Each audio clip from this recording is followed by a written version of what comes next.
mind without educating the heart is no education at all. In the end.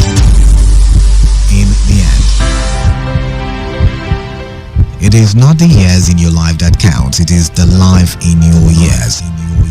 Make it count with us. Make it count with us at Today 95.1 FM. 95.1 FM.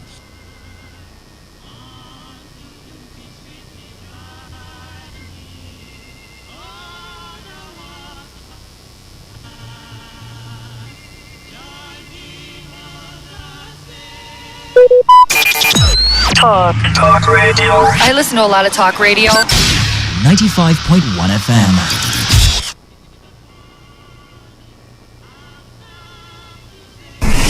This is Today 95.1 FM. To copy this tune, press 9. This is Today 95.1 FM. For current news and information, press 5. They are politicians, all of them. They know what they do. So they know how they attack each other. To stay connected all day, press 1. The person who raised the name is the one who made the public know about Good afternoon and welcome to the World News on your premium talk radio station. We are your premium talk radio station. Today 95.1 FM, the station with a unique dial.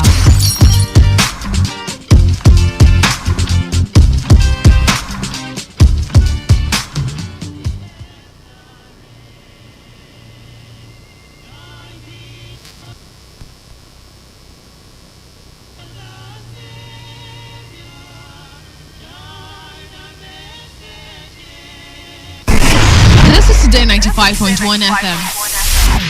To copy this tune, press 9. This is Today 95.1 FM. For current news and information, press 5. They are politicians, all of them. They know what they do. So they know how they attack each other. To stay connected all day, press 1. The person who raised the name is the one who made the public know about Good afternoon and welcome to the World News on your premium talk radio station. We are your premium talk radio station. Today 95.1 FM, the station with a unique dial.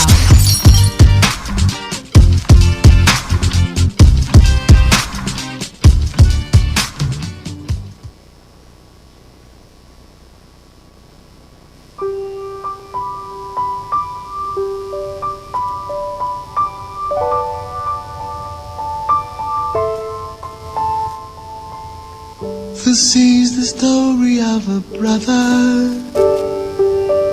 who slept and woke up in Foreverland. He looked around, nothing's familiar. He wondered how it got to be there. He took a walk around the city and saw this brick house with a small door. Walked into the room and saw a man in white. Must be an angel, so he said. Mr. Angel, I'm a stranger, don't know what's going on. The last thing I remember was I slept last night. This is a border town that takes you where you get a crown. Must have head of heaven where you came from. Only those whose name I find written in this book of life will forever be in paradise.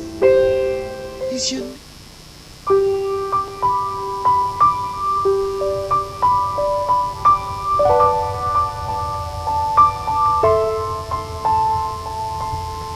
This is the story of a brother who slept and woke up.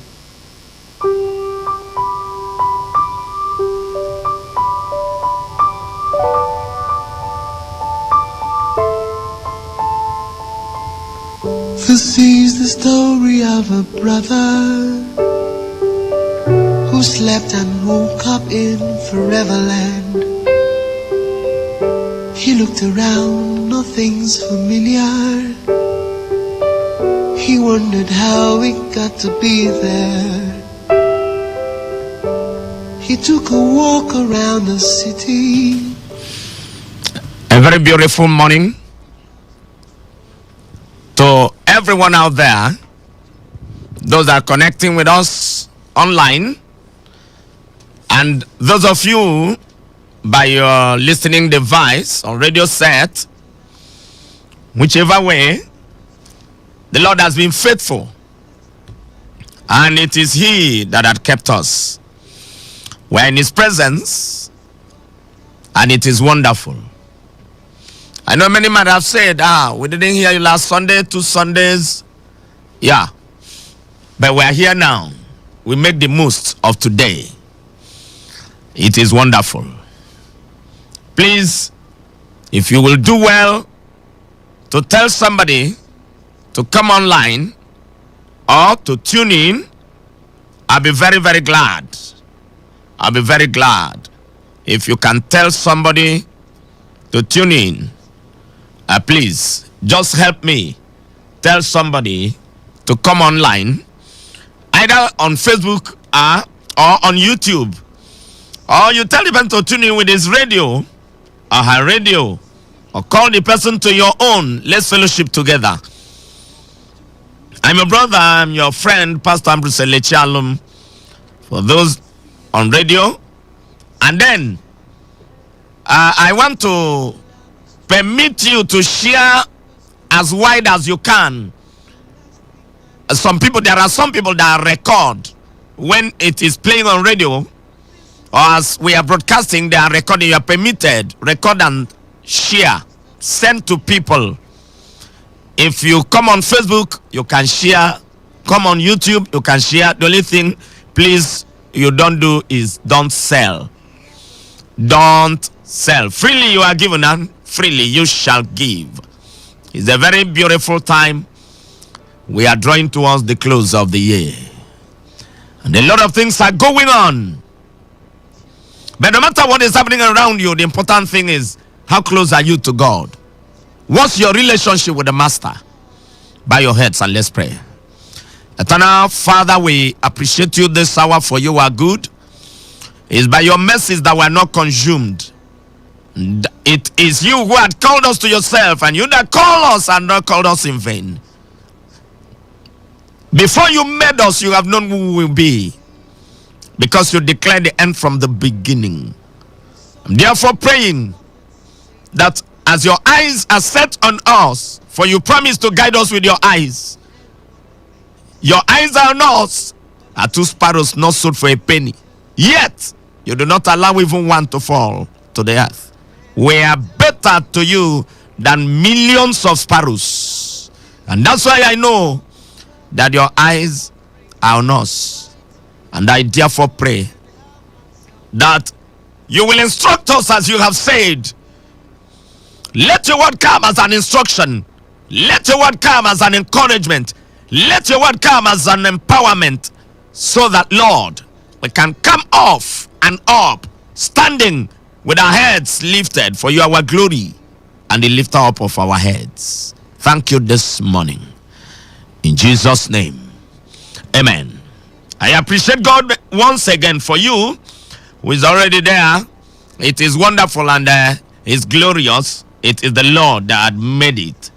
This morning, we are considering the sure hiding place. The sure hiding place. The hiding place that you can be sure of. The hiding place that is impregnable. The hiding place that is unbreakable. The hiding place that if you enter there, you are very, very sure that nothing will happen. The sure hiding place. Our text is going to be from Psalms chapter 32. Psalm 32. I will read from verse 7 down to 9. Psalm 32 and verse 7. Thou art my hiding place. Thou shalt preserve me from trouble. Thou shalt compass me about with songs of deliverance. Selah. I will instruct thee and teach thee in the way which thou shalt go. I will guide thee with mine eye. Be not as the horse or as the mule, which have no understanding, whose mouth must be held in with bit and bridle, lest they come near unto thee. Thou art my hiding place. It is the announcement of the psalmist. And my announcement today, and your announcement today, thou art my hiding place. The God of heaven and earth, our hiding place. Proverbs chapter 18 verse 10. The name of the Lord is a strong tower. The name, his name alone. His name alone. The name of the Lord is a strong tower. The righteous runneth into it and is safe. Thou art my hiding place. My hiding place. In situations of imminent danger, many people look for where to run into. If you hear now that there is war, everybody begin to look for some places that you can enter. If you hear that there is an unrest in town, most people look for where to run into. When there was riot in Kaduna, there are many people, those that had access to run into the barracks, they went to the barracks. But unfortunately now, some of the bandits can overpower some barracks. Where then do you run into? That's the question. Thou art my hiding place. Remember our text. Many people look for where to run into and hide. Our politicians have security aids, security details. Some of them have more policemen than the entire community. Why? Because they sense danger, they suspect danger, they expect danger. Why do politicians expect danger? Because I will put it across to them, 90% of them are not doing well. Yes. Is that not why you need go outside and see? Go outside and see. The woman that just finished in Germany, how many security aids was she going with? She remained among the people and did pretty well. If it is possible for them to bend their constitution, they would have said continue. That is the thing. If you do well, you don't need Mopol. If you do well, you don't need army to guard you. The people themselves will guard you against any impingement. I want to tell my friends, my wonderful friends, my kinsmen according to the flesh, that are in political positions, there is a way you will lead us. Anybody that opens mouth to speak against you, it is the masses that will swoop upon the person. But it is because you do not do well. That's why the people look for, they are angry. They are angry. The people that are supposed to be coming close to you, you pursue them away. But do they even secure? Are there not some that have been killed? They broke through the security details. Somebody had soldiers as his aid, as his guard, and yet kidnappers killed one of the soldiers and still obtained the man. Any security anywhere? That is the question now. America was standing kakaka, but September 11 should remind you something. September 11. America can never forget 9/11. No. When the World Trade Center was attacked, that's when they knew that if the Lord does not watch over the city, the watchmen waketh but in vain. With their technology and everything, did you not see what happened? The sure hiding place. The sure hiding place. Psalm 27. Psalm 27. From verse 4. The Lord is my light in verse 1. But look at verse 4. One thing have I desired of the Lord. That's my strong desire. Others may desire other things, but there is one thing I desire, and that is what every true child of God should desire. One thing have I desired of the Lord, that will I seek after, that I may dwell. All I am seeking for, my petition, my prayer point, my desire, everything that is making me to look up, to face the direction of God, is basically that I may dwell in the house of the Lord. For how long? All the days of my life. That I may dwell. And somebody will say, me too, I want to dwell. Are you sure? Be sure you want to dwell. Because many people will not want to dwell. Why? I don't want the Lord to see my activities. I don't want the Lord to see, in short, to look at my face and even hear me that I'm telling lies. But sorry, go and read Psalm 139 so that your mentality can change. Because there are some of you, that the reason you do not draw close, I don't want, no, please. Somebody told me sometimes I don't want to marry a pastor. Why? If you marry a pastor, all eyes will be on you. I said, then you are a secret sinner. You want to continue in your sin. Yes, if you don't want all eyes to be, yes, because definitely, some ministers say, why are their eyes on me? Their eyes are on you because the Lord said they should look at you. Behold my servant. Go and read your Bible. So, as a pastor's wife, behold my servant. Many people don't want to come close to the Lord because they don't want the Lord to see. But Psalm 139 tells us that even if I dig grave and enter inside and cover myself, the Lord is seeing me there. If I take the wings of the down and fly to the uttermost part of the sea, He's there. If I then begin to fly and say, let me go to the heavens, I'm going to His house. If I say, let darkness cover me, I switch off all the light. Darkness is like halogen light to Him. So where will I hide? I have not gotten up and He knows where I'm going. A word is not yet on my lips, He knows what I'm saying. Then is it not better to come? I have a daughter that has a peculiar character. If she offends you and you want to beat, she will come to hug you, to hold you. She's crying, you are beating, but she's holding you. Tell me how, if you're a human being, can you continue that beating? That's why I've told people that the surest way to hide from the anger of God is inside God Himself. For there is therefore now no condemnation to them that are in Christ Jesus. You cannot be outside God and be safe. Never run into Him. And remember, it is grace, not the law. If you present the law, you have finished yourself. Because there must be one you have failed.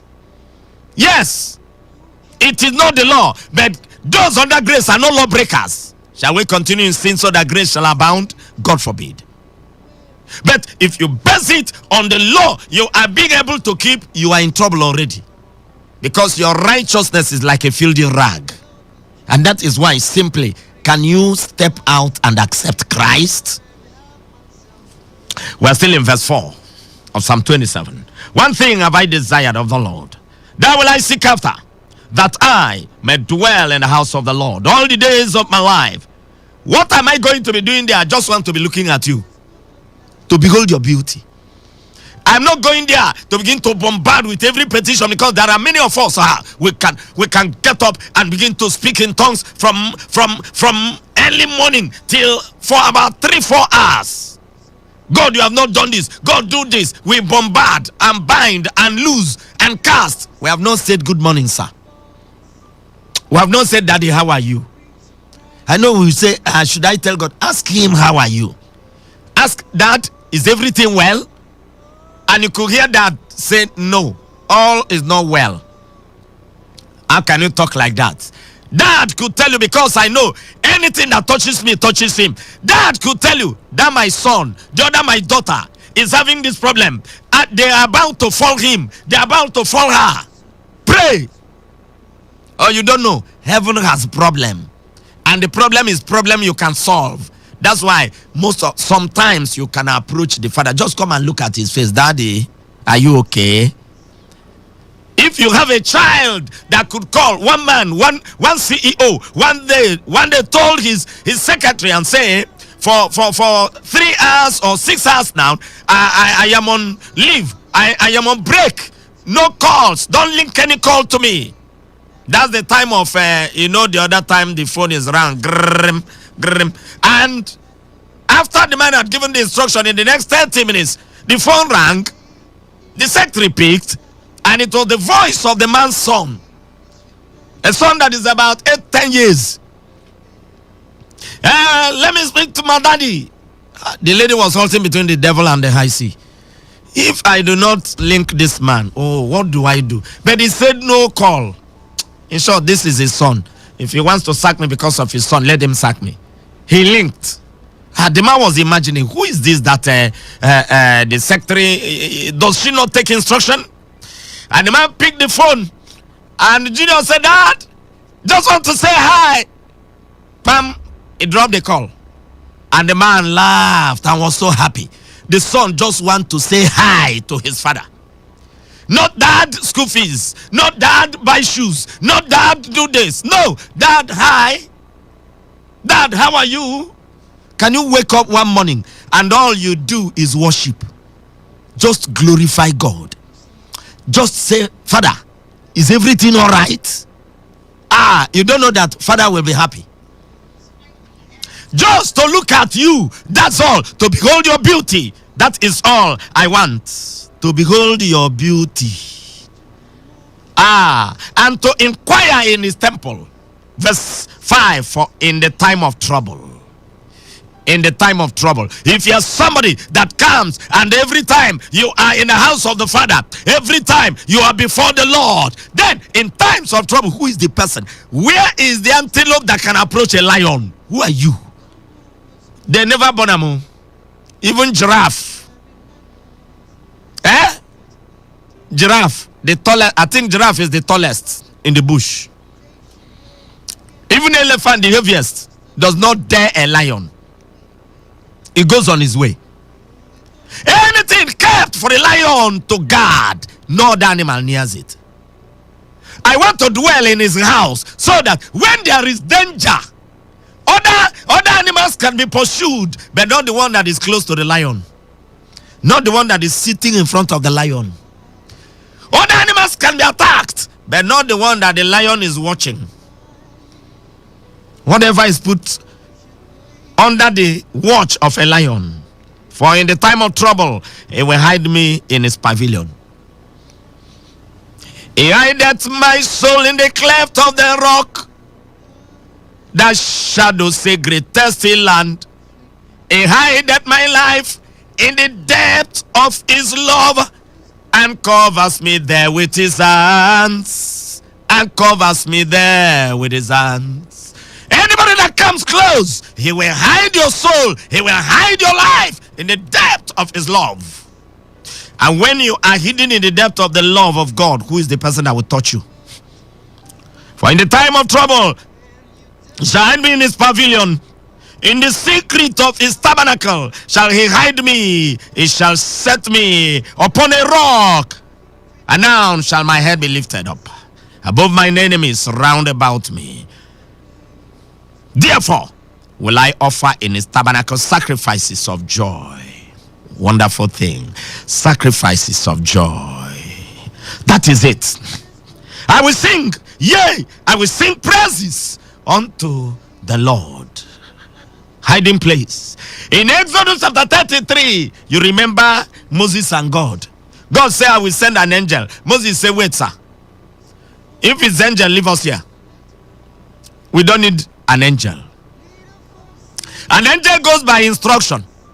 What if we get to the road and something else happens? We will wait for him to come and take instruction again? No, we're not going with an angel. All we need is you. Everything we need is you. Even if there is no food, your presence. If your presence does not go with us, don't take us to anywhere. I know you are taking us to the promised land. Leave the promised land if your presence will not go with us. Can a good Christian say that? Today, car. Today, house. Today, this. Political ambition. Marriage. Childbirth. All those things are good. But the presence of God. Moses said, Exodus 33. I know you will say, show it to us. Now therefore, I'm in verse 13. Now therefore I pray thee, if I found grace in thy sight, shew me now thy glory. Shew me now in thy way, that I may know thee.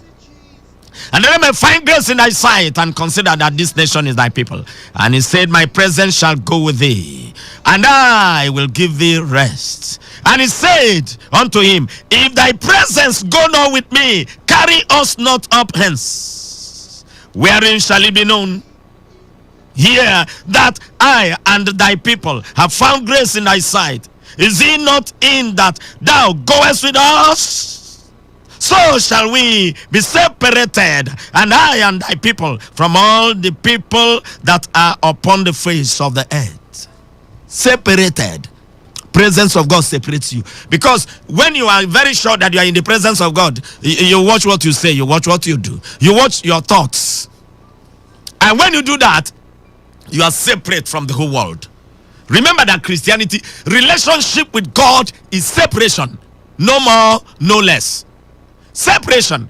When he called Abraham, what did he say? Leave your father's house, separate, come out.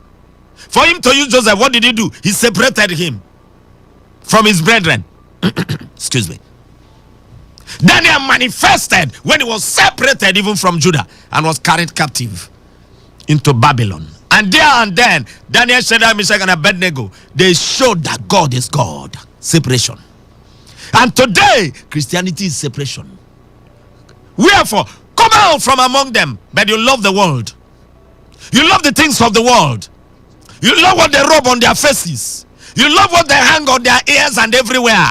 You love their indecent dressing. Somebody wants to advertise bread, it must be naked woman. So if you are not naked and you eat bread, you will not get filled. Somebody wants to advertise ordinary toothpaste, naked woman. So if you are not naked, will the toothpaste not work on your teeth? That is the thing, and that is what you now like. And Christians copy it and go to church with it. Cha, what is it that is happening to us? What is it that is happening to us? Is it not that when you are with us, we will be separated? We want God to be with us and we still mix up with the world. It doesn't work. Love not the world, neither the things of the world. That is the Bible. 1 John chapter 2:15. Love not the world. Very simple. Very simple. Wherefore, come out from among them and be separate. Don't eat what they eat. Don't drink what they drink. Don't talk the way they talk. Don't dress the way they dress. Don't go where they go. Be separate. Stand out for me. But today, worldly language fills the church. Oh. Moses said, if your presence is not going with us, leave us here. Leave us here. Did the Bible not say in Psalm 91, he that dwelleth in the secret place of the Most High? Remember what the psalmist says in chapter 27 verse 4. The main thing I desire, my prayer point, I'm not asking for miracles. And remember what was the main thing that moved God at Solomon's early stage? Say, wow, God came and said, ask what you want me to do, expecting Solomon to say, give me wealth and give me power, give me influence, blah blah blah blah blah. Solomon said, your people are great, I'm a small boy. If you don't have wisdom, if you don't have knowledge and understanding, you cannot handle these people. Just, I want to do your work and do it credibly. Oh, how I wish that Solomon continued in this spirit. He would have done like David did. Because God said, if you will walk with me like David your father, then your kingdom will be forever. But watch it. Look at it. How did it go? We're not talking about Solomon, we're talking about you. We're not talking about Solomon, we're talking about me and you, ourselves. How is it going? He that dwelleth, Psalm 91. Come to Psalm 91. Because of time, we will not spend so much time anywhere. He that dwelleth in the secret place of the Most High. He that dwelleth in the secret place of the Most High. You cannot be in the secret place of the Most High and speak foul language. No, now. You cannot be in the secret place of the Most High and keep malice. It's not only you and him now. Secret place is that it is secret. It is only between you and him. But you are entering the secret place, but the person that offended you 2 years ago is still in your mind. You people are three there. It's not only two of you. Not only you and God. So that person you have not forgiven is there. I had a story. 2 monks went for whatever errand they were sent, and they were going back to the monastery. Excuse me. And they got to a flooded place and saw a lady that had hydrophobia. Hydrophobia is special fear for water. That had hydrophobia, and that lady was standing there sweating and crying. Lady, I'm not saying girl. Lady, serious, a very big woman, was standing there crying. And the Reverend Father that understood looked at her. Chai, that's water that was just crossing the knee. It was not getting to the waist, but she can't enter. She was, that fear was so much that she thought if she just steps in, she could get drowned. So the Reverend Father looked at her. Everybody minded his or her business. Nobody talked to her. She was there crying, sweating. You know, the Reverend Father looked at her. The Reverend Father folded his soutane around his waist, folded his trousers, wanted to go, and it touched him. He went back, and in that monastery, they don't greet women. They don't talk with women. The Reverend Father went back, turned his back at that lady, squatted. The lady was so grateful to climb the man's back. He carried the lady across, dropped her. The lady was trying to thank, he didn't talk, he ran away, and they went. His brother, the other Reverend Father, the other monk, looked at him, nodded his head, I don't catch him today. And when they went to the monastery, the other Reverend Father went to the rector and said, what I saw today, what did you see? Father XYZ carried a woman on his back. What did you say? Or are you saying he greeted? He said he carried her on his back. Abomination. They said panel immediately. Call the Reverend Father. What? After reading the Riot Act and blah blah blah blah, if you have gone to court and hear how they after reading the case and all that, the next language is guilty or not guilty.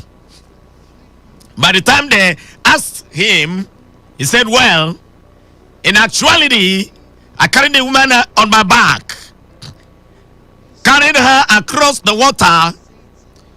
She had hydrophobia. I was standing a floor that cannot reach your knee, your waist, that just crosses the knee a little bit, but she couldn't enter. She was there. I perceived that she had been there for a long time because sweat had covered her from the crying. She's crying. She was crying. I just carried her and I dropped her there. But this my brother carried her into the monastery. Eh? You know, they adjusted themselves on the seat. My brother, I dropped her there and I left her there. But my brother carried her into the monastery. And the matter changed. I want to ask you, who are you carrying? You are going into the presence of God, but you are carrying somebody. Okay, your wife offended you, you have not forgiven her, you are carrying her into the secret chamber. Remember, there's no marriage in heaven. Madam, or God offended you, you carried him into the secret chamber. Oh, you spread your clothes. You are living in, you had neighbors. God are not giving you money to build your duplex and you are living alone. You have neighbors and it is even better. It is better because if you don't have neighbors, you will not know if you have grown. Sorry, some of you that want to go and hide yourself, sorry. You lock yourself up inside the house. You don't want to see women. You don't know whether you have become holy or not. The sanctification you have been praying for. How do you test it if you don't come out to where you can be attacked? It is when you come out and you feel it. See, no Christian is known until there is a stringent condition. Aha! That is when we know. When do you perceive the aroma of incense. Is it not when you put it inside fire? Rubber band has no use unless you stretch it. So when you run away from where you could be stretched, you are not there. No, you are not holy until you are tested. Any faith that is not tested cannot be trusted. So know it. Know it. So when you are entering into the secret place, brethren, remember, in Psalm 18 and verse 2, the Lord is my fortress. Fortress.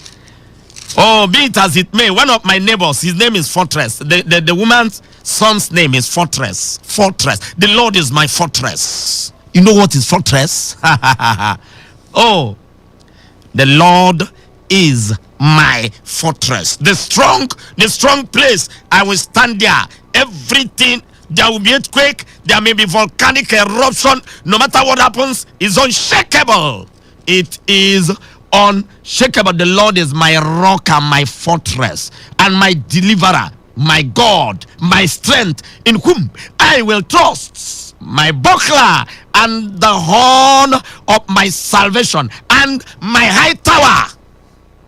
That is the Lord. Is he like that? Don't forget Proverbs 18:10. Proverbs 18 verse 10. The name of the Lord, for whosoever shall call upon the name of the Lord shall be delivered, shall be saved. Whosoever shall call upon the name of the Lord, Bakam, just that name. Just that name. There are places you will enter. They say don't mention that name. Don't call that name. Because if you call that name, it will spoil something here. Because God had highly exalted Jesus and had given him a name, excuse me, which is above all other names, not some of the names. Above all other name, every president, whoever. Above all, which is above all other names, that at the name of Jesus, every knee must bow. For the name of the Lord is a strong tower. Proverbs 18:10 again. The righteous, that is where the matter is. The righteous runneth into it and is safe. Who is the righteous? Oh, somebody that has tried, you try to keep the law and all that. Sorry, you are not righteous. What are you saying?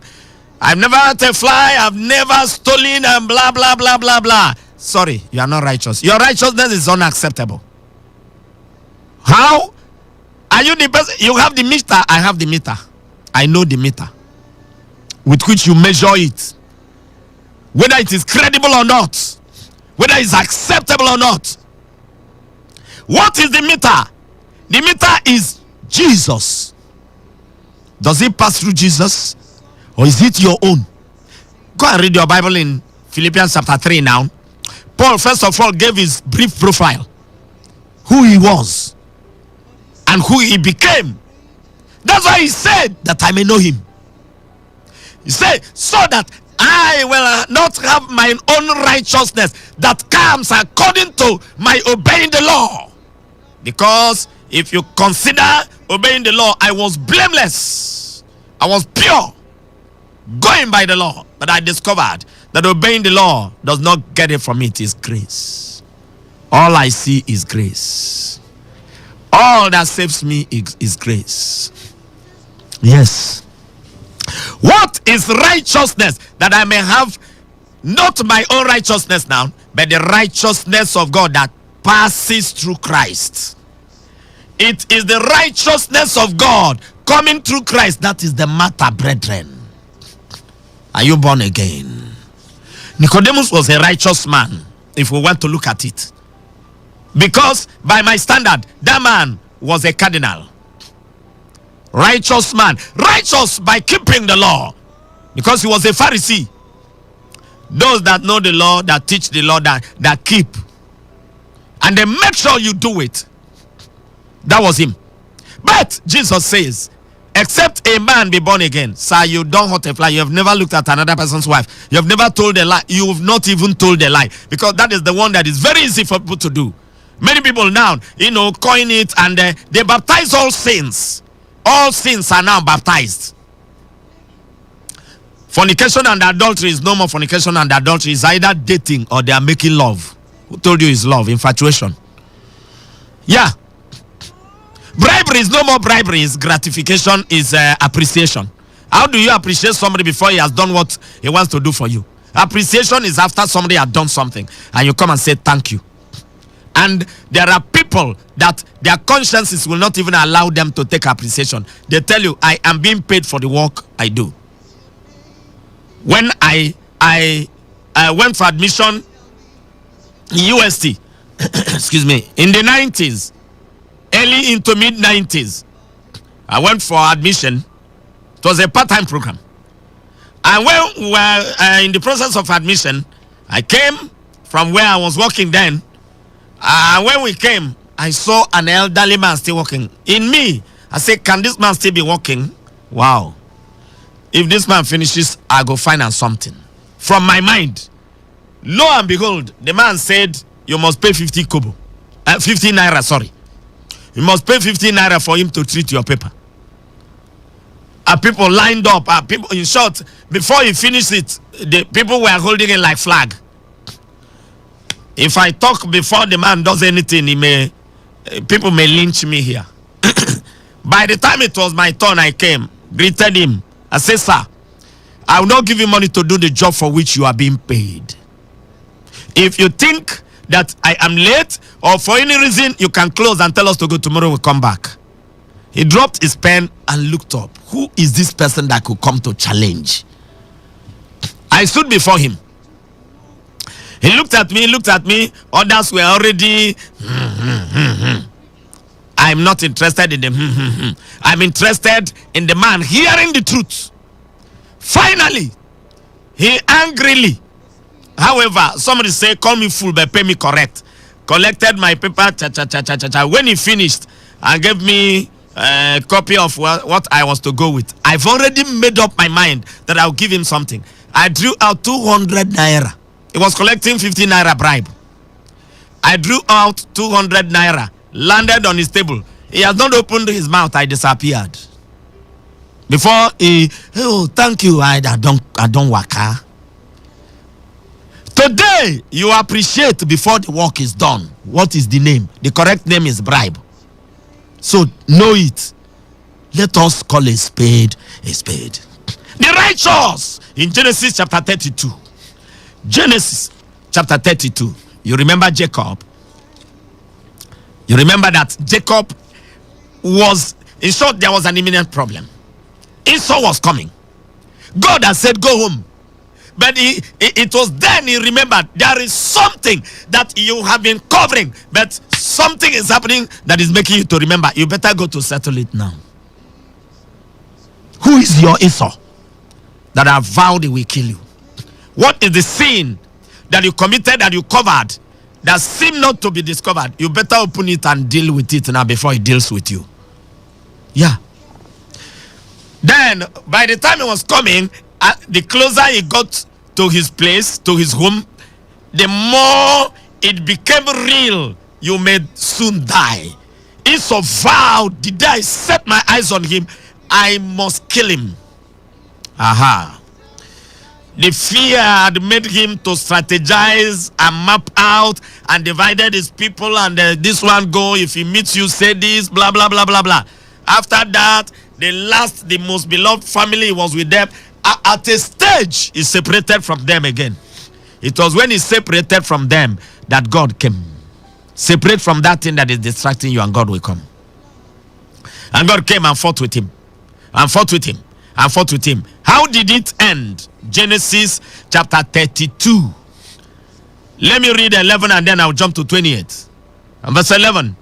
Deliver me, I pray thee, from the hand of my brother, from the hand of Esau, for I fear him, lest he will come and smite me, and the mother with children.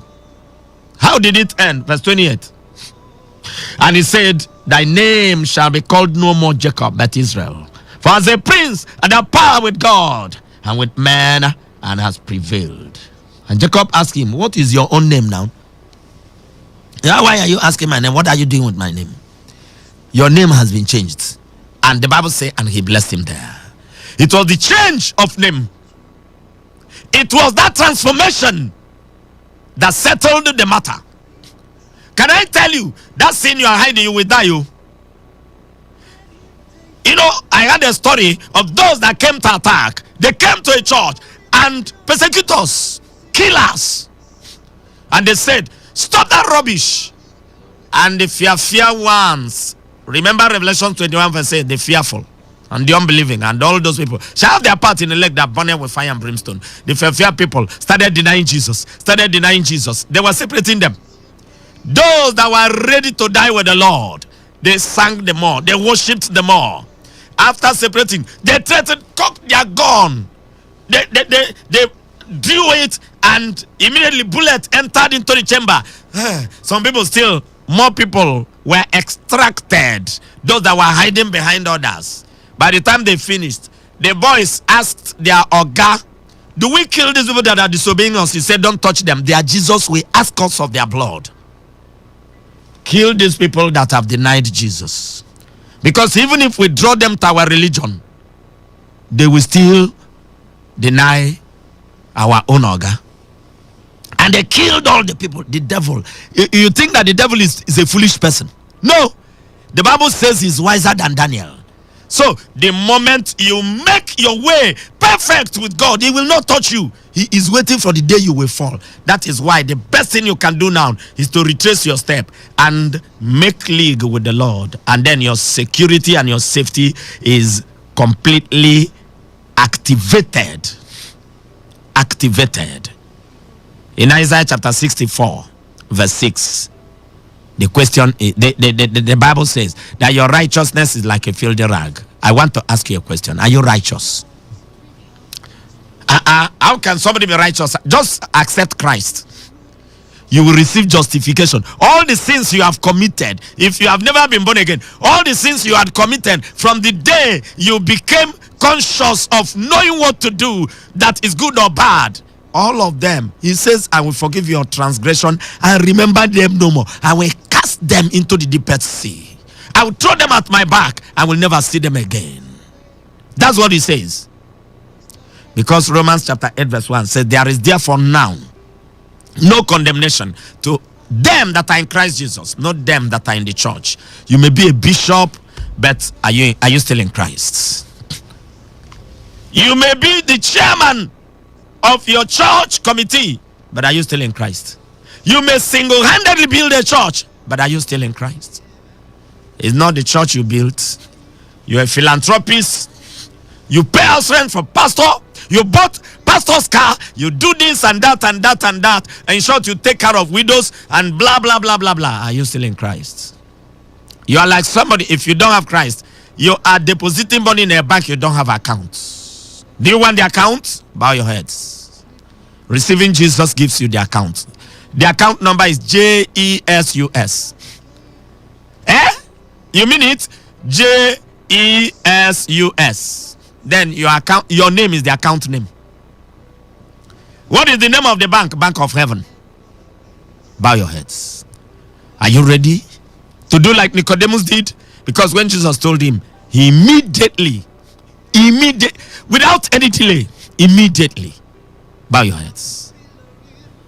Lay your hand on your chest if you want to be born again. You want to receive Jesus into your life. If you want Jesus to become your Lord and your Savior.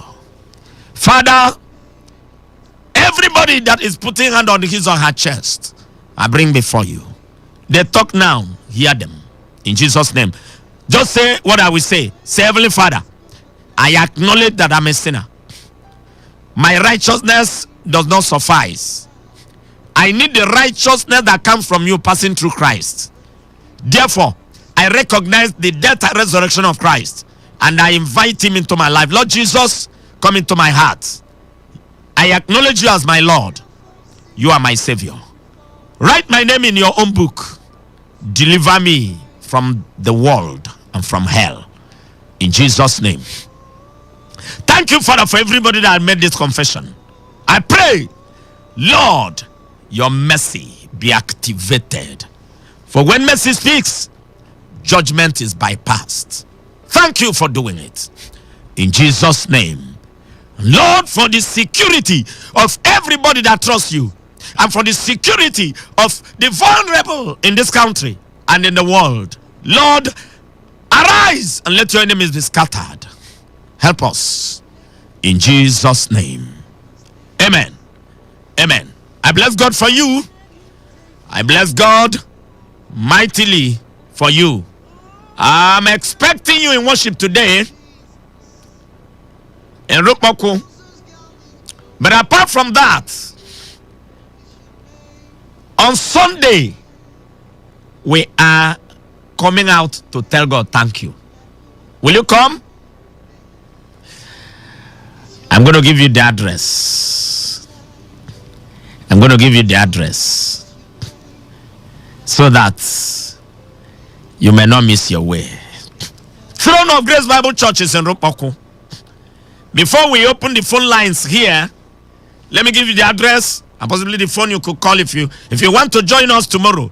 Please, all our followers, all our listeners, those that has God ever blessed you? Has there been revival? Has God turned your life around? Has God done anything? There are times we prayed for the sick, and I will still pray today that wherever you are now, anything holding you by the unction of God upon my life, I command that hand to wither in the name of Jesus. And I command you, get up, stand up, and see what God is doing in your life. If God had ever blessed you for listening to us, why not come and join me tomorrow? On Sunday, the 27th of November, as we dance before the Lord in thanksgiving. Is our general thanksgiving. Throne of Grace Bible Church in Rukmoku is behind Vondorix. If you are driving and you are coming from Rumokoro or from Elius, immediately after Happy Bite, that is South Junction, look out for Fuji Bar. It's not long. There's a big billboard close to that place. The street with gates there, Transformation Street or something like that. Just enter that street, drive straight down. You will see where it curves to the left. It seemed to end. It didn't end there.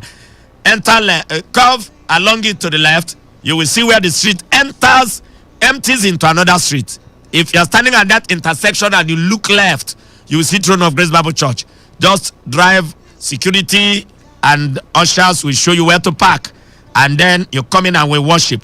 If you're also driving and you're coming from a greater area, you will negotiate that U-turn by Nchele Market, opposite Shining Light. Then as you turn, you will see Chicken Republic. Enter White House Street by Chicken Republic and drive straight. You will get to Humanity Hotel, the street directly opposite the gate of Humanity Hotel. Drive into that street. They will open the gate definitely. Somebody will be there. Drive into that street and it will take you across Mike Amadi Street. Immediately you cross Mike Amadi Street, you will see Throne of Grace Bible Church. But if you are using public transport, by the time you are coming from wherever you are coming, stop at an NPC filling station. That NPC filling station is opposite Quick Save Supermarket. Mike Amadi Street is between an NPC and First Bill there. Just step in. If you walk for about 2 minutes, you'll be by Vondorix. And you will see a street by the left and by the right. Enter by the right. You will be at Throne of Grace. If you are coming, not this one, you will not call this one now. If you are coming, call 090 2415 9478. 090 2415 9478. Or you can call 080 333 963 68. Number again 080 33 39 63 and 68. You can again call 080 32 59 50 02. That one again 080 32 59 50 02. You can as well call 080 36 77 40 06. 36 77 40 06. You can call any of those numbers if you're coming and you are missing your way. But right now, you want us to pray very briefly. We don't have time. You can call 0817 0000951. That is here now. If you want us to pray, you have a question, 0817 0000951, or you can call 0810 9510 951, 0810 9510 951. You can send your message to the number that I call 09024159478. That one will reply you possibly after service or at any other time. Hello. Hello, good morning, sir. Good morning, sir. How are you? Fine, sir. Quickly, your name and where you are calling from. Okay, my name is Bright. All right. I'm calling from Igorita. Okay, God bless you. Thank you, sir. Sir, please, I need your prayer, sir. Okay, quickly. I'm having challenges in my work. Your work. In my family, everything. Things really turned bad for me for some months now. It's okay. I'll pray now. Just run into the Lord. If you were a Christian and you are shaking, be strong in the Lord. Father, I thank you for Bright, and I'm praying, O Jehovah Jireh, that your strong and mighty hand, let that your right hand be laid bare, that his family will see your salvation, and in everything about him, Lord, let this month be the month of turnaround in Jesus' name. Amen. Amen. Another one. Okay, I'm waiting for you. Peradventure, you are around my 3 warfare area. A branch of our church is in mile 4, directly opposite the palace of the Apity of Rumeme. If you are to go there, if you worship with us, what you hear in the headquarters is what you hear in the branches. And if there is any need for us to see, they can make the arrangement. You can call our pastor there on 0813 197 2657. That number again, 0813 1972 657.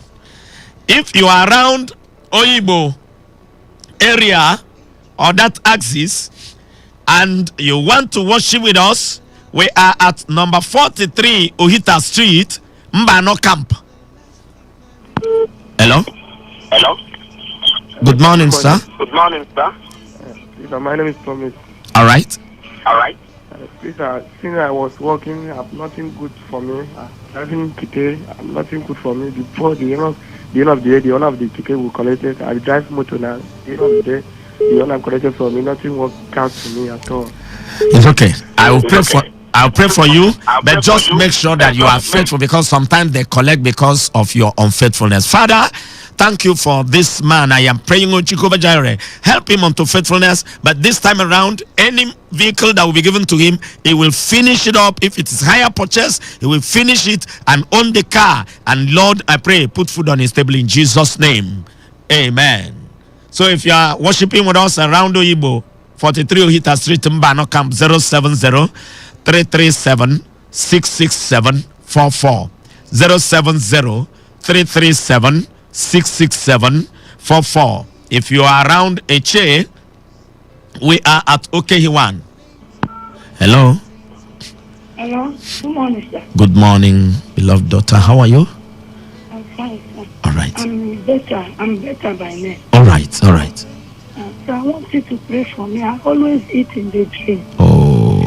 I always eat in the dream. Are you born again? Don't cry. Are you born again? Yes. You are born again. Yes. Be strong in the Lord and the power of his might. If you find time, I'll pray with you now. But if you can find time, tomorrow is our counseling. You can come around. Father, thank you for this daughter. Jehovah, I declare victory over every force of darkness. You marine powers, whatever you are that is tormenting her life, I paralyze your power and I command the burden upon her to be lifted. Every agreement she has with you, the blood of Jesus speaks and cancels it in the name of Jesus. Amen. So if you are worshiping with us in OKHA, OK1 Umola, Federal Road, Umola, towards Omoma, 0813 409 6074. 0813 409 6074. I appreciate God for you. Let's keep a date next Sunday, but don't forget our Thanksgiving. Please come around and let us worship the Lord. If you have challenge, you might have been trying. You might have been... Okay, let's pick this final call. Hello? Good morning, sir. Good morning, sir. My name is Bryce. I'm calling you all from Yanagua by SSA. All right. Oh, you're getting us in Yanagua? Yes. Oh, I good. want to really appreciate your topic this morning, but this is the kind of topic I love listening to. It's all right. I am a visually impaired person, meaning I'm blind. Oh. I've always said to myself, I'm not looking for healing, neither am I looking for miracle, but I'm looking for God. God. Good. I love that. I love your topic this morning. I want to thank you. So all I need, the prayer I need from you this morning to pray to God to help me serve in the right way, in the right manner. Father, thank you for this man. He desires not any other person but you. I am praying, oh Lord, that you will show yourself in his matter, that he needs you. I pray that you manifest yourself to him, and it is not difficult for you to open his eyes. Therefore, I pray that as he knows you, you will make him to become an embodiment of your glory. In Jesus' name, amen. Amen. Yeah, please, let's keep a date next Sunday, 8 o'clock.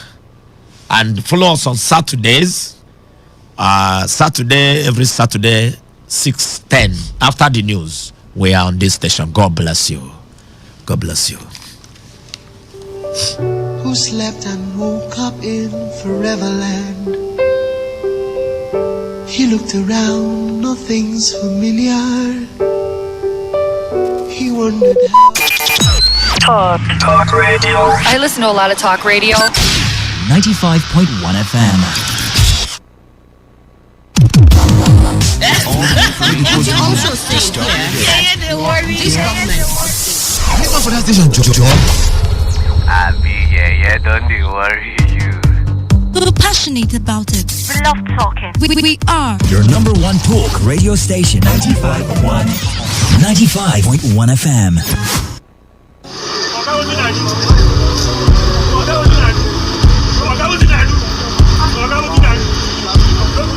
I am a proud Nigerian. I have been placed here by God for a time such as this.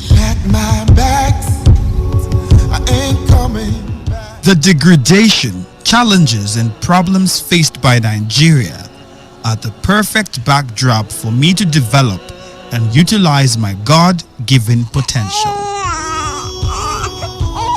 I will not complain. I will not criticize. Rather, I will use my skills, gifts, relationships, and experience to find long-lasting and revolutionary solutions to the many challenges confronting Nigeria.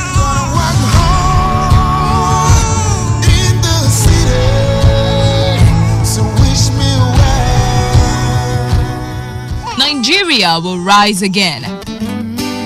Because I am here, I will leave this nation a better place than I met it. I will work to make Nigeria a praise on the earth.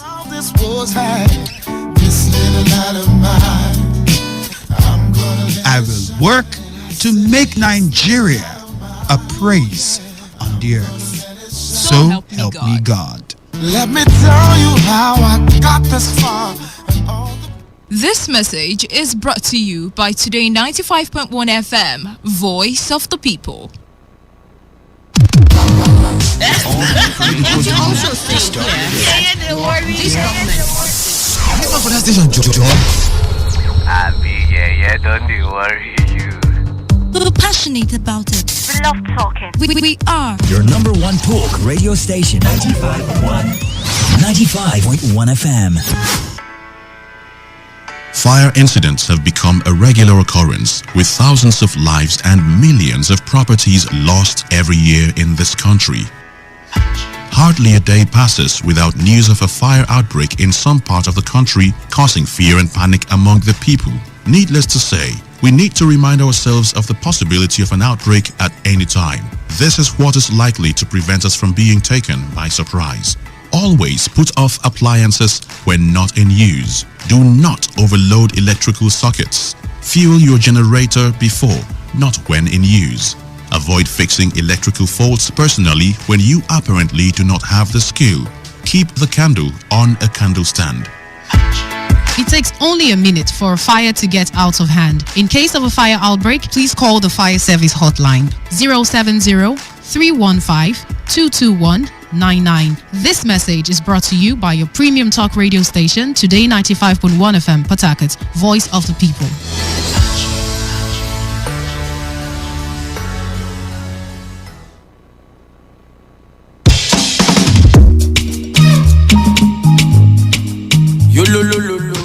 Government tell us say police now our friend. I remember what my papa tell me.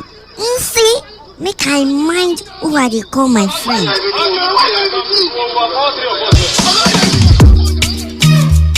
Young lady, you under arrest. Oga, for waiting now. What I do? When you get to the station, you find out. Hey. Look, don't show everybody don't drop out. I say I know they follow you go anywhere. Hey, you know they go anywhere. Go and ask about Officer Mark. You see, if I deal with you, nothing will happen. Nobody will question me. I will deal with you. Oga, leave my clothes now. Wait. You won't naked me. Oga. Do you have 200,000? 200,000 for what now? Wetin I do where you want collect 200,000? If you get to the station, you pay more than that. 200k for waiting. I don't get that kind of money. I don't get that kind of money. Oga, remember, you were once like us before you got into force. You have brothers and sisters like us in this society. The law says protect lives and properties. But what do we see today? This life don't last forever. Please remember, we have just one life. Why can't we live for one another? Things will get better if you just hold my hand. This message is brought to you from Today 95.1 FM, voice of the people. 95.1 FM, voice of the people. And we're back.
Lovely Sunday morning to you. Welcome to, well, it is a Sunday morning show right here on Today 95.1 FM Port Harcourt, voice of the people. And 9 minutes gone past 9. Okay, so it's a 9-9 thing. And no, today is not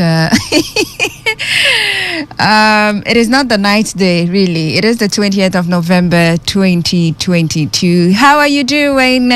Happy Sunday to you. Yes. So let's do church on radio, right? Aha. Where are you now? Are you on your way to church, back from church, way back from church, or it's one of those Sundays where you'd rather just, worship online and chill at home? It's fine. It's okay. Or you're already done with the church activities for today. It's fine. It's okay. I mean, some people go to church as early as 6 and, spend just a few hours and they get back home. So if you fall within that category, it's fine, okay? And if you fall within the category of people who would say, well, today I don't feel like doing anything, not even going to church.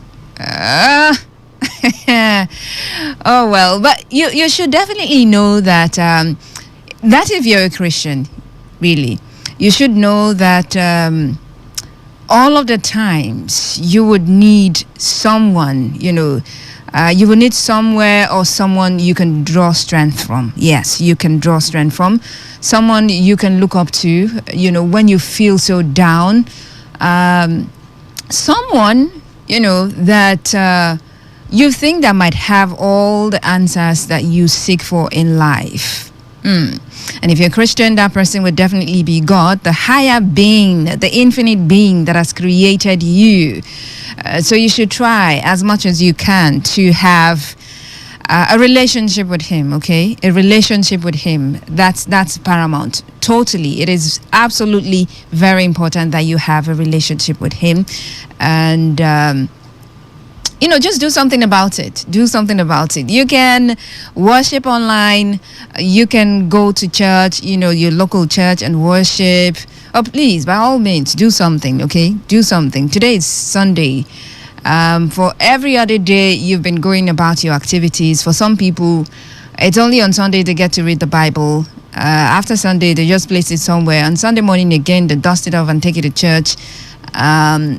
That's for people who have the hard copy of the Bible. For people who have soft copies in their phones, it's only on Sundays when they get to church that they open a few chapters of the Bible, follow the teachings on Sunday, and that is that. So if you're that kind of person, why would you miss connecting with the infinite being? Why would you miss wanting to read a few portions of the Bible on Sundays? You shouldn't miss that, because it's only on Sunday you get to do that. So you shouldn't miss it. Just imagine that you miss it this Sunday, you miss it next Sunday. It means you're going to be missing a whole lot. Okay? You probably fall within the category of people who would say, well, anything the pastor says is fine, because you don't study the Bible, because you don't even read the Bible. Let's even forget about studying the Bible, because you don't even read the Bible. So you probably fall within the category of people who would say anything the pastor says, that is fine. He's a pastor now. He's right. Pastor is always right. Or try as much as you can to have a relationship with your maker. All right. That being said, welcome once again to Gospiration on Today 95.1 FM. Now, before I get to talk about the topic of discourse for today, I would draw your attention to a portion of the Bible. You probably, maybe when I mention that portion of the Bible, I talk about it, you probably would point me to other portions of the Bible that would still be talking about what we're talking about, because we need to have discussions. We need to have these conversations. But sometimes they are born out of thoughts. Sometimes I just, sit and think about things deeply. And I'm like, okay, why is this so? Why is this happening? Let's talk about it. I get to hear your opinions as well. It's not just me thinking. I can't be the one thinking. We should think together, right? Yes, we should. That's why we are here. We enlighten ourselves, okay? We teach ourselves. We take a look at issues from different perspectives and try as much as we can to come to logical conclusions on issues. Well, sometimes we don't, but we do that amicably. We disagree amicably, okay? So, ever heard of the portion of the Bible that talks about train up a child and the way he should go, and when he's grown, when he's old, he will not depart from it. That's in Proverbs 22 verse 6. Have you heard about that portion of the Bible? I'm sure you have. And you probably be thinking about what that means, really. Now, we're not going to be looking at what that really means, but, oh well, we should take a look at what it means, really. But that's not the crux of the matter. But it should form the basis of our discussion as well. So it would mean for some people that, parental guidance plays an essential role in the spiritual maturation of children. Now, if you want your children to mature spiritually, you've got to guide them in the right way. And if you are a Christian, or if you belong to any other religion, you would want to guide them, guide your children the way you've learned from that religion. Now, for Christianity, for this portion of the Bible, Proverbs 22 verse 6, train up your child in the way he should go, and when he's old, he will not depart from it. It's talking about affirming parental guidance, the importance of parental guidance. Of course, so many people will say, well, this means that it would have to be Bible reading, reading the Bible with your children, going to church, probably maybe memorizing the Bible, just knowing how to quote the Bible, knowing how to relate with God, and all of the things that you do as a Christian. You would want your children, to do all of those, But I think that all of that is very important, and for discovering your child's purpose, you as a parent, you have a role to play in it before the child gets to 18. Now, you guide the child. In addition to reading the Bible, going to church, well, you need to go to church on Sundays, weekdays, and you need to study the Word. Very fine, very good. In addition to that, you guide the child on discovering their purpose on earth, why God has created them to be on earth. You guide them towards that direction. You do everything you need to do for that child to turn out right. You teach the child to pray. Just be good. Be a good person. Serve humanity. Be humane. Love your neighbor as yourself. And all of those things that, the Bible talks about. Basically teaching your children to obey the commandments of God.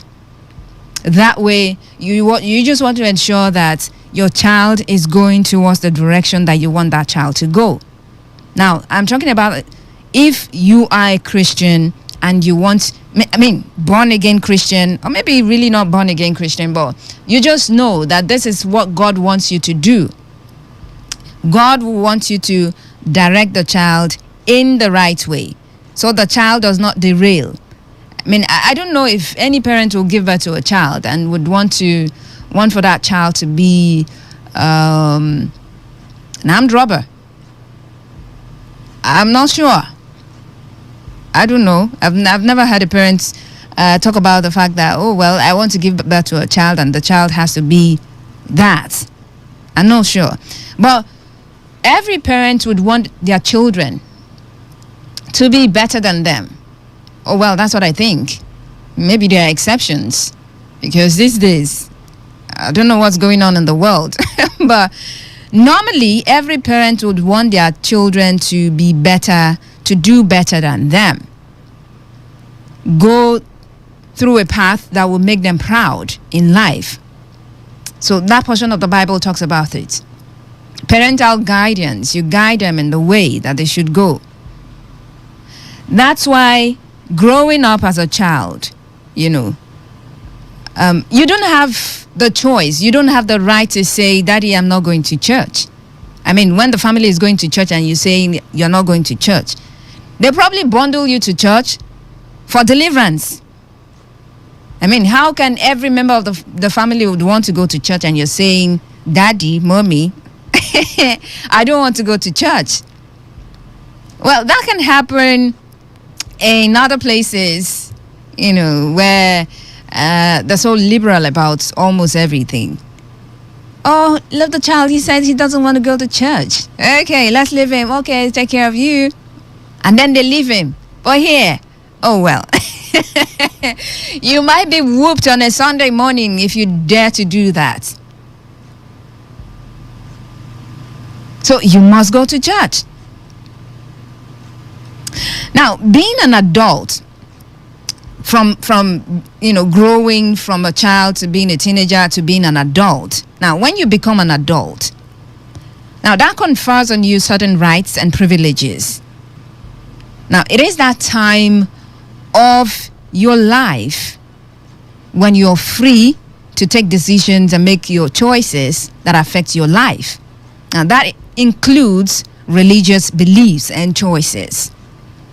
Because you're an adult. From 18, you're an adult. And so it is known, or it is a given, that at that age, you're capable of making your choices in life. Okay? Because you're 18 and you're an adult, it's legal. That's the legal age. Now, at attaining that age and becoming an adult and having the right to freely make your decisions and your choices, there are some decisions and choices that you cannot freely make while you're still living with your parents. Yes, just imagine that. Now, one of those include religious beliefs and choices. Now, let's just say you're 18. Now, I'm talking about adults in their parents' houses, okay? Now, let's just say you're 18. You're still living 18, 19, 20 or more, but you're an adult, but you're still living with your parents. And then, because growing up as a child, the entire family attended a particular denomination. The entire family, they believe in a certain religion. So that's what you grew up into. Now, being an adult would give you the right to say, oh, well, I'm grown now. I'm an adult. So I think I should be able to make my choices, my religious choices as well. Decisions as well. And so, Daddy, if you attend church A now, because I'm an adult, I don't want to attend church A with you. I want to go to church B. Mind you, you're still in your father's house. You're still living with them. Oh, well, I've heard about stories where, you come up with a decision like that. You make a decision like that. And you hear the father would say, not under my roof. You can make that decision when you're out of my house. I mean, you're going to hurt your father or your parents so much. I mean, so for the entire time we've been bringing you up as a child in this our way, in our path, probably attending church A. This is what you grew up into. So, what got into you to want to say you want to deviate? Because to them, they brought you up in the way they knew is best for you or was best for you. And so they're going to be paying to want to know, to find out that you've decided to, go another way. And so there's bound to be trouble in the house. This is not going to happen under my roof. When you leave, you can do that. While you're here, it's either you attend church A with us, it's either you believe in this with us, or, oh well. If you insist, there might be a disowning. If you insist, there might be a disowning. If you insist, there might be a deliverance session. They probably report it to their pastor. Pastor, I don't know what is wrong with the child. He just woke up one morning and he says he doesn't want to attend church A with us. He wants to do this. He doesn't want to believe this with us. He wants to believe that. So these things happen. But I've seen families where mother would go to church A, father is going to church B, and children are going to church C. Oh well, some people would say that's so divided. And in some family, you dare not deviate. If the head of the house, head of the family, the father is in church A, that's where everybody should go to. As long as you're under the roof of the head of the family, of the father, you don't have a choice. Whether you're an adult, you're free to make your choices, religious choices or not. You don't have a choice because, you're still under his roof, okay? So all of these scenarios, they play out in our society today. I know you're wondering where I'm, what question, what poser I'm about to hit you with. But just imagine all of the scenarios.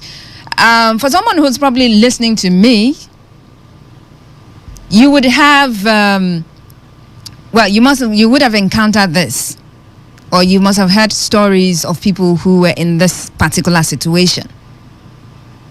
That you were in your father's house, and one day you decided to go to church A, you decided to believe in something else, and hell broke loose. So on Gospelration today, remember the Bible portion that I quoted, Proverbs 22:6, train up a child in the way he should go, and when he's old, he would not depart from it. So for some parents, when you come up with that decision to say, Daddy, I want to attend church B other than your church A, they will look at themselves like they have failed to, train you up in the way they knew, on the way they know, which to them is the right path. So they will see themselves like they have failed in training you up, in bringing you up in the way that you should go. Because while you are still a child, they were bringing you up in that direction. And in your adulthood now, you want to say that, you know what, this isn't working for me. So that would seem like a failure to them on their path. They will feel bad about it, that they didn't really do a good job at training you up in the way you should go. That when you're old, you will not depart from it, because right now you're old, you're of age, you're an adult, and you want to depart from the way that they've been training you up. So it will feel like, it would definitely seem like a failure on their path. But on the show this morning, I'm going to be asking the question, should an adult still living with their parents be allowed the freedom to have different religious beliefs other than that of their parents? Now, if you are a parent, just imagine you have a child, you've trained that child in your religion from birth, or from the time they knew, they could understand certain things. From the time they could understand that, oh, well, this is religion. This is, maybe not really understand that this is religion, but, they could understand that we are going to church. We are going to church, from that time till they became adults. Just imagine your child will wake up one morning to say, Daddy, this church you are talking about, this is not the one I want to go. This thing you are talking about, no, I don't. Daddy, I've just been managing it. Now that I'm adult, this is what I want to do. Okay? This is your religion. No, I don't want to follow this one. This is where I want to go. Or this is your denomination. This is not the one I want for myself. You can attend with your other members of your family, but for me, I'm an adult now, so this is where I want to go. How would you feel? Would you let that child, go the path they want for themselves? Okay, let me not call call a child now. Would you let that adult child of yours? Okay, well, it's still your child, so yeah, I can say that. So, would you let your son or your daughter, who is an adult, have a different religious view, belief, different from yours? Would you just let them the freedom to do that while they are still living under your roof? Okay? So that's the question. Should an adult still living with their parents be allowed the freedom to make religious decisions, to attend other denominations, probably to believe in other religion other than yours? Would you allow that? Should they be allowed the freedom to do that? Okay, so let's have this conversation this morning. You're listening to Gospiration on Today 95.1 FM. Feel free to call in or send in text messages and let me hear from you this morning. Should an adult still living with their parents be allowed the freedom to have different religious beliefs other than that of their parents? That's the question for this morning, okay?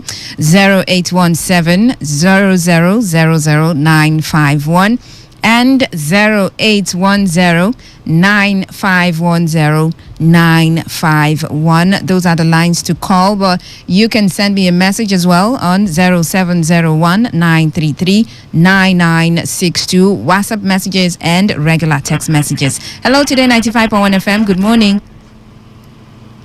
Good morning, my sister. Hi, good morning. Happy Sunday. God bless you, dear. God bless you too. What's your name? This is Mr. Marcus from Port Harcourt. Oh, Mr. Marcus, glad to have you join us. Thank you very much. The issue you raised today is supposed to draw the attention of every reasonable parent. It has caused so many damages in the society. Okay. But I want us to look at this issue the way God do. All right. Not just how we feel. Okay. The creator of heaven and earth, in his wisdom, is higher, not to be compared to man's wisdom on the way he reasons. Absolutely. He has the power to convert and push everybody into serving him just one way, like zombie. If you want to, he can. But he chooses to give us freedom of choice.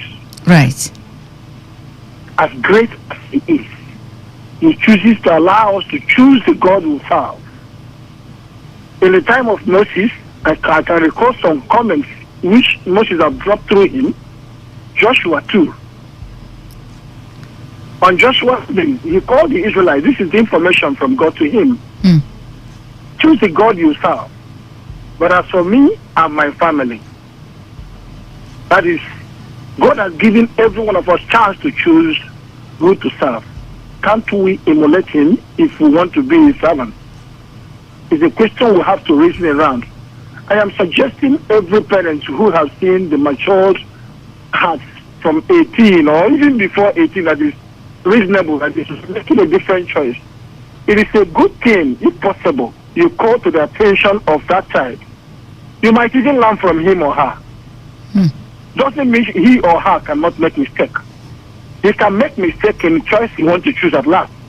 But giving chance, lovely time with that child will help you at the same time understand him or her, or redirect him or her if he's making a mistake. I think we should allow our children at that age to choose on where to go when it comes to religion to belong to. Okay. Thank you. All right. Thank you very much, Mr. Marcus. Thank you so much. Hello, Today 95.1 FM. Hello. Hi, good morning. Good morning. My name is Chiwendo. Chiwendo, you're welcome. Room of party in Akwa Kingdom. All right. Let's hear you. Okay. This topic now, where is doing is very serious, you know. See, when we are growing up, yes, we normally go to the church with my mother, my father, all of us. Okay. But this time around, things can't be as if Christianity change. You will see father going on, mother going on, first daughter, just different faith in a family. And I discovered that that's the biggest challenge now we're having in our Christianity or in our family. Okay, so I need you to narrow it down, okay? To an adult still living with their parents, making their own religious choices. Do you think the parents should just give them that free will to make choices like that? That's what I'm trying to say. It's not good. Okay. Unless when you don't marry, come off from under your father's care. Yes. You can make your choice, you and your husband. Okay. Understand? No. But so you're under your father's care, your mother's care, and everybody in that under that man's roof supposed to get one faith. Okay. All right. For example, in a day of night vigil, everybody needs to go. In a day of prayer service, everybody needs to go. Just like that, things work out for good. Okay. Thank you. Have a nice day. All right, you too. Thank you so much, Chiwendu.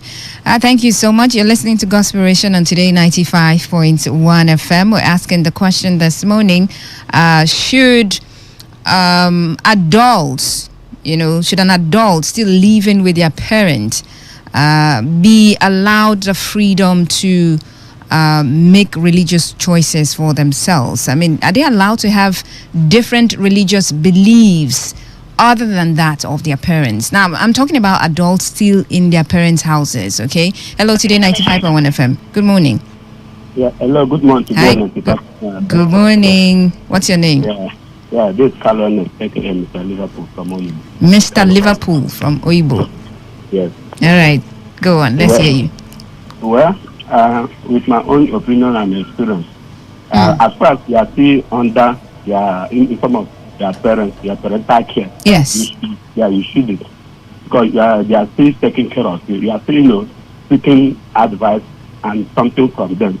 You should, maybe you have let's say you have now become a man. You have married, or you are not staying on your own. You are free to, planning with your new family. But as far as you are still under your parents, it's not advisable. Okay. Thank you. All right, thank you very much. Okay, Mr. Liverpool says, as long as you're still under your parents' roof, regardless regardless of age.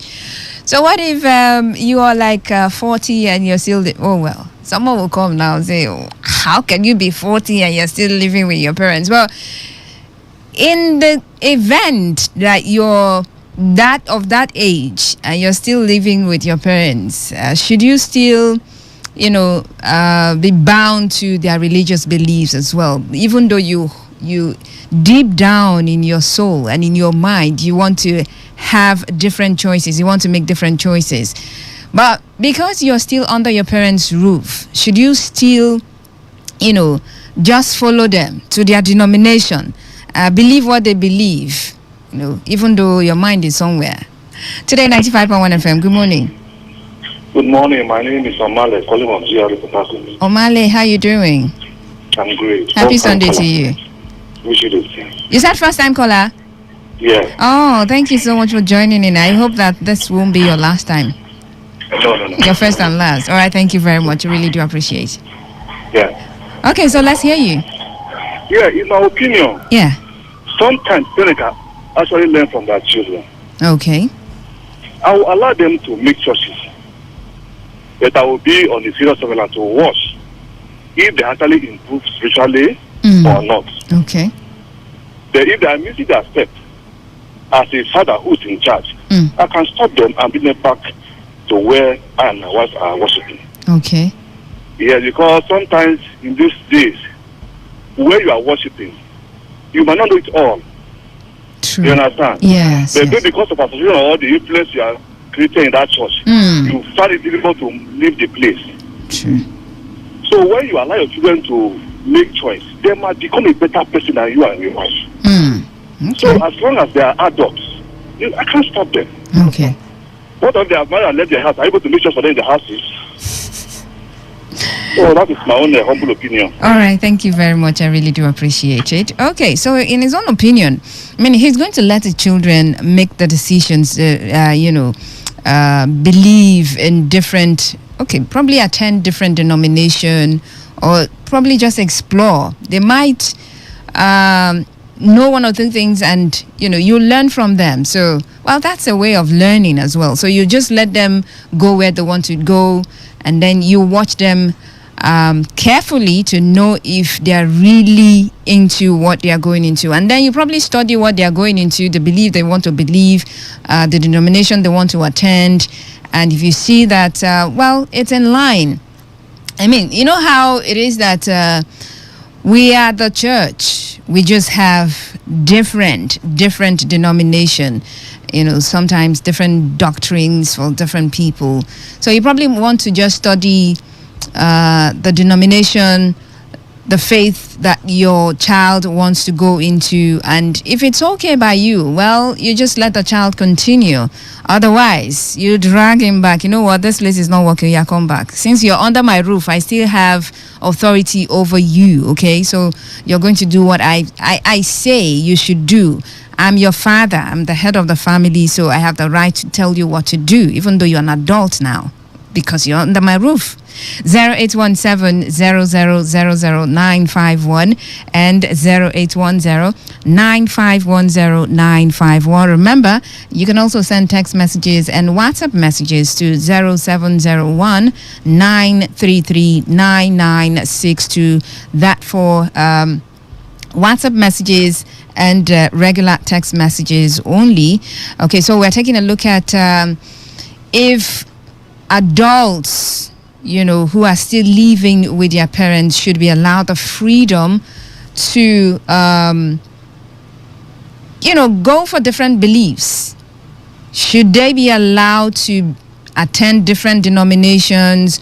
Should they be allowed to have different religious beliefs other than that of their parent?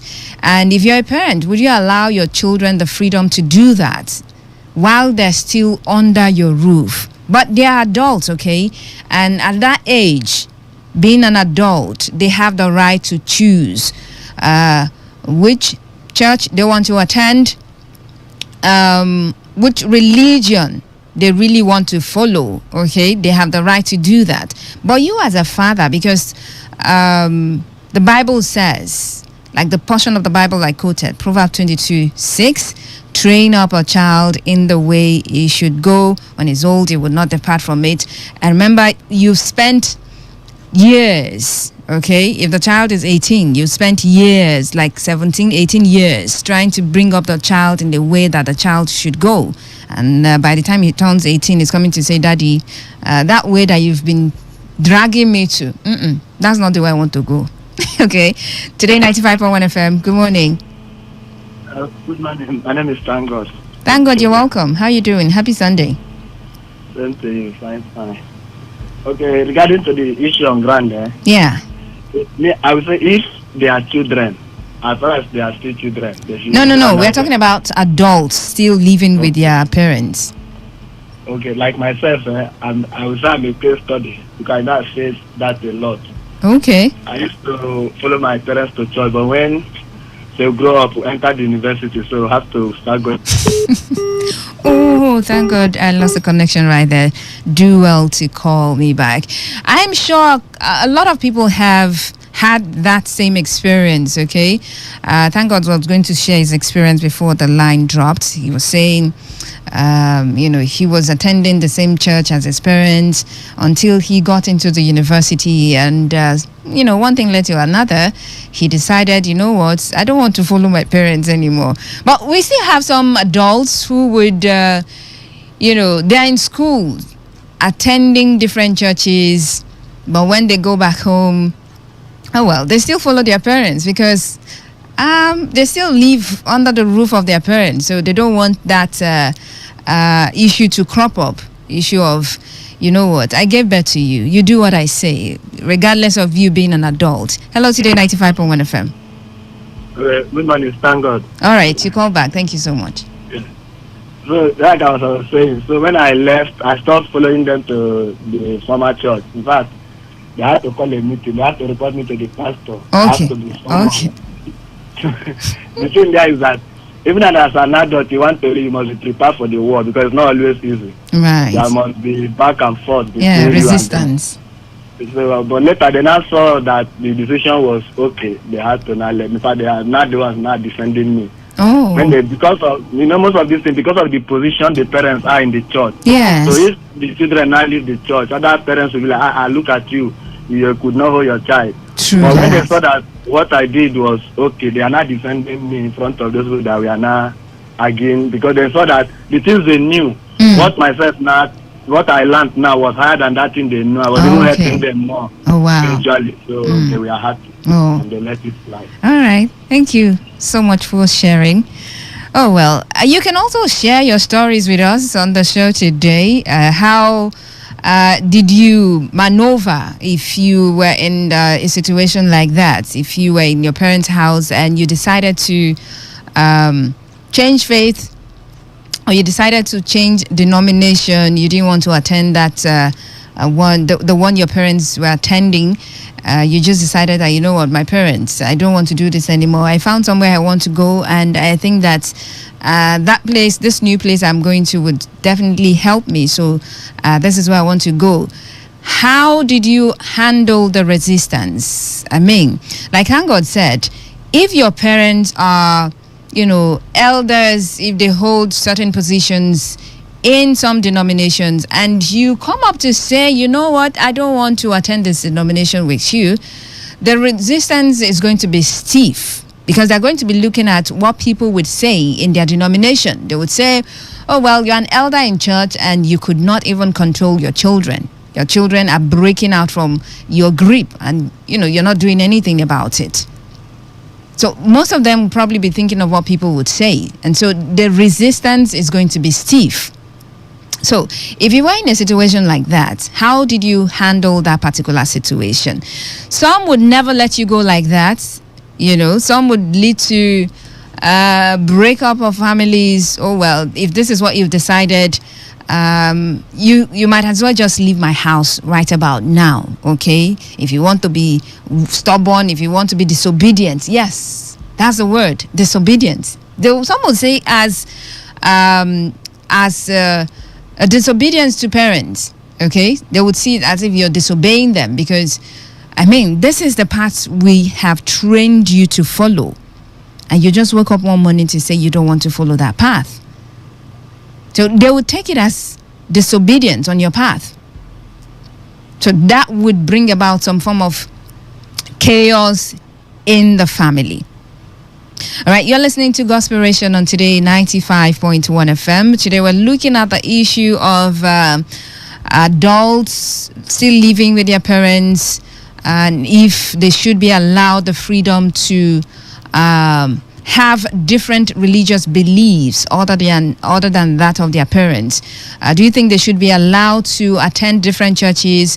Do you think they should be allowed to have different faiths? Do you think they should be allowed to have different religions other than that of their parents because they are still living under their roof, even though they are adults and they have the right to make decisions, including religious decisions, fine and good. But in this case, they're still under the roof of their parents. And so, you know how it is that some things are restricted if you live with your parents. You cannot go out and come back whenever you want, okay?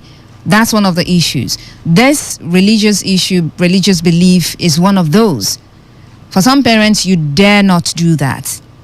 For all the times that you're going to be under their roof, you would not do that. In fact, that would be like an abomination unto them. So you would not do that. So do you think they should be allowed? Do you think parents should allow their children who are adults to have different religious beliefs other than that of their parents? 0817 0000951 and 0810 9510951. Those are the numbers you should definitely call, and let's have this conversation. And alternatively, you can send text messages and WhatsApp messages to 0701-933-9962. Of course, you can head over to Facebook as well, or Twitter. Check for Today 95.1 FM and drop a comment there.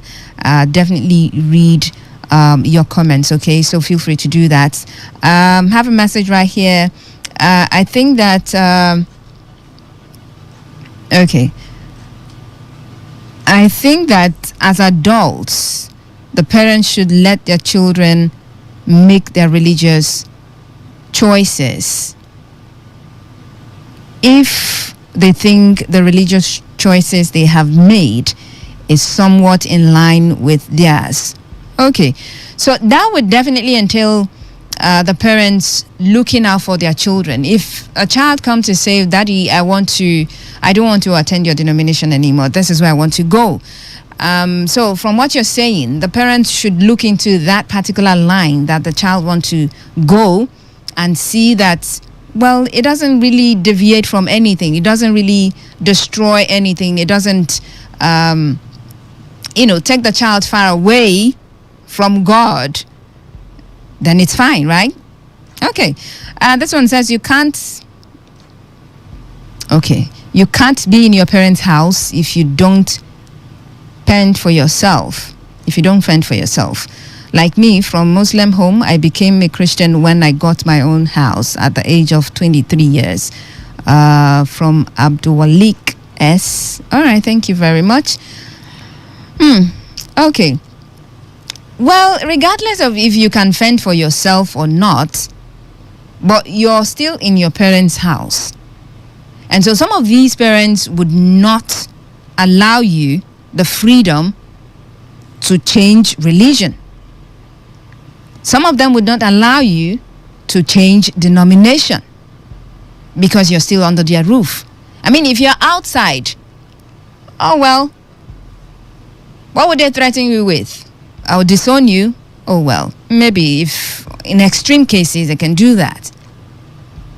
But in this case, you're still in the family house. You're still living under the roof of your parents, regardless of if you're fending for yourself partially.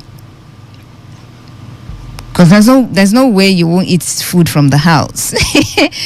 And they're paying rent. Even if you want to contribute, oh well, you're still under their roof. But let's say they're still housing you. They're still feeding you. Maybe not clothing you, but housing you and feeding you. Even though sometimes you provide food for the house. But you're still under their roof, so they're housing you and they're feeding you. So they would want you to still attend their church. They will still want you to believe in what they believe as well. Okay? So that's the thing. But if you're out of their house, that's a different ball game. All right? 0817-0000-951 and 0810-9510951. Share your thought with us this morning on the show. I've got less than 5 minutes to do this, so keep your calls coming in and your messages coming in. Like I mentioned earlier, you can go to our social media platforms, Facebook, Twitter, drop a comment there. I would definitely read that loud for everyone to hear, okay? Message here says, as long as you're an adult, you are free. You should be free to make your religious choices, regardless of if you're under your parents' roof. Okay. I hope you tried that. I hope you did try that and it worked for you, okay? I don't know. But I know a lot of people who should call in and share, because this is something relatable to a whole lot of people, okay? Some people have had quarrels, fights in their families because of this, all right? For some, the mothers would defend their children, say, oh, well, allow him now. He's grown. She's grown. Allow him. As long as they're not doing bad things, as long as they're not joining gangs, as long as they're not joining occult groups. I mean, it's same God we are going to serve, right? Fine. Allow them. And then you see quarrel between father and mother. Oh, you're trying to spoil the child. You're the one who's encouraging the child to do all of this. I am the man of the house. And if this child is under my roof, he or she does exactly what I say. And I'm saying that you follow the path that I've prepared for you. The one that I've been training you to since you were a child. Now, you cannot become an adult all of a sudden. Under my roof, you're telling me what you want to do. You can reserve that for when you're out of my house, not when you're in my house. So you see that that situation, it causes some sort of trouble in the family. And sometimes it leads to the child getting out of the house. Because apparently, I mean, the house is going to be uncomfortable for you. They're going to make it uncomfortable for you. Let's go to church. Well, which church are you going? Our church. No, you cannot get into the car. We're going together. You don't have a choice at that point in time because, well, maybe you have money to get a place of your own. Maybe, yes, you have money to get a place of your own, but you just don't want to leave at that point in time. Maybe you're a lady, so you're just waiting for a man to come marry you from your father's house. And so you're still there, not because you don't have money to rent a place of your own. So all of these issues, they're everyday issues. Now, even today, I know, even today, somewhere, somehow, there is a situation somewhere concerning a child wants to go somewhere and that one wants to go another place. The mother wants to go to another denomination, the husband is going another. Or it's just a twisted situation though. It is a twisted situation. But thank you so much for being on the show with me. It's been Gospiration on Today 95.1 FM. Thank you so much for your calls and your messages. I really do appreciate it. I would go on a short break. When I come back, time to take a look at some of the trending stories on our national dailies. Yes, newspaper review comes up in just a moment. This is Today 95.1 FM. Stick around. My name is Faustina.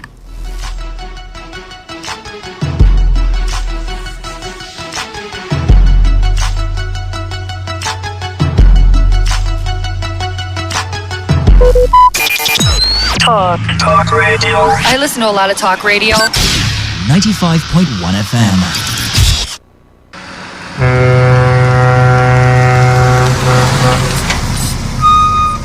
Officer, take. Officer, give me number. No time. Ma, they match am. They go. What? You driving the officer of the law? You under arrest.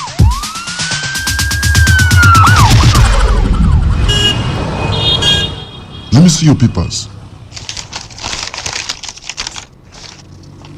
You can go. They're in order. Drive safe, okay? I don't understand though. No be the same country again. Officer reject bribe. They arrested me yesterday. That yesterday, I go do my papers. See as I pass now. I pass without fear.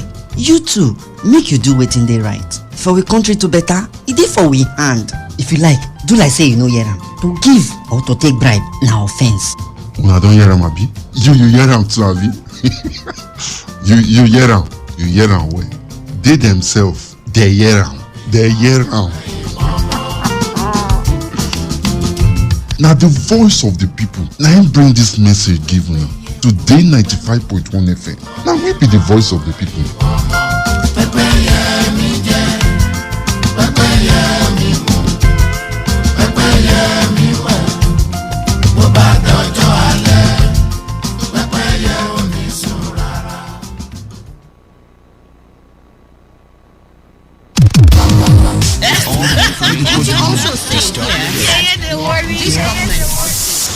For that station, John.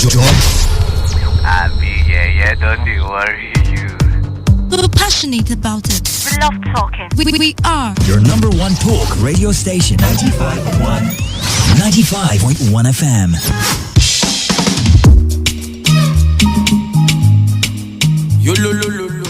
Government tell us say police na our friend. I remember wetin my papa tell me. Say make I mind who I dey call my friend.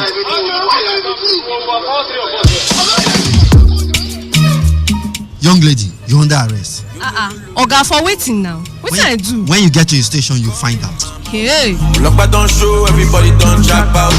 I say I know they follow you go anywhere. Hey, you know they go anywhere. Go and ask about Officer Mark. You see, if I deal with you, nothing will happen. Nobody will question me. I will deal with you. Oga, leave my clothes now. Wait. You won't naked me. Oga. Do you have 200,000? 200,000 for what now? Wetin I do where you want collect 200,000? If you get to the station, you pay more than that. 200k for waiting. I don't get that kind of money. I don't get that kind of money. Oga, remember, you were once like us before you got into force. You have brothers and sisters like us in this society. The law says protect lives and properties. But what do we see today? This life don't last forever. Please remember, we have just one life. Why can't we live for one another? Things will get better if you just hold my hand. This message is brought to you from Today 95.1 FM, Voice of the People.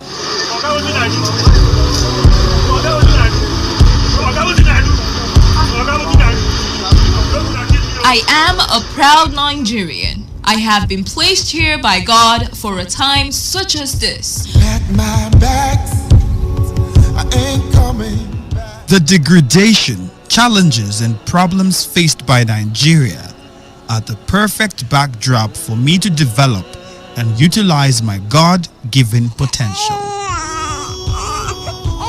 I will not complain. I will not criticize. Rather, I will use my skills, gifts, relationships, and experience to find long-lasting and revolutionary solutions to the many challenges confronting Nigeria.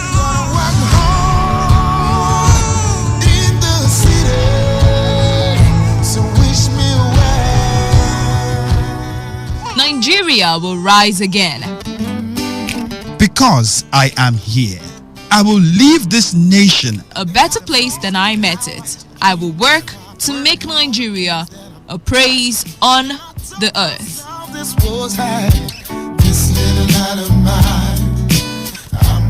I will work to make Nigeria a praise on the earth. So help me God. Let me tell you how I got this far.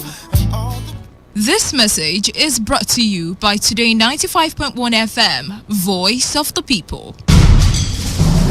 Some people will carry human head in their boots and they will not charge them because they are collecting bribe. When they go collect salary, then go say government need to pay them break. All these taxi drivers safe. They don't even get papers. Even driver's license safe, they no get.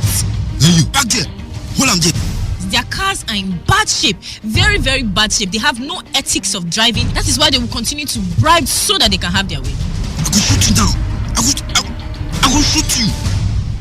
Headlight, you no get. Side mirror, you no get. Motor wey to carry animal, now you take put for road to carry human being. You don't even wind the motor when rain dey fall. You no get conscience at all. Take, you be number 15, you be number 5. Mona no forget una number. Let's allow them do their job. Do not obstruct justice by giving or taking bribe. Avail yourself a check. Even you, Oga driver, stop reckless driving and always update your papers. This information is brought to you by Today95.1 FM. Voice of the people. Officer, give me change. Now 1,000 I give you.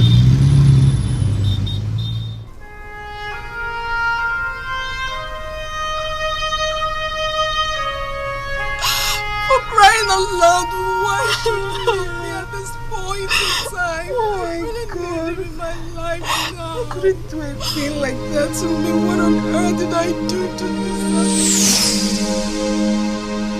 Suicide is a practice that is fast gaining dominance in Nigeria. Suicide is the intentional act of taking one's life. Within the first quarter of 2017 alone, many Nigerians have subscribed to suicide as a means to escaping depression, severe anxiety, acute stress, terminal diseases, lack of money or hope for survival, mental disorder, or even a heartbreak.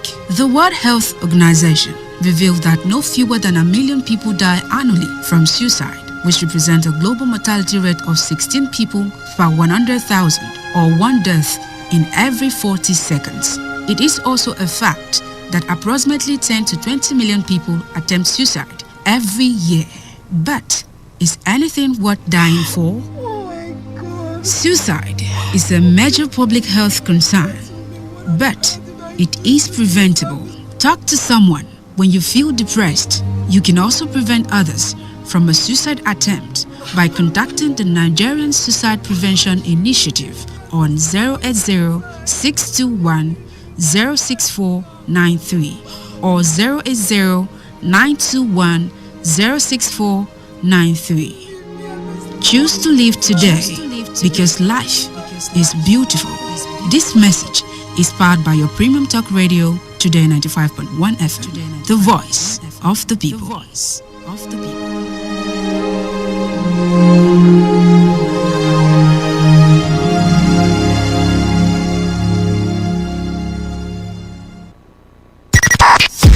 95.1 FM, voice of the people.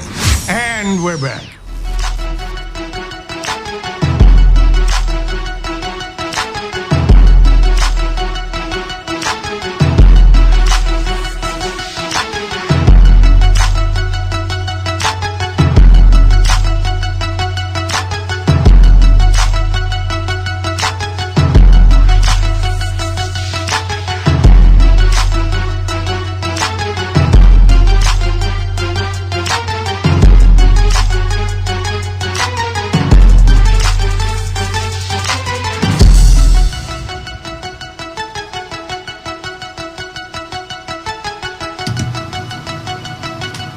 Welcome back to the Sunday morning show right here on Today 95.1 FM, Voice of the People.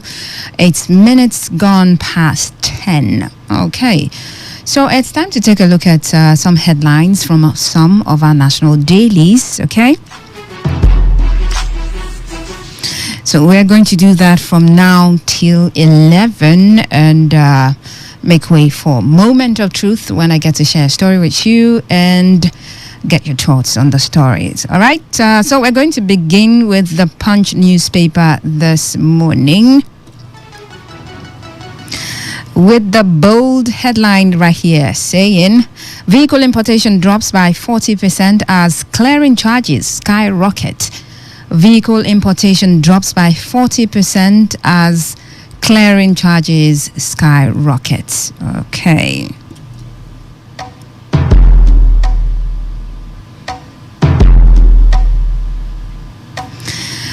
UK security advisory to support Nigeria, says British envoy.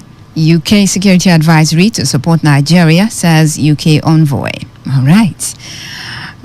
Okay.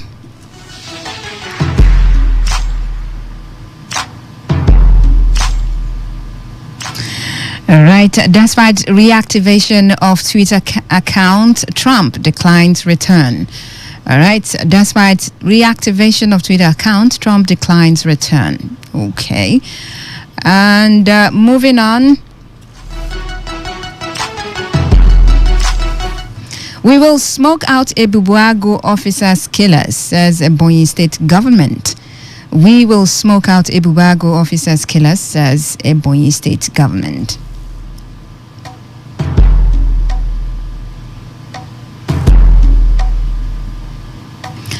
Gunmen kill cops allegedly extorting Enugu motorists. Gunmen kill cops allegedly extorting Enugu motorists.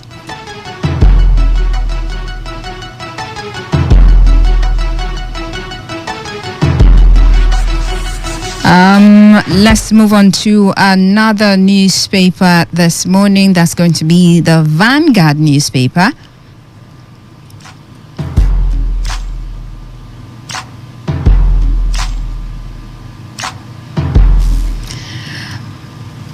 First headline here says, Northern leaders to monitor Atiku, Tinubu, Obi, Peter Obi, Kwankwaso campaigns, scrutinize manifestos. Haki Baba Ahmed is the one saying that. Wike dares Ayu, sue me over PDP funds diversion allegation. Wike dares Ayu, sue me over PDP funds diversion allegation.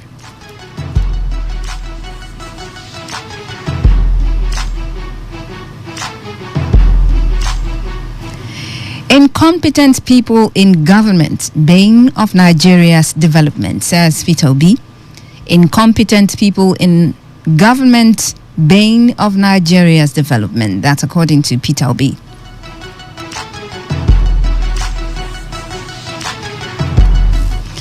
UK encouraging return of Nigerian artifacts, says High Commissioner.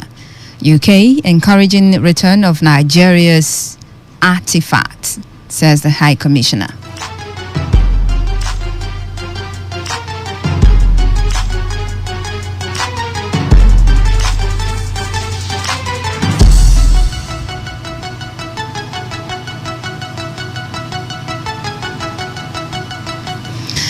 Another headline from the Vanguard newspaper says, Obi woos North, vows to end poverty.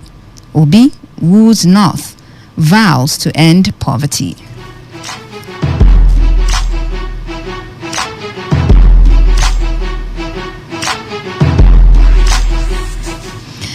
Tinubu accuses Atiku of fighting Obasanjo in public as VP. Tinubu accuses Atiku of fighting Obasanjo in public as VP.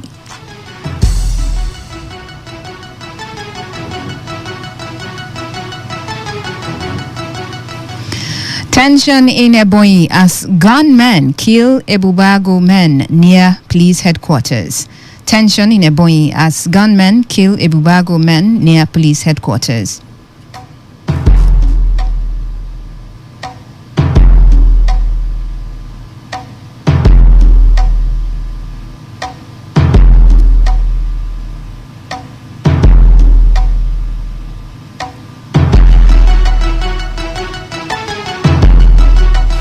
Okay, so let's take a look at this day newspaper.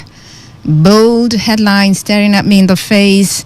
Bill Gates pledges $7 billion in aid to Nigeria, other African countries. Bill Gates pledges $7 billion in aid to Nigeria, other African countries.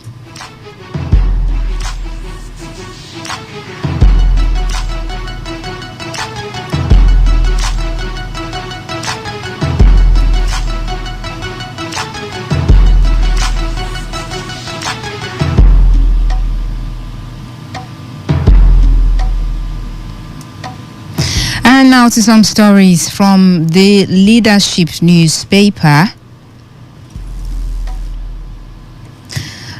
Here's a cover story right here from the Leadership newspaper. Electoral violence. Please identify Rivers, Borno as flashpoints in 2023 polls. Oh well. Electoral violence. Please identify Rivers, Borno as flashpoints in 2023 polls. That's a cover story from the Leadership newspaper.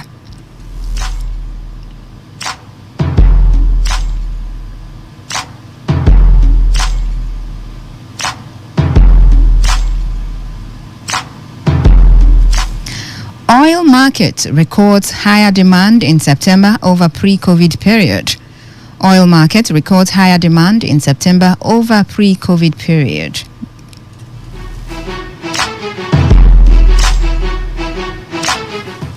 Federal government to commission first rail wagon assembly plant in West Africa. Federal government to commission first rail wagon assembly plant in West Africa. Okay, we'll see about that.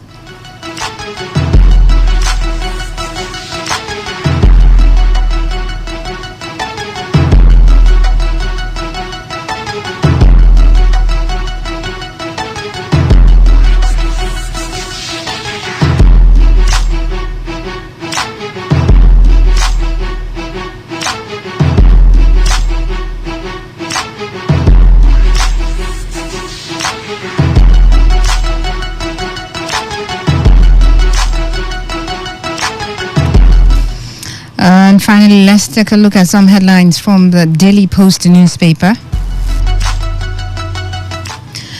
2023 polls, fear grips politicians over Naira redesign. 2023 polls, fear grips politicians over Naira redesign.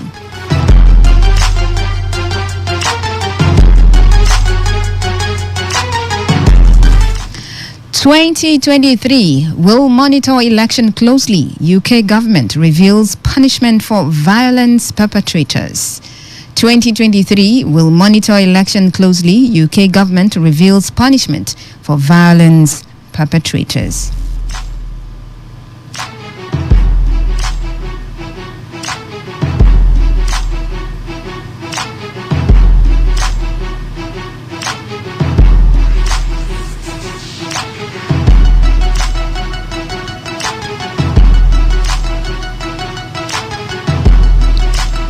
All right, it's time we take a look at some of the stories in detail so we can get to have a conversation around them. Okay, I'm certainly going to take a look at that story on electoral violence and Rivers State and Borno State as flashpoints in 2023. Okay, I'll get to that in just a moment.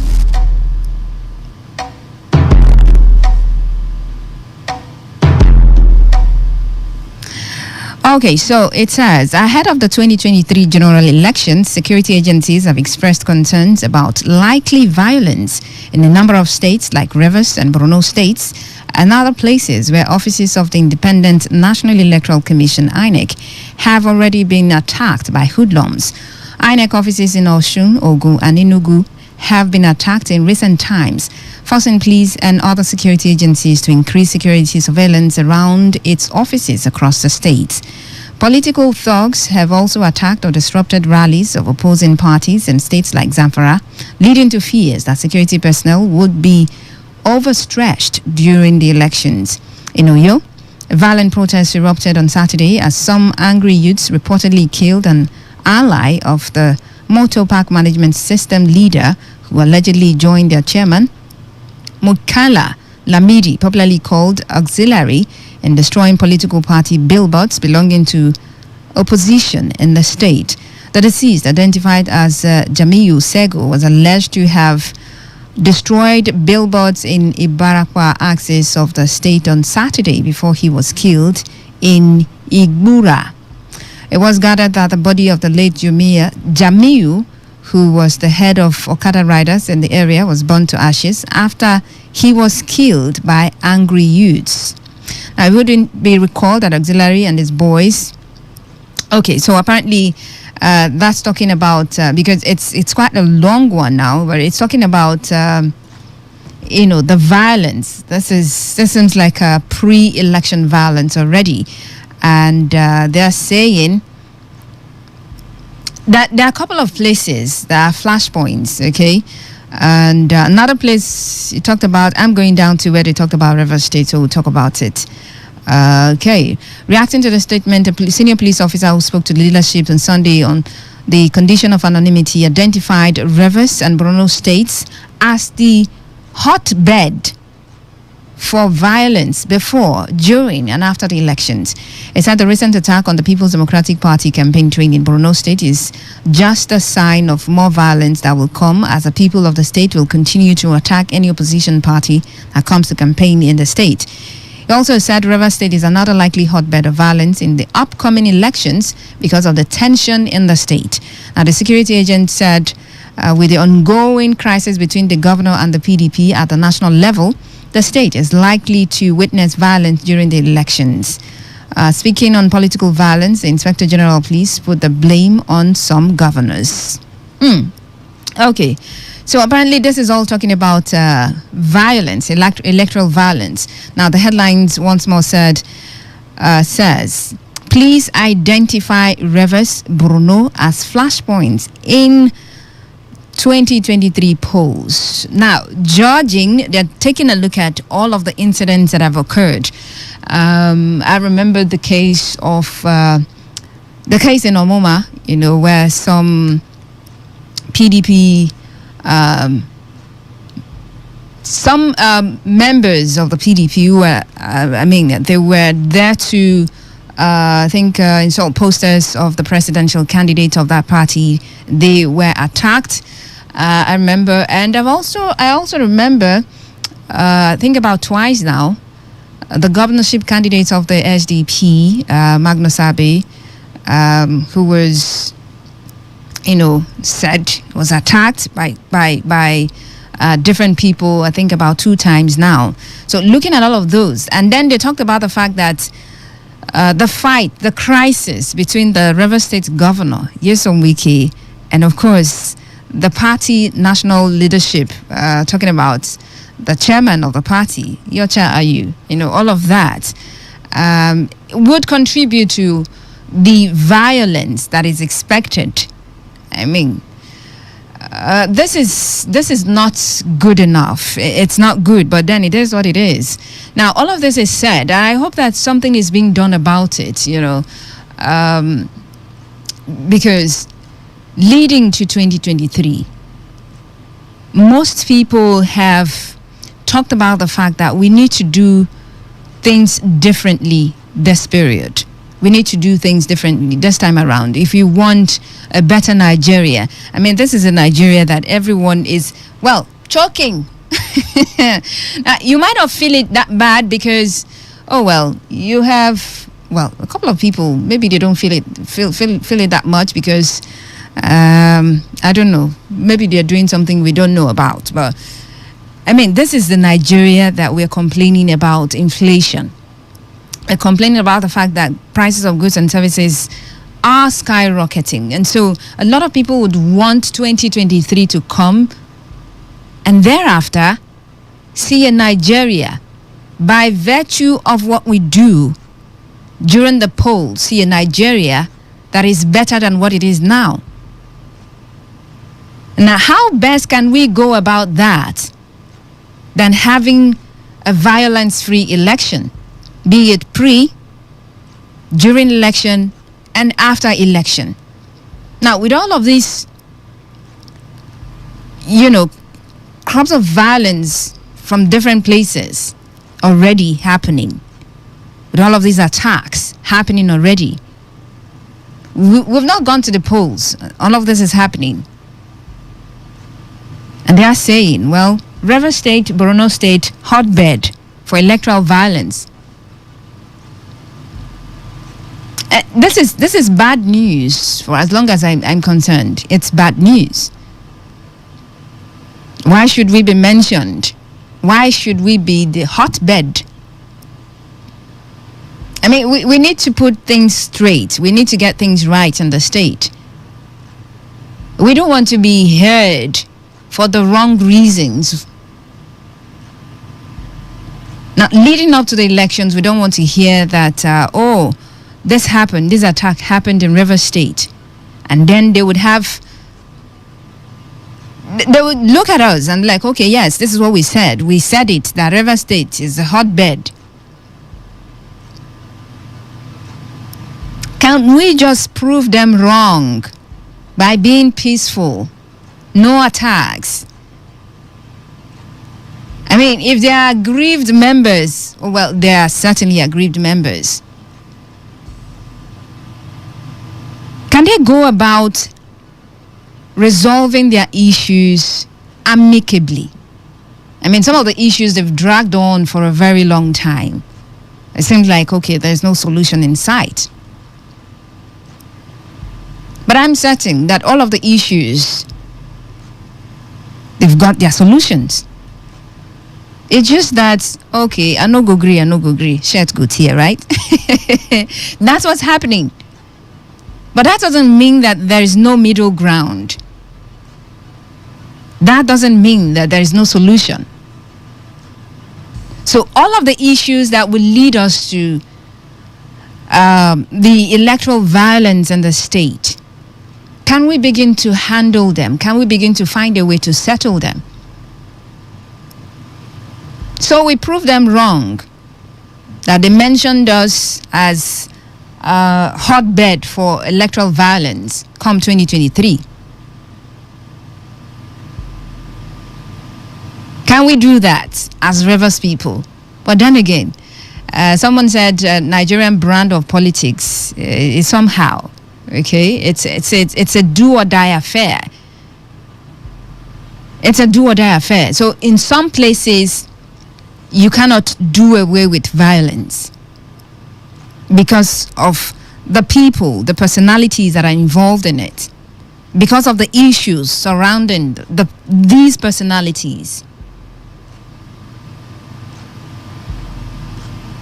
So I look forward to, election periods where all you hear is the results. And then you hear people congratulating the winners. And then we go forward.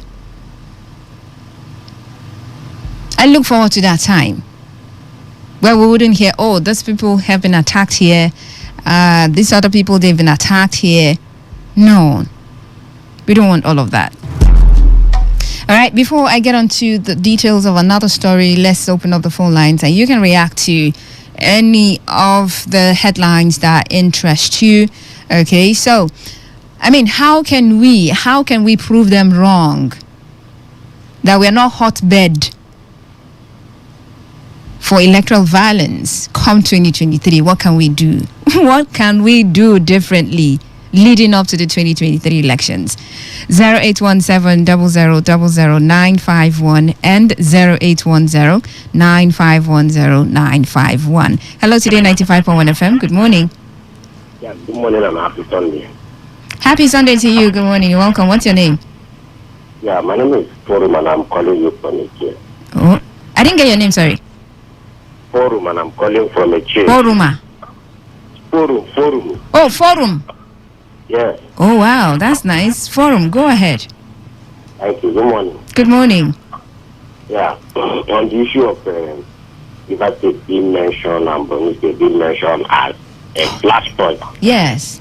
During and after election. Well, what's the primary duty of the police? The primary duty of the police is to safeguard life and property. Yeah. Life and property. And as such, whenever there is a pre-information of a particular thing, like what they have said, yes, that is that state and Borno State, you must you redouble your efforts. Okay. If there is you redouble your efforts. For you to have come up with the issue of mentioning two states as a flashpoint means that you have a superior knowledge, and that which has led you to have that superior knowledge should equally give you the strength to come against that violence that is yet to come. But is it just the job of the police? Police is primarily the duty of the police to safeguard lives and property. Because, for example, as an individual, Forum now, I am an individual. Yes. You can't see me walk on the street with a rifle because I don't have the license to carry such thing. The police have such a mandate to carry rifle. So primarily it is the duty of the police to safeguard life and property. I know that there are pockets of violence that has happened in Rivers State. Yes. Which I think police should be up and doing. Like some of the things that has happened before now, police has invited people and there are statements from the victims. And it is the duty of the police to make investigation and see where these violence are coming from. If you, like you mentioned recently, INEC offices were burnt in some states. States. Such thing has not happened in Rivers State. Why is it that those states are not put to a kind of a watch? A state burning an INEC office, whether in local government or in a ward, it's a big issue. So why? And who is the person even pointing to Rivers State that a pocket of Rivers State and they've gone? Well, in as much as I know that mischief is possible, anybody can feel anything against a particular person. That does not mean that every violence in this country will be centered in Rivers State. So I may not totally agree with whoever that is pointing a accusing finger into Rivers State, that Rivers State is this and that. But the police should be up and doing. Okay. When you have an information about a particular thing, stand very strong and see how to end such thing if there is any. Thank you very much. All right, thank you very much. Really do appreciate your take. Hello, Today 95.1 FM. Good morning. Hello, good morning. Hi, good morning. Happy Sunday. Thank you. What's your name? My name is Kingsley calling. All right, Kingsley calling from Obogno. All right, Kingsley. Yeah, based on the question you're asking, what should we do as a people to remove our name from where they tag us? Yes, to start with, it lies in the hands of the followers. We should understand that these politicians who are causing problems to the land do not actually mean good to the people they claim they want to govern. And you who are supporting them, for the fact that you're supporting them doesn't mean you should go as far as going to even trouble your brothers, your sisters, whom both of us live in a community. Okay. The political ambitions of these persons do not want the lives of any of us. Go in, for the fact you're supporting them shouldn't mean that everything they said you should carry on by going out to either kill your brother, your sisters. No, it's very, very wrong. We should learn how to play this politics. Okay. These persons, have we even taken our time to ask this question? After this person wins this election, we are killing ourselves. Will you even get access, even close to their gate? Okay. What will be of the benefit to you as a person after these persons win? That is why it's very, very important for us to take our time and look at the people who actually mean good for us. All right. Not people who are just coming out to amass wealth for themselves. At the end, they leave us in they impoverish us more. We should be very wise. Kill your brother because of one person, because of person who said he wants to govern us. Let us use our head this time around. Thank you for having me. All right, thank you so much for your contributions. Okay, he's reacting to the headline that says electoral violence. Please identify Rivers, Borno as flashpoints in 2023 polls. They came about this after looking at some incidents. I mean, it doesn't mean it just Rivers. They talked about the other states that INEC offices have been attacked. Well, it started already. That's pre-election violence already. Okay. And for Rivers State, they talked about some of the cases, some of the attacks. Okay. That of Omoma They talked about that one. And in Borno State, they talked about a particular case as well where someone was killed already. So looking at all of those, they came to a point that they've said, well, Rivers Borno, there are flashpoints of electoral violence, when it comes to the 2023 polls. And I'm asking this morning, what can we do to prove them wrong? Hello, Today 95.1 FM. Good morning. Good morning. Yeah, happy Sunday. Happy Sunday to you too. What's your name? Yes, my name is George. George. Where George calling me from? I'm from Rumewo Odego. Rumewo Odego. Emoa? Yes. Emoa, yes. Okay. So, when I heard the headlines today over the electoral violence, and River State was mentioned over the electoral violence, it hit my mind. Do you know why it hit my mind? Oh, well. Why? So, River State is supposed to be a state that we should shun what is called electoral violence. And even the act of the politician involved who have, they say they have character, they have the third degree, they also have what it takes for them to bring peace, for them to make sure that we mitigate, we eliminate, total elimination of electoral violence. They are now the actors of electoral violence. Now, I could remember vividly what happened between Senator Magnus Abe at Oyibo local government era, which he accused from present PDP chairman of surmising his apart. That's government. I also remember vividly what really happened at Omoma when a party, a man who wants to contest and he had a supporter, to do a post, a billboard, not just a post. Billboards and posters. Yes, only. The councillor in that ward, which allegedly was involved in that, attacking people.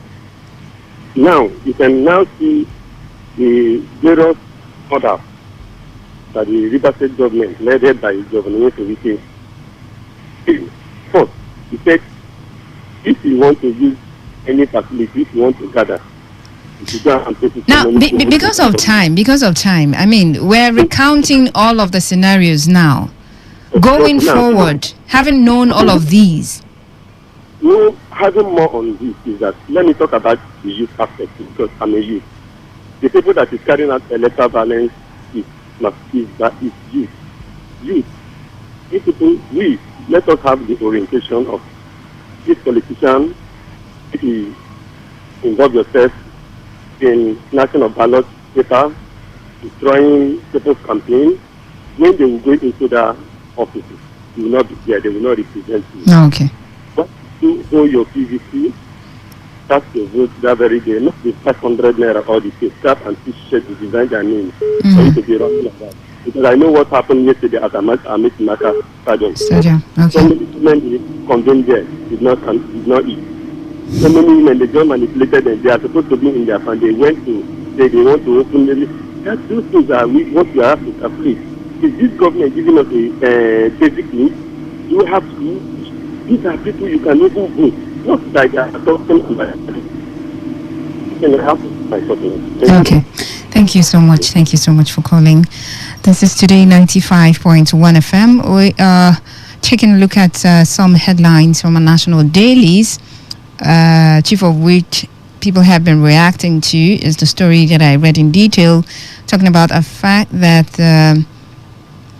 the police have identified Rivers Borno as flashpoints in 2023 polls in terms of electoral violence, judging and looking at crops of attacks, that have been perpetrated already. Hello, Today 95.1 FM. Hello. Hi, good morning. Good morning. Happy Sunday. Happy Sunday to you too. Joshua from Ada George. Joshua from Ada George. You back from church? Yeah, I'm back. All right. So let's hear you. Obi would not promise to end poverty. Yeah. I want to urge the people from the north that they should trust Obi to end poverty from that side. They should stop thinking that it must be a person from that side that they will vote for, because they have been doing that and they have seen the result. So it is now time for them to think and vote for somebody who have the capacity to end this poverty. Okay. So since they have been voting people from that side, they should stop that it must be somebody from that side that they will vote him. They have been voting, they have seen the result. So in this 2023, I urge my brother from that side that they should vote another way around in this election. So that they will benefit from it. Thank you. All right, thank you very much for going straight to the point, reacting to the headline. Obi Woos North promises to end poverty. Poverty is something that we are the capital of poverty in the world, right? And I think there was a statistics that was released, increasing the number of poor people in Nigeria. So poverty is not just specifically a North problem. The entire Nigeria, we've got poor people, so we need to end it everywhere. Hello, Today 95.1 FM. Oh, I missed that one. Hello, good morning. Morning. Hello, good morning. Good morning. Yeah, I can barely hear you. Hello? Yes, good morning. I need you to speak up, please. I want to respond to that of Obi that is poverty in the North. All right, go ahead. Hello? Yes, but you need to speak up. You need to speak up. Speak into your phone. Okay, this is Mr. Wilfred from Okrika. Wilfred from Okrika. Yes. Issues of our people because of the issues of political propaganda, which most of them do not understand. I've never get became the governor of Anambra State, and there are no poor people in Anambra State right now. I don't know if you can attest to that there's no poor people again in Anambra State. There are poor people everywhere in Nigeria. Okay, why are there so much hope that because the promise is not that they will not be poverty after it be good for you? Oh, well, that's what politicians do. They go about promising things. Because our people are not quite, understanding the principles and the section, in politics and that of propaganda. 99.9% of what they promise for is propaganda. They say we do not go deep down to study these statements before endorse them in the process of politics or at the electoral, polls. So I don't know why they convince that Obi will become the desire of Nigeria, and why he not demonstrated that when he was the governor in Anambra State. All right. Thank you very much. All right. Thank you very much. Okay, so it's not new. When it comes to campaign periods, you hear politicians talking about different things that they are going to do. They promise you this, they promise you that. Well, some they fulfill, some they don't. I don't know if anyone has a blueprint on how they can end poverty in Nigeria. That would have been lovely. That would have been brilliant. But then again, we're talking about election campaigns, and if you're talking about campaigns, there are bound to be promises, the ones that they can fulfill, and the ones they cannot fulfill, you would definitely hear them. Okay, 0817-0000951 and 0810-9510951. You can also send a text message to 070-1933-9962. Hello, good morning. Good morning, sister. Yeah, you're welcome. What's your name? My name is Jukes. Jukes. Calling from Port Harcourt. All right, Jukes, you're welcome. Yeah, let me put mouth on that to this issue. Promising to end poverty in the North? Yes. Okay. So, as long as I know, for the time I live on earth, for the experience I have, or the one I had, I've not seen a person and fulfill all his promises. So that you are a human being. Okay. Take a look at this one we are in now. We remember what he promised before he become a president. No much of them he has not done. Same as other ones, the governors. And that reminds me again, no country, no state, no community, no person that can elevate everybody. Even the Bible said it that not everybody will become rich. Okay. You know, That cannot happen. You understand? Okay. You must have a poor person in any place you are. But no matter what you do, no matter what you try, you must have people that the are poor people not among you. People there among them. Thank you very much. Okay. So telling me that a human being can fulfill all those problems, those things, is not be possible. But what I want to say is this: if somebody can try at least at his best to, we know what we are experiencing now. Nobody is exempt. So far as you are in Nigeria, we can see what is happening. If somebody probably can come in and at least this experience now, maybe the person will now at least solve it 50 or 60%. We will be happy for that. Okay. See what everything is happening in the market. All right. So that is what we are saying, what I'm saying. So I'm not saying that somebody should make everywhere the property or everybody to be rich. Okay. You know, it's not possible. Thank you very much. All right. Thank you very much. Really do appreciate it. Okay. Saying that, well, there will always be the poor among you. So promising that you end poverty.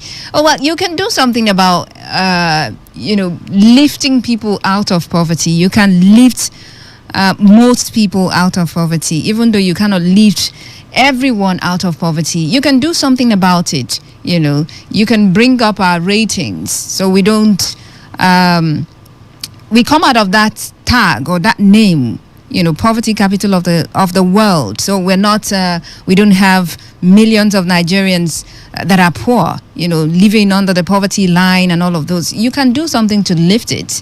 I mean, if there are employments everywhere, people are going to get employed.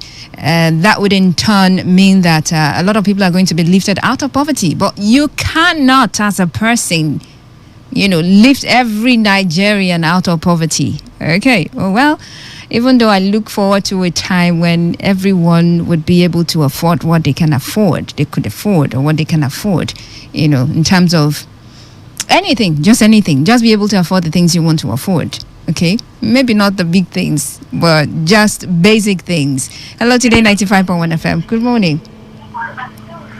Hello. Hi, good morning. From Port Harcourt. Sorry, I didn't get your name. Kevin from Port Harcourt. Kelvin from Port Harcourt. Kevin, let's hear you. I want to react to Obi promise. Yeah, Obi is wooing the North, promises to end poverty. Yeah. So I want to say that they should trust Obi for that statement. Even if you look, the rate of poverty in Anambra State is very low. Really? Even to compare to River State here, you can check it and you can check it and know.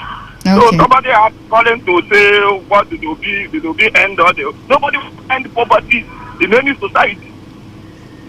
Some people will be poor, but what we are talking is what is the rate, what is the percentage of those that are poor. So that is it. They should believe Obi will do it. Okay. It will reduce the poverty level. That is what we are talking about. And not to eradicate all the poor. Nobody will do that. Thank you very much. All right. Thank you very much. Okay. So he's saying, he just said that they should believe him because he can do something about ending their poverty. Probably maybe just... he cannot eradicate it totally, but he can do something about it. All right. Today 95.1 FM. Good morning. Yeah, good morning, Faustina. Happy Sunday. Ugo. Yes, the same to you, my dear. I'm calling from Port Harcourt. All right. Ugo. Yes, Singapore we talked about today. I think, was it Lee Kuan Yew that transformed Singapore from its beginning to what it is today? I think, thank you. The process has to start with someone and with a step. So if the incoming president would start from somewhere, eliminating some of all these social problems we have in the society, the next one, and even the present government now, did something remarkable in terms of lifting people out of poverty. Whoever that is coming, we start from there. That is what you are saying. So if Obi did promise the northerners, if you look at Nigeria, poverty is greatly endemic in the north. So nobody should, it's not equal. Poverty is so much there than we have it here. If he promised them that he is going to lift them out of poverty, it is not out of place. So if the social problems we have in the north today, if somebody, look at how many leaders from the creation of Nigeria will tell you, our leaders have been coming from there. And these people never cared about their subordinates, people under them. They never cared. So once you are there, you assume that position there, they are all and all. You want every other person to be paying homage to you, line up in the front of your house, then with plates, and you are giving them whatever you have as beggars. Is that what the Nigerian society should be? So his promise to them is a good one. It's a right one in the right direction, in the sense that if by the grace of God, as he is promising, and the feeling of the people, the poor people, touches him, he begins from there. Like Jonathan did the Almajiri, and today they never value it. They never see that that man did anything for them. Very, very, very injured. So that is not what we are looking for. Let this Obi come on board by the grace of God and begin something. If you reduce the number of Almajiris here, if you reduce the number of, the extent of underdevelopment, poverty and diseases, all these things, so gradually we come out of it. All right. Thank you. All right, thank you very much. Just in case you're wondering, the headline that they're reacting to, it's from the Vanguard newspaper. It says, Obi woos North, vows to end poverty. Now, I'm just going to read a few paragraphs from that, just so you understand. The presidential candidate of Labour Party, Mr. Peter Obi, is wooing the North, alleged to be the nation's poverty capital, saying the region will enjoy prosperity under an Obidati-led LP administration if voted into power come 2023. Now, chief spokesperson for the campaign, Dr. Yunusa Tanko, who spoke for his principal, said this when he appeared on a live program on the radio station in Abuja yesterday. Yeah, so that's it. You understand that right now. So feel free to react to any other headline that catches your fancy as well. Today 95.1 FM. Yeah, good morning. How are you? I'm fine. Happy Sunday, sir. Thank you. Can anybody really remove poverty from mankind? Oh, well. Well, it's just a bad promises anyway. But I think they'll have no reason to be poor in the first place. Because like I asked the question that I did, most of the animal was, sorry, without denigrating anybody, you don't have a rich lion and a poor lion. That's because they live naturally. And we have the ability to do that. We talk about poverty. Who created poverty? Who created it for ourselves? Because some persons, out of their greed and wickedness, want their people to be suppressed. If not, what is in nature is enough for all of us to live well. Just like the way it's found in the animal kingdom. So I think for me, I think we should impress it upon ourselves that we should be more human than we are now, so that issues like poverty, greed, and wickedness will away from us, so that nobody will be coming to promise you that he's going to remove poverty from you. All right. Because everyone has that power to do that by just living in all simplicity and try to take that which you require and not taking more than you require. Okay. Just like you can see in other parts of what God has created. So let them go ahead with that campaign, because I know you cannot find poverty. Poverty is everywhere. All right. All right. Thank you very much. Thank you very much. Oh, well, when you get into discussion with some people and you talk about how wealthy some people are, how some people have amassed so much wealth for their 10th generation. Now, if you pump in that money into the nation, if that money was to go round into the nation, definitely you would have many people being lifted out of the poverty line that is drawn. There's money. Let nobody tell you there's no money in this country. There's money in Nigeria. Why do we keep having some, looted funds being returned in tranches? Now, let's just say those monies were into the hands of different people. Let's just say wealth was distributed, maybe not equally, but it's distributed everywhere. Some of the people that are poor, like poor right now, they wouldn't have been poor. Let's say if we generate employment, we would have people massively being employed. That way, so many people are going to be lifted out of poverty. So it's not something that, totally we cannot eradicate poverty. We cannot. There are some people who are going to be below the poverty line, regardless of what we do. But then, they wouldn't be as poor as they are right now. So it's something that, something can be done about. Maybe not working towards total eradication, but just do something about it. Hello, Today 95.1 FM. Hello, Faustina. Good day. Yeah, good morning. Yeah, my name is Kenneth and I'm from Port Harcourt. Kenneth from Port Harcourt. Happy Sunday and welcome. Yeah, thank you. Sorry, before I make a comment on that OB issue, eradicating poverty in the north, I just want to make a little suggestion, please.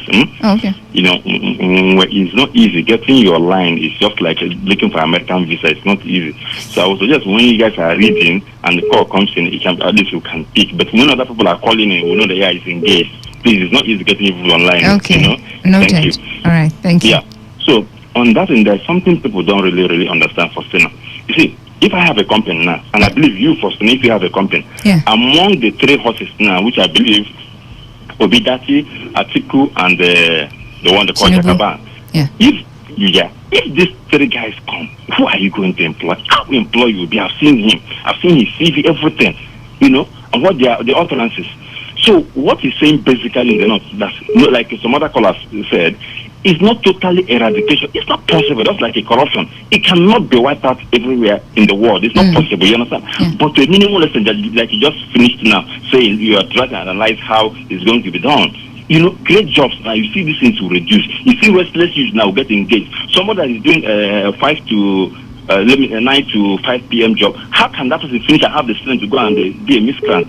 You understand what I'm saying?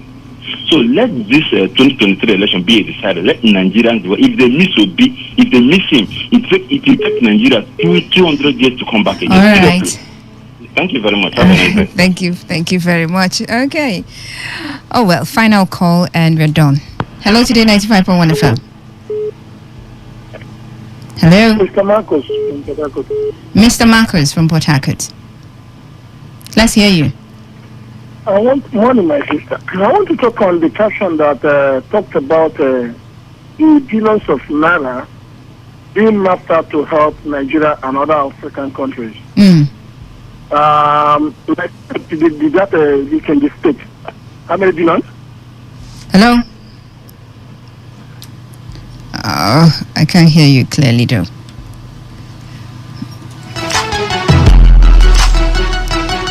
Oh, your line wasn't clear. But I'm out of time now. Thank you so much for your calls and your messages. Okay, some messages are just coming in, and I'm out of time. I'm not going to be able to take any more text message Phone line still blinking, but I'm not able to take any more messages as I've got to move on to the next show.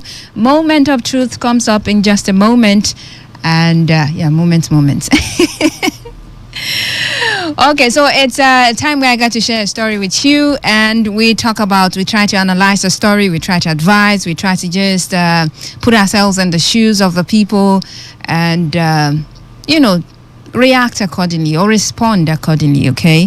So stick around. This is Today 95.1 FM, still the Sunday morning show. My name is Faustina.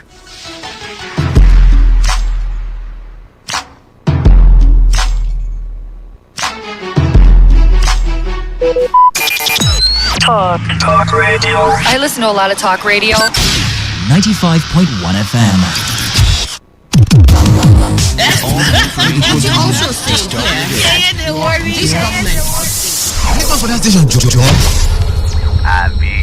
Don't worry you. We're passionate about it. We love talking. We are. Your number one talk radio station, 95.1 FM. When the weather becomes strict and everything becomes unsteady, the only way to go is tune to Today 95.1 FM. And the world of information, entertainment, and education will be served as breakfast, lunch, and dinner. Welcome to the show. You're listening to today's Quest. The newspaper review segment is what we've now got. who says I can't bring the party to your house right now? Because, even if it's raining, I still bring the heat right here. I am here for you, and I know you are here for me. It is surely the best 15 minutes of football you can find anywhere on radio. But I got people. the gig. Back here in the Garden City of Port Harcourt. Today, 95.1 FM.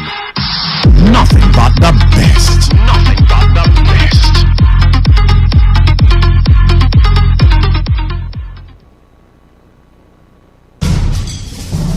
Some people will carry human head in their boots and they will not charge them because they are collecting bribe. When they go collect salary, then go say government need to pay them break. All these taxi drivers safe. They don't even get papers. Even driver's license safe, they no get. You back there. Hold on there. Their cars are in bad shape, very, very bad shape. They have no ethics of driving. That is why they will continue to bribe so that they can have their way. I will shoot you down. I will shoot you. Headlight, you no get. Side mirror, you no get. Motorway to where carry animal. Now you take put for road to carry human being. You never even wind the motor when rain they fall. You no get conscience at all. Take, you be number 15. You be number 5. One and off them na number. Let's allow them do their job. Do not obstruct justice by giving or taking bribe. Avail yourself a check. Even you, Oga driver, stop reckless driving and always update your papers. This information is brought to you by Today 95.1 FM. Voice of the people. Officer, give me change. Now 1,000 I give you.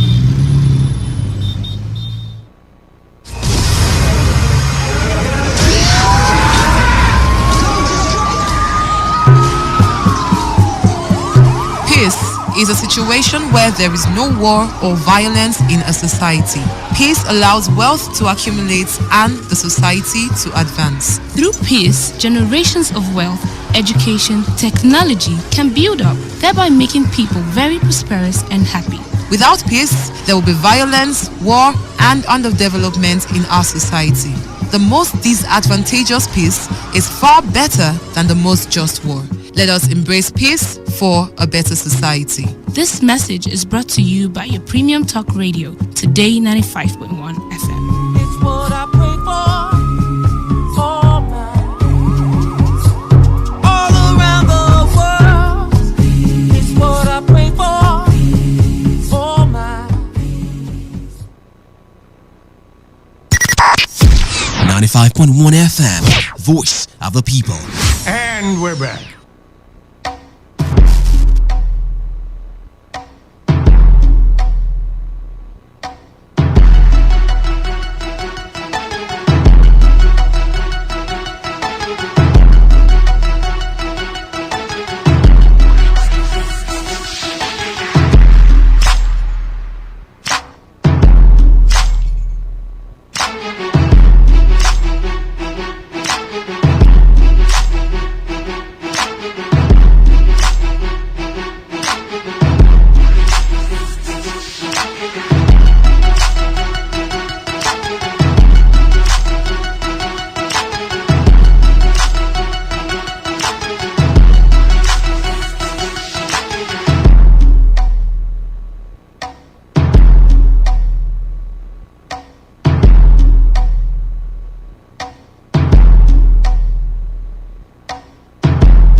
right, welcome back to the Sunday morning show right here on Today 95.1 FM, Voice of the People. My name's Sarah for Stina, and I'm going to be here till past 12. Yes, after the world news at 12, I'm going to just head out. Okay, all right, so I need to go catch my breath and grab something to eat. All right. Okay, but in the meantime, welcome to Moment of Truth. I'm excited because I want to share a story with you, and I'd love to get your reactions, your thoughts. Okay, I'd love to get them.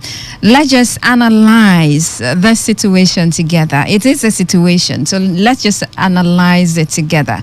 More like it's a situationship. So let's just take a look at it from different perspectives, different angles together. Okay, and come up with probable solutions if we've got. I mean, these are stories of people needing pieces of advice from you. Yes, from you. And they trust you're going to give them the very best of advice they can get. And I trust you to do that as well. Okay, so this is a story that I came across while I was reading online. I came across it. I'm like, whoa, well, this is, it's a real situationship that I would love for us to take a look at on the show Moment of Truth. And so, well, some of the things I would have loved to ask questions, but because it's not direct, it's not personal, I wasn't able to. But we'll just see how we can go around the story. Okay, all right, so it's a story about a lady who is coming to talk about her situation online. Now, this lady, apparently she has a fiance, and he wants her to shut down. I mean, she has a business. Okay, she has a business and she has a fiance, and her fiance wants her to shut down her business so she can start staying in his shop. Apparently he has a shop as well. They both has a shop. I mean, she has a business, he has a shop. And so, yeah, he wants her to close down her business so she can start staying in his shop. Now, before now, he used to have a salesperson, a sales girl. But he says, he cannot keep paying a sales girl when he has a woman, when he has a woman in his life.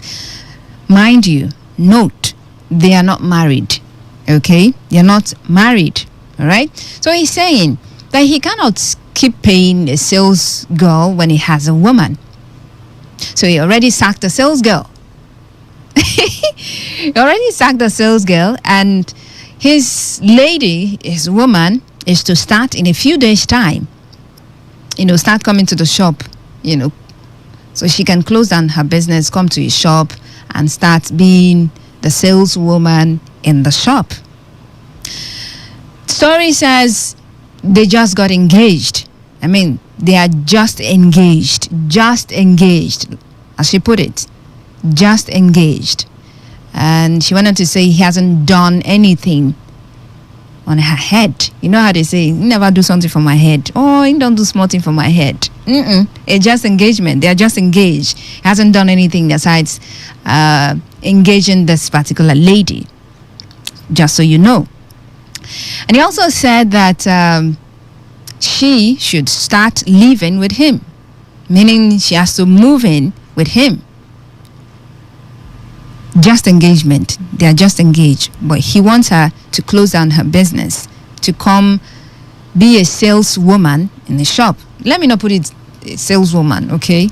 He wants her to be in his shop, take care of his shop, okay? They are just engaged. She has a business, but she has to close down her business. That's what he wants. He doesn't want to keep paying sales girls, okay? He wants his woman to be in the shop, taking care of everything in the shop. And now he wants her to move in with him. Now, her fear is if she declines, he may change his mind and not marry her again. And she doesn't want to shut down her business. But he's saying that she won't continue that business after they are married. So what's the point? So it's better she starts learning his business from now. Now, I would have loved to ask what sort of business she is into that he doesn't want her to continue after the marriage. But in your analysis, just figure out if there is any kind of business a woman is doing that she's not supposed to do after marriage. Okay, you can factor that in somewhere. Maybe the business she's into is not something that he would want her to continue after marriage. Okay, or maybe it's just a business, it's just her business, but he wants her in his line of business. Okay, so now I'm asking, how best can we resolve the situation amicably? Now, before I get to open up the phone lines, yeah. Now, these two people are just engaged. She has a business. He has a business. So he wants her to shut down her business. I don't know what kind of business she's into, but I mean, she's into business. She's doing well, you know. But he wants her to shut down her business and come take care of his business, because he says after we get married, you would not continue that business. So it's better you start learning my trade. It's better you start learning my business from now, so you get used to it. We don't know when they are going to get married, but you know how it is. They're just engaged. Now I'm going to bring in all the what ifs. Okay, I mean, we're trying to analyze the situation, right? Yeah. What if, you know how things are happening these days? You know how breakfast is being served from left, right, and center.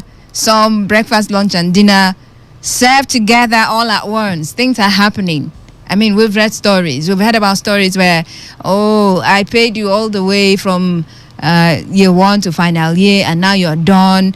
You're telling me I'm not the kind of person you want. And so, well, all of those stories. So what if she closes down her business, okay? And then at the end of the day, breakfast is served.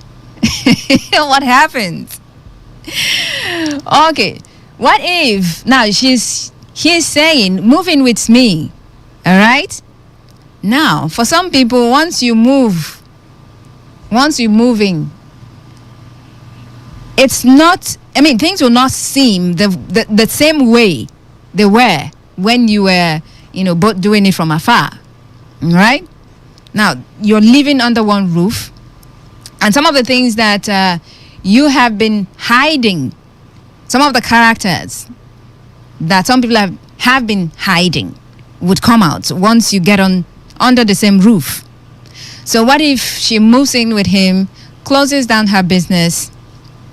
Okay, well, the closing down of the business, well, it could come maybe now or after.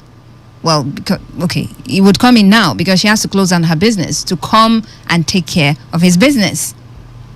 All right? So what if she does all of those, moves in, and then he wakes up one morning and be like, okay, you said this thing is not working. I was thinking something else, but I'm seeing something else. So, babe, you know what? This thing is not working. What would happen? What then? I mean, do you think he has good intentions for her?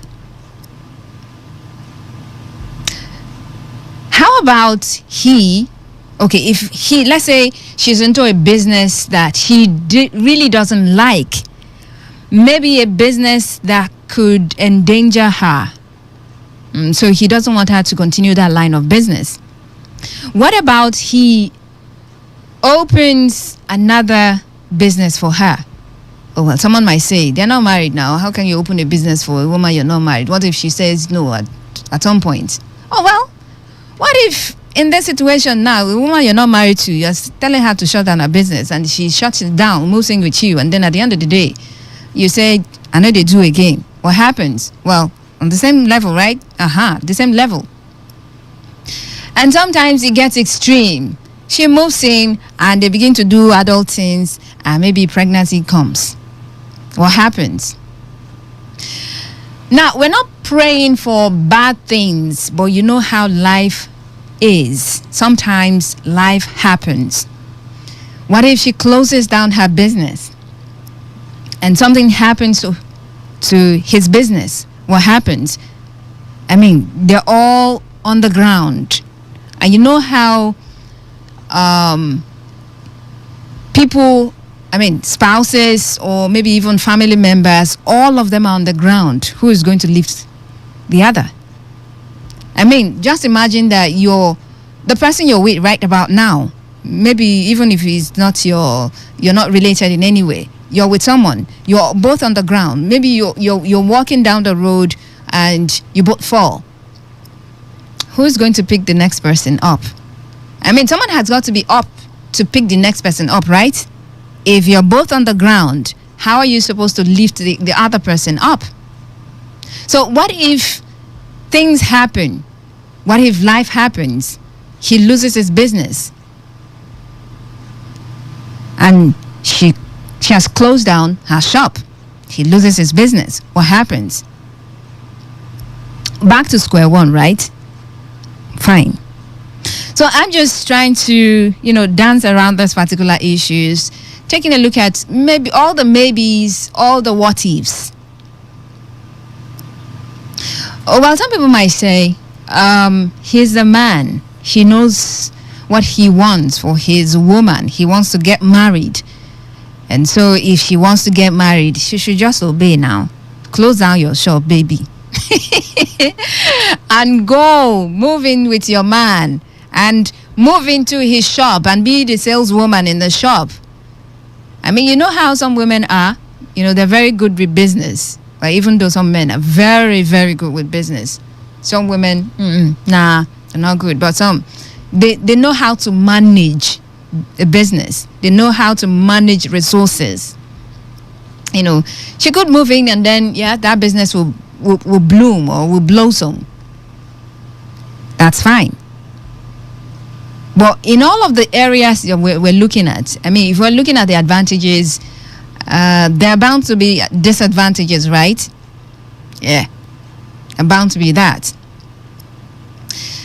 And, the fear of this particular lady is, she stated it, that if she declines, he might change his mind. She say, you know what, you are not a wife material. Just come on, close down your business. Come and take care of my business. You cannot do. You are not a wife material. I know they marry you again. That's her fear. She's afraid of that. But she should be afraid. Should she be afraid of that? What if this is a red flag? What if this is a red flag to say, oh, well, you cannot do anything else. Just come. Just do as I say. What if that's it? Remember, she said she doesn't want to close down her business, even after marriage, even though I don't know the sort of business she's into. But I'm just trying to think about a business a woman would go into and a man would say, this business is not good for you as a woman. As a woman, I'm about to get married to this business is not for you. You shouldn't be into this business. Okay? Well, I've heard about people who would say, you're into this particular business. I want to marry you. I'm going to make it big for you. I'm going to expand your business. Fine. Some would say, oh, well, I don't want you to work, but I'm going to establish a business for you. Take care of this business. All right? But in this situation, he's saying, close down your business. Come take care of my business. Come to my shop. Come and sell in my shop. I don't want to be paying sales girls when I have a woman. They're not married yet. They are just engaged. One, he says, close down your business. Come and take care of my business. Come stay in my shop so you can do whatever we're doing in the shop. Learn the business. Okay, so when we get married, when you close your shop, you continue, from my business. And then he says, you've got to move in with me, even though we're not married. So do you think this is a red flag? Do you think the woman should, just take a pause and be like, okay, all of these things that are happening, what's going on? Is this the life I want for myself? Is this a person I'm supposed to be with? Is this a person I'm supposed to get married to? Or I'm going to decline. Whatever happens. If he wants to say, oh, well, because you have declined to close down your business and come be in my shop, I'm not going to marry you again. You're not wife material enough for me. You have failed the test. I won't marry you again. Should this lady say, okay, I'm going to stand my ground. I'm not going to move in with you. Well, if she wants to move in, I don't know. That's personal for people. That's personal. I don't know. Even though born agains will say, no, you cannot. Born agains like us, we don't like that. We don't move in. If you're not married, don't move in. Don't be going to do adult things. See, resist temptation. That is temptation. Because by the time you move in, you begin to do adult things. I know what it means. So, is this a red flag? Do you think this lady should stand her ground, refuse to move in, refuse to close down her business and go be in his shop to take care of his shop? Okay? Well, I don't know if he's going to pay her. I don't know if there's payment going to be involved since he's been paying sales girls. But this one, in woman. So maybe he's not going to pay. But that's an aside, okay? But the issue is, close down your business. Come take care of my shop. We're not married. They are not married in this situation. They are not married. Close down your shop. Move in with me. They are just engaged. Do you think this is a red flag? Or do you think the man is right to say, well, you're my woman now, even though we're not married, we're engaged now. I mean, move in together so that we can plan this thing closely. Plan this marriage closely. Come take care of my business. Come learn my business. So when we are married, we'll do the business together. And maybe that's some form of love. I don't know. But what do you think? How best can this situation be handled amicably? Do you think the lady should run away, run as fast as her legs can carry, or agree to the terms and conditions of this particular situationship? Time to open up the phone lines and let me get to hear from you. Phone lines have been blinking already. I know you want to share. Time to hear from you right about now. 0817 0000951 and 0810 9510951. Alternatively, you can send a text message or WhatsApp message to 0701 933 9962. Hello, Today 95.1 FM. Good morning. Welcome to Moment of Truth. Oh, I cannot hear you. You need to speak up. I can't hear you. Seems like you're using your earphones or headset or something. No, I can't. Can you hear me? Hello? Can you hear me now? I can, but you sound very low. Are you using earpiece? Okay, I think I'm going to let you go. Hello, Today 95.1 FM. Hello, good morning. Yes, good morning. Happy Sunday to you. Happy Sunday to you too. Welcome to Moment of Truth. Okay, thank you. Straight to the point. I think that if we talk about red flags and running away, you should be wondering where you're running to. I don't know. Would you run to the place where it will be comfortable for you? Would you not be running to the place where you also be giving choices and alternatives on, to make? I think at this point, since they're engaged, all they need to do is talk about it. If she has reservations about it, why do you want me to leave my shop? Why do you not want me to leave my business? Why don't we run this business together and you're running your own, I'm running my own, in case we meet, some challenges, somebody rises up to help. or am I coming to run this business so that you are going to, leave it for me and establish another one? Probably the business is running is not, good enough, and he doesn't like that kind of business. So are you asking to take over this one in time and then you open another one? Because, it's just to talk about it. If it is something you don't like, you say, this is the period you need to talk. It's not about red flags, run away. I wonder how long your legs can carry you if you keep running. That's my take. So what if they talk about it and he insists that you must move in with me, shut down your business, and come take care of my business? He has to have a reason for saying that. And then what you have to do now is to look at his reason, if they're reason enough. This is the period where somebody will have to check if it might just be that probably the guy just wants to check you and know if you're the type that wants to, sacrifice and do for the family or yeah, so you just have to talk about it. Let me know what your reasons are for asking me to move in and leave the business. I think it's about time to talk. The time for engage, courtship is about talking and, negotiating, getting to know your reasons for taking decisions and all, because that's what's going to play out in marriage eventually. Okay. All right. Yeah, that's my take. All right. Thank you so much. I really do appreciate your take.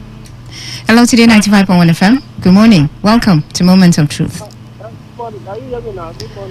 Oh, I think your line has issues. Hello, Today 95.1 FM. Hello. Hello. Yes. Good morning. Good morning. This is Mr. Chico on the line. All right. You're welcome. Let's hear you. To me, I would say that the lady should stand her ground.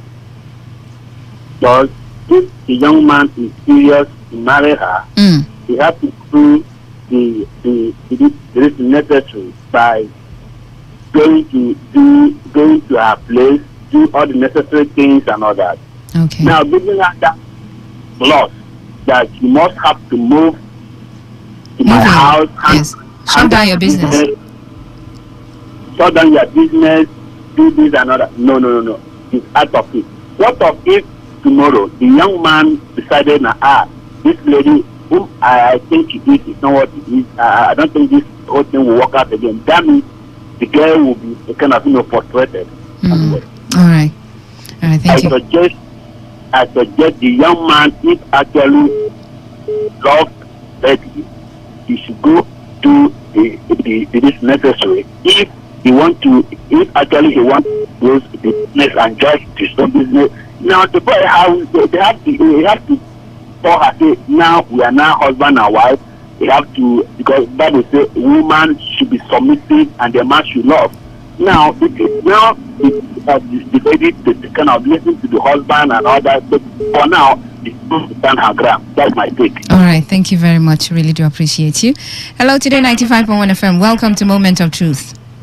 Yeah, Mr. Zion, happy Sunday. Mr. Zion, happy Sunday. Welcome. My beautiful lady, I'm fine. How are you doing? Oh, well, I'm good. The problem is with the lady and not the man. Okay.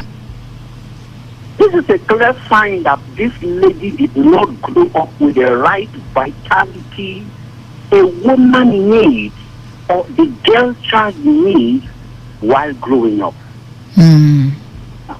Why should a man give you such conditions for marriage you even listen to him at the first place?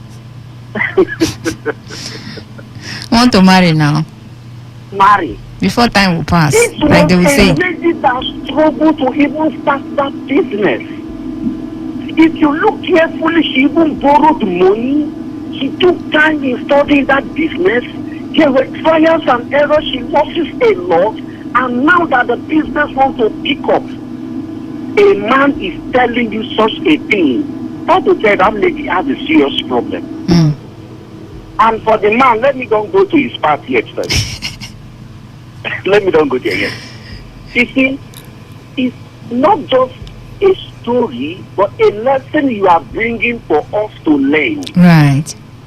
Most of us, people like us that will or have girl children or the girl child already. So that we can able to inculcate some certain attitude in them, so that whenever certain guys they meet on, of course, we are not going to marry them. They are our sisters, they are our daughters. They must meet somebody. Somebody must collect one mouth. You like it or not. Mrs. Zion. We need to guide them, so that whenever certain topics are being brought to the table for a conversation with their perceived, proposed kind of guy, they should run away immediately. Okay. This guy is suffering from a complex problem. Some women have dealt with him so well, so he's looking for who to make the anger upon, and it's upon this little innocent girl. Okay. That is always the problem. The innocent people always pay dearly for the sins and the atrocity of the bad guys and the bad girls. I don't know if you've noticed that or not. Oh, well, a few the times. Innocent people, I just love you. I've never hurt you. I've not hurt anybody. And you are hurting me like this. Why? This guy is going through low self-esteem. Okay. Maybe he has heard how rich women or rich girls are dealing with their husbands or their boyfriends. He doesn't want that. So he wants to subject this one to nothing first, so that whatever he says, she will say yes or no, good or bad. After all, she doesn't have money, so she must listen to me. That is poverty mentality. All right, Mrs. Zion. If it is a man that has the right thoughts, he will even promote this lady business more than his own. Any woman that cannot meet up the demand in Proverbs chapter 31, wait, don't get married. Any man that wants to marry, if you are looking for a wife, and that wife has not met up to the criteria and the demands of the woman in Proverbs chapter 31, leave that woman alone. Okay. Mr. Zion. All right, thank you so much, Mrs. Zion, for calling in. Okay, so remember that you can head over to our social media handles, Twitter, Facebook, and drop a comment. Oh my goodness, a lot of messages on Facebook. I'm going to head on there and take them. Okay, Today95.1 FM. Is our Facebook handle, and of course Today951 on Twitter. Go there, drop a comment, and feel free to also send a text message or WhatsApp message to the studio via 0701 933 9962. After this call, I'm going to head on to some messages. Hello, Today95.1 FM. Welcome to Moment of Truth. Yeah, good day again. Yes, good day. Thank you. Let me just give you a little story. I have a cousin of mine who contracted a lady. I am talking of somebody very close to me. This happened in Afam, Oyibo local government. Now, this lady is a seamstress. She sews. Okay. Now, thank you. This man never dropped a dime on the head of this girl. Okay. Before the family, yes. Now, when house rent expires, they will not have money to pay. This lady will sell one of her machines. They will use it to pay house rent. When another one expires, she will sell another thing belonging to her. Yes, and this business was never started by this man. This lady was doing this business in Aba. So when this man when my cousin saw her and, presented his initiated interest on her, so she had to come to him, and they stayed together. So do you know that in the end, this man did not marry this lady? Okay. The lady had sold everything she came with. Whoa. And had to go back again to her own people. Empty. So empty. So what am I saying from this? This lady should continue with her business. Okay. Fine. If that guy is interested in her, he should come up. He should show up. So by the time a family can do 2 or 3 multiple businesses True. So it must not be, yes, it could be a talent she inherited from the family, from her own family. So as she's doing well in that business, she may have been introduced into that business by her father or her mother or both of them. So leaving it, assuming it's a family business that is running well in the line of that family, how will she leave it? Be doing your own as a man. Let her be doing her own also as the woman there. When they come together, they can expand their business. This one is, they are running this one, they are running the other one. Go from Port Harcourt. All right, thank you very much. I really do appreciate. Messages from Twitter. Bruno says, tell him that double income or multiple businesses is good for the family. He will understand. If he insists, then ask him to sign a marriage certificate at the LG with you. With time, other obligations, dowry, traditional white wedding will follow gradually. All right, thank you so much, Bruno. Jeffet Chigozie says, it's a scam. No reasonable man would say such. Go and check. Statistics show that most men find it very difficult to pay their wife's dowry after she had moved in with the man, especially if they have had children. Don't be caught up with this trap. All right, thank you, Jeffet. Elastro says, you carry marriage for head. I pray it works for you, because this one is a big red flag. All right, thank you very much. Back to the call lines. You're listening to Moment of Truth on Today 95.1 FM, talking about the story of a woman who is in a situation.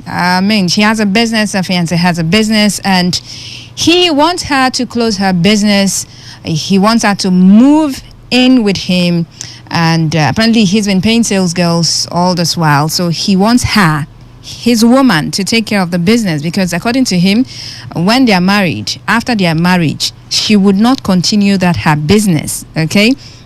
And she's afraid that, if she declines this offer, he might, stop the marriage plans. They are just engaged at the moment, and she doesn't want to shut down her business. Okay, it's something probably maybe she likes, so she doesn't want to shut it down. So how should this situation be resolved amicably? Some people have said, oh well, have a discussion. He has a reason for saying all of these. And some have said, don't do this, stand your ground. The moving in, sometimes when they move in my place, stay with me. Most times, once you're in, and then you have a child, oh well, forget your bride price, except maybe something happens. But yeah, it happens. Momotimi will happen. Stay with me. You're not married, but you're with me. Stay with me. It happens. So it might just be a case. Maybe she moves in, and then that's where the marriage plan will end, because children will come, and then they are married. Just both of them, they are married. Not in the sight of anybody, not in the sight of their family or parents or God. They're just married to them because they've been living together, be doing adult things, so they're married. So that's the story. How best can this situation be resolved? I'll take a few more calls and head over to Facebook to take some comments. 0817 0000 951 and 0810 9510 951. Hello, Today 95.1 FM. Hello, good morning. Hi, good morning. Happy Sunday. Thank you, dear. My name is Kingsley, calling from Obogoro. All right, Kingsley from Obogoro. Yes, sir. Yes, sir. Let's have this gist. Okay. Yeah, the lady should not listen to that guy. If that guy is serious, if that guy is serious, I do not see any reason why he should even ask the girl to close down his business. Her business. That is not, I do not, it didn't quite go well with me. Okay. Because if that guy is serious, he should even find a way to even encourage that business while he plans for their marriage. Okay. Even though they have even got to that as in properly married, he should even do everything to make sure he sustain that business, not closing it. If this one is bringing, then this other one is bringing. It will help the family to grow. Multiple sources of income. You do not know.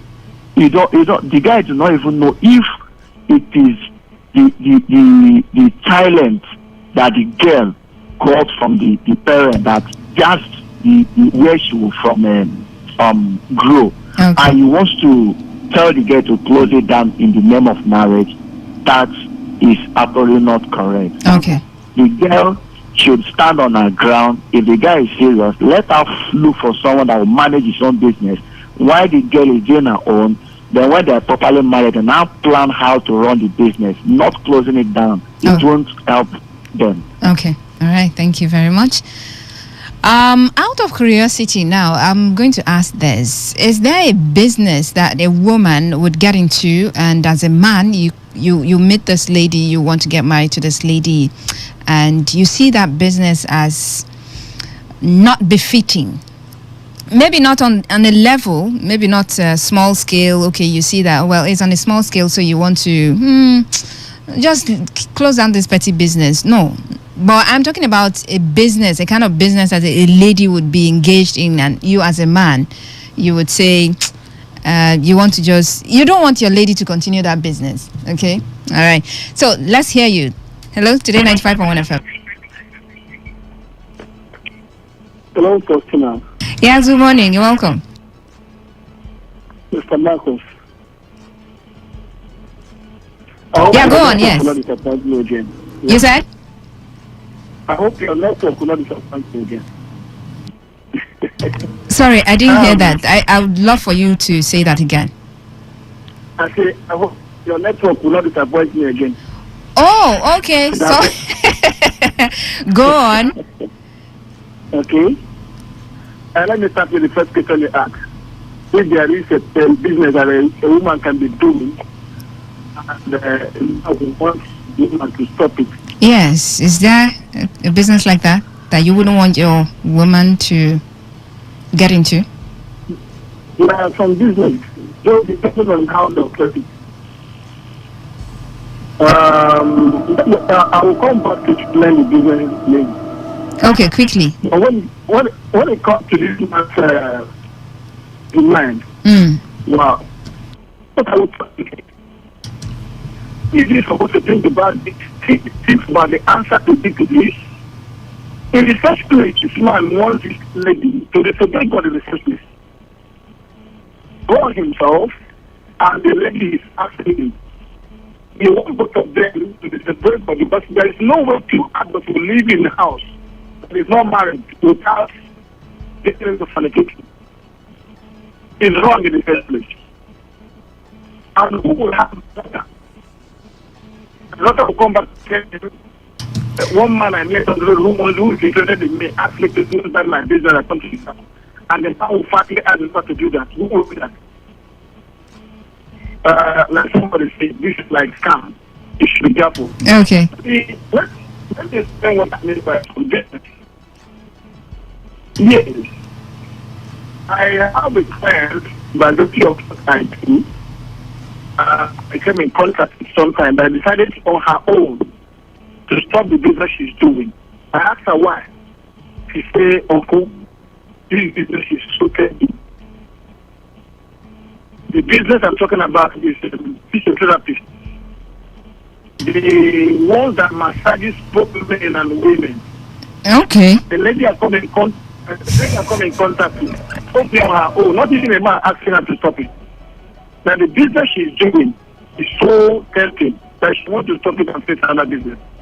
If a lady can make this confession because of the type of temptation she has gotten along the line, I want to say yes to that. Another one, those who start public drink like beer in public places can tell you the experience they encounter with some drunkards or drunks that they entertain in their meeting. Their behavior sometimes is not all that okay. Okay. So if you go ahead, you find out that one or two business that a woman can be doing that might not be okay for her. There is no reason why this man should wait for what is wrong for her. All right. For him, please. Okay. I am against that, please, my sister. All right, thank you very much. I really do appreciate. I'm going to head over to Facebook because I've got loads of messages and I need to read them all.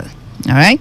Daniel Okechukwu Zion says the man should marry her first before giving her the condition. The lady should not agree with him. Let every one of them run their businesses separately for now. All right, Daniel, thank you. Angelic Wind says let him go. He's not the right man for you. You might end up getting divorced and start afresh. That's if he later marries you. All right. Frank Nana Ntang says, Auntie, yes, that's what he says. Auntie Biko, run now. That's still early. Okay, that is still early. Except you're not making much from your business. Even at that, this might just be the beginning of woes. Chika Kevin GOGB says he has made it known that after officially becoming Mr. and Mrs., you'll shut down yours to join him. I suggest you run it differently until he marries you. With that, you are best assured that both of you are now one. If he makes it a yardstick for marrying you, it could be schematic and got to be careful. Okay? King Ronald says, Lady Fosty, what if that man is just testing her? Now, wow, what kind of test is this one? Because I know nobody will support that man. But if it is for real, then domestic violence loading. I mean, you're wrong, and some people are supporting the man. So if you are really hoping to be, okay, this is from Bro Yahel. If you are really hoping to be a great woman in future, you won't get married to such person. That man cannot be a stepping stone to your greatness. Be wise. Elugo Richman Frank says, my dear, that guy doesn't mean well for you, and you don't have a future with him. Don't become a liability to any man. Stanley Ozuroye says, in this present economy, any man who does that does not mean well for himself. Nay, it's setup. It's a setup. Don't mind them. Don't mind that man. Okay. Gift Edward says, if that story is true, that guy is not serious about marrying the lady. He just wants to use her and frustrate her. I think the lady should not move in with him. Okay. Afone Obina Fune says, such coming from the man is a red flag. He should be talking of how both will grow their businesses rather than this. All right. Olonta Peters, my sister, that is cohabiting. Don't try it. If he loves you and want to make you his wife, let him go and see your family and formalize the whole thing. Okay, let me take some more calls and get back to the messages on Facebook. 0817-0000-951 and 0810-9510-951. Those are the lines you should call to be a part of the program. Let's know what you want to advise this lady to do. Should she shut down her business, moving with the man, just so peace could reign? Or you think she should stand her ground? How best can we solve this issue amicably? Hello, Today 95.1 FM. Good morning. Hello, good morning. Yeah, good morning. My name is Victor. Yes, Victor, go on. Yeah, I've been hearing what you're saying all this while. So let me put it in a short form.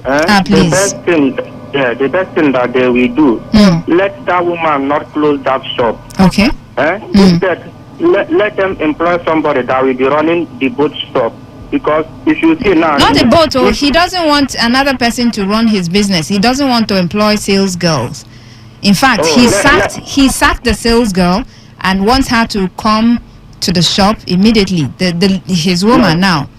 In a few days' time, she's supposed to start the job there. I understand. No, it's not a good idea. Let the woman run her let her run her shop. He's not ready for her. Okay. See what he's doing. Well, let me just tell you what he wants to do. When the woman closes down her shop now, he will use everything that is in that shop. After a while now, he will send the woman. Before that time, the woman's shop has gone down. So he wants to use the woman's shop maybe to free his own. That's what I want. So let that woman don't try that thing. All right, thank you. She wants to stop the shop. All right, that's my own idea. Thank you so much. I really do appreciate it. Hello, Today 95.1 FM. Good morning. Yeah, good morning. Welcome. Yeah, my name is Grace. I'm calling you from Mobile. Hi, Grace. Is this your first time of calling? Yes. Oh, thank you so much, Grace. I hope you join us subsequently. Very well. All right, so go on. A quick one. Let that woman run away. Run like never before. That man. Same boat. Just come. Let her run. Okay. That's my mistake. All right. Thank you so much for going straight to the point. Back to some messages on Facebook. Jauma Mbere says, shun him. He's a tough person. Uchena Joe says, even if you're his wife, never abandon your business and go to his. If he's not okay with it, back off. He should employ people he can hire and fire without looking back. Noale Befi says the guy has emotional insecurity problem. He doesn't trust his feelings for you. Whoa. Okay. McDonald Dan Ken says, run, oh. I mean, you need to see the emojis there.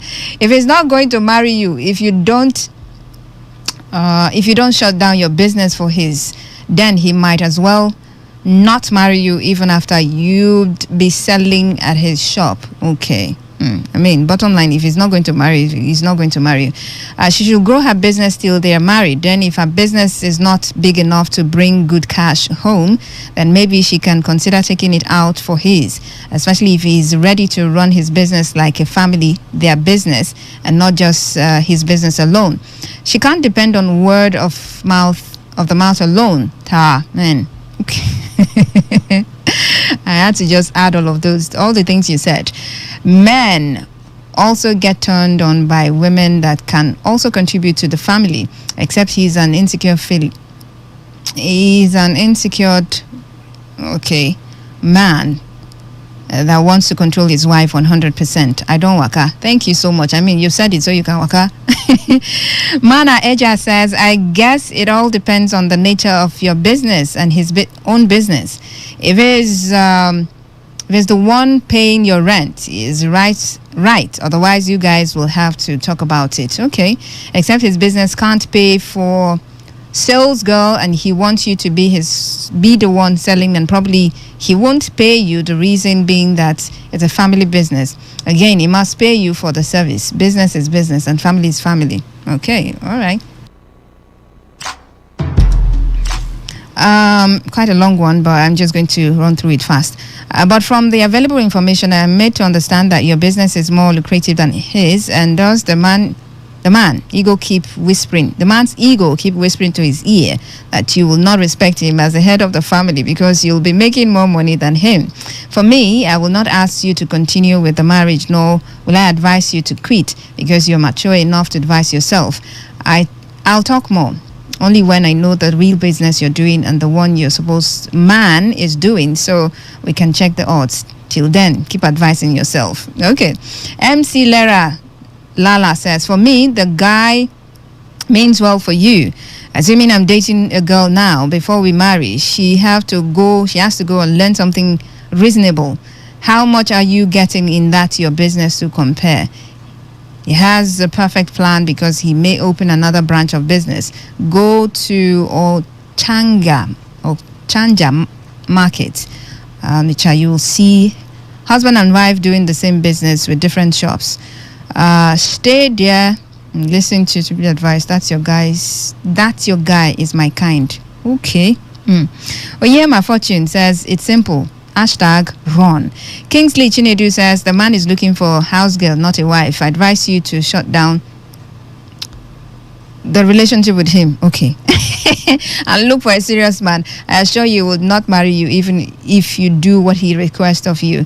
Such men are humbled by some kind, but not your kind. Leave him alone. Desmond Adikpo says is not genuine, to be honest. Okay. Nana blessing. Rono, you are not only becoming a house help, but also a sales girl. Mbano, my gender, who did this to us? Why do we live a life of forsaking and frustration? Oh, come off a biko. Which kind marry? I be finance with that. All right. Okay, so you can keep your calls coming in, but I really have loads of messages. I'm trying to run as fast as I can to take as many as I can, but apologies if I'm not able to take all of them. But keep your calls coming in. If I see the lines blinking, I'm going to take your calls, okay? In my opinion, please don't shut down your business. Let him marry you first. Even if he does marry you, it's still not a crime to operate 2 or more businesses, especially in this time when our economy is nothing to write home about. That's from Diko Tobari. David H. Wapara says, don't move in with him to do sales girl until he has completely paid for your head. That sounds like he wants to buy your head. Run from that man now. The man thinks only of himself, doesn't have your interest at heart. Run before it's too late. The right man is coming. It's coming. Oh, okay. I'm adding all the O that you're adding. That's the one of the red lights you hear always. There's nothing to resolve. My sister, cancel what's called marriage with that man now. That's Andrew Ona. Barika Akere says, nobody cares to know the type of business that the woman is doing before jumping into conclusion. For instance, who knows if the lady is selling dry gin and condoms?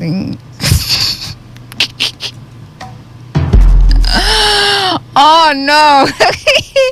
Condoms in brothels, and the future husband is saying, no, I don't like the business. God. Barika, really? Maxwell Banbell says, decline to that offer. It's an express way to hell. A broken courtship is far better than divorce. Okay. All right. Thank you so much. I mean, I did mention that the nature of this lady's business is not mentioned. That's why I asked the question, if as a man, if there's any business a woman is into that you would see and you'll be like, no, my wife shouldn't be into this sort of business, really. Okay. I've got more messages, but I won't be able to take all of them, okay, because I'm out of time. More of them still coming in via social media, Facebook, but thank you so much. Let me get some from the text message portal before I round this off. Let her not close her business and to go to the man's own business because they have not married. And even though if they marry, let her be in her shop. Let her look for her own money, not depending on a man. All right, thank you so much, AB from Yenagoa. He should rather invest in her business. If they're going shops, I'm trying to, he must forget his experiences. What? Okay. Okay, I'm so sorry. I don't know. Okay, but let me take this final one. The man is not ready for the lady. God's power, eBay. Agomo from Omoma LGA. Thank you so much for your message. But apologies, I cannot take any more calls, and all the messages on Facebook, I'm not able to read all of them. Thank you so much for doing this with me, sharing your thoughts with me on the show. Moment of Truth, thank you so much for your text messages. All right, thank you so much. I really do appreciate it. Top of the hour, I'm going to bring you the world news, and after that, I'm gone.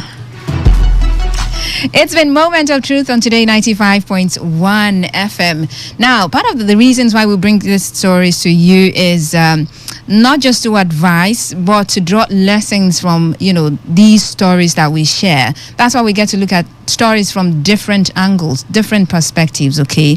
I mean, these are relatable stories. People go through all of this all the times in real life, and they're listening to radio. So, your words, I mean, even though they have the ultimate power to choose, but sometimes your perspectives can give them the right perspective, yes, so to speak. Yes, so thank you so much. This This is where I get to wrap up on today's edition of Moment of Truth. Right now, coming up to your radio is the World News, so stick around. My name is Faustina, and feel free to look me up on Facebook. I mean, if you've got any story to share, if you've got any story that you want us to share on Moment of Truth, do well to look out for me on Facebook. It's Faustina Blondival Putu, and send me a DM, okay, with the story. We'll take it off from there. All right, thank you so much.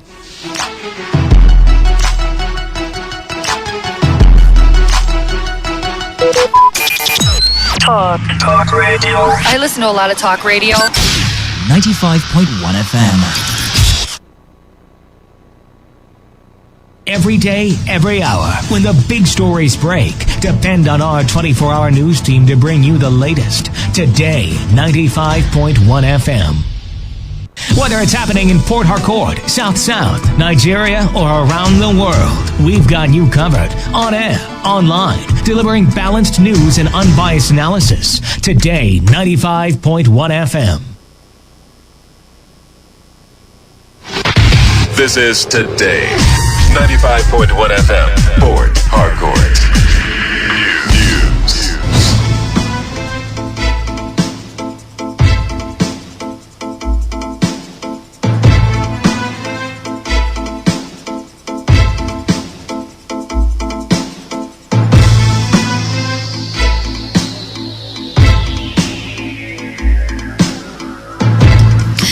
Hello, good afternoon. This is the World News on your Premium Talk Radio. Today, 95.1 FM, Port Harcourt. I'm Faustina Oputu.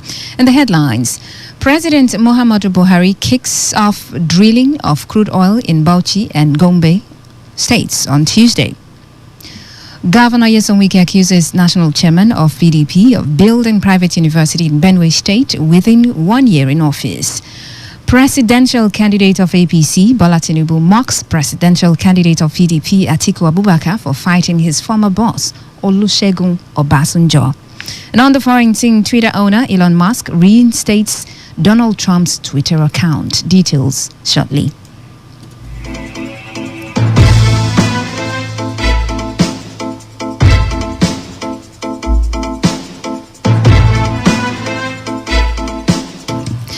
President Muhammadu Buhari is expected to officially kick off the drilling of crude oil in northern part of the country on Tuesday. This is a major boost to the efforts by the federal government to ensure that the region produces crude oil in commercial quantities. Specifically, the president will conduct the groundbreaking ceremony of the Kolmani Oil Prospecting Lease 809 and 810 at the Kolmani field site located in Bauchi and Gombe states. The president is expected to carry out a historic exercise with the support of the Minister of State for Petroleum, Timipre Silva, and the Group Chief Executive Officer of the Nigerian National Petroleum Company Limited, Mele Kyari. It was further learned that the oil fields in Bauchi and Gombe states will be developed by Sterling Global Oil, New Nigeria Development Commission, and the NNPC Limited. Meanwhile, the presidential candidate of the All Progressives Congress, Bola Tinubu, has accused the presidential candidate of the People's Democratic Party, Atiku Abubakar, of fighting his boss when he served as Nigeria's vice president. Atiku was vice president under the Olusegun Obasanjo administration between 1999 and 2007. Speaking during the flag-off of the Niger Delta All Progressives Congress governorship campaign in Warri yesterday, the party's presidential candidates claimed Atiku fought Obasanjo during their tenure. Rivers State Governor Nyesom Wike has boasted that no governorship candidate of the People's Democratic Party in the G5 governor states would lose their governorship election.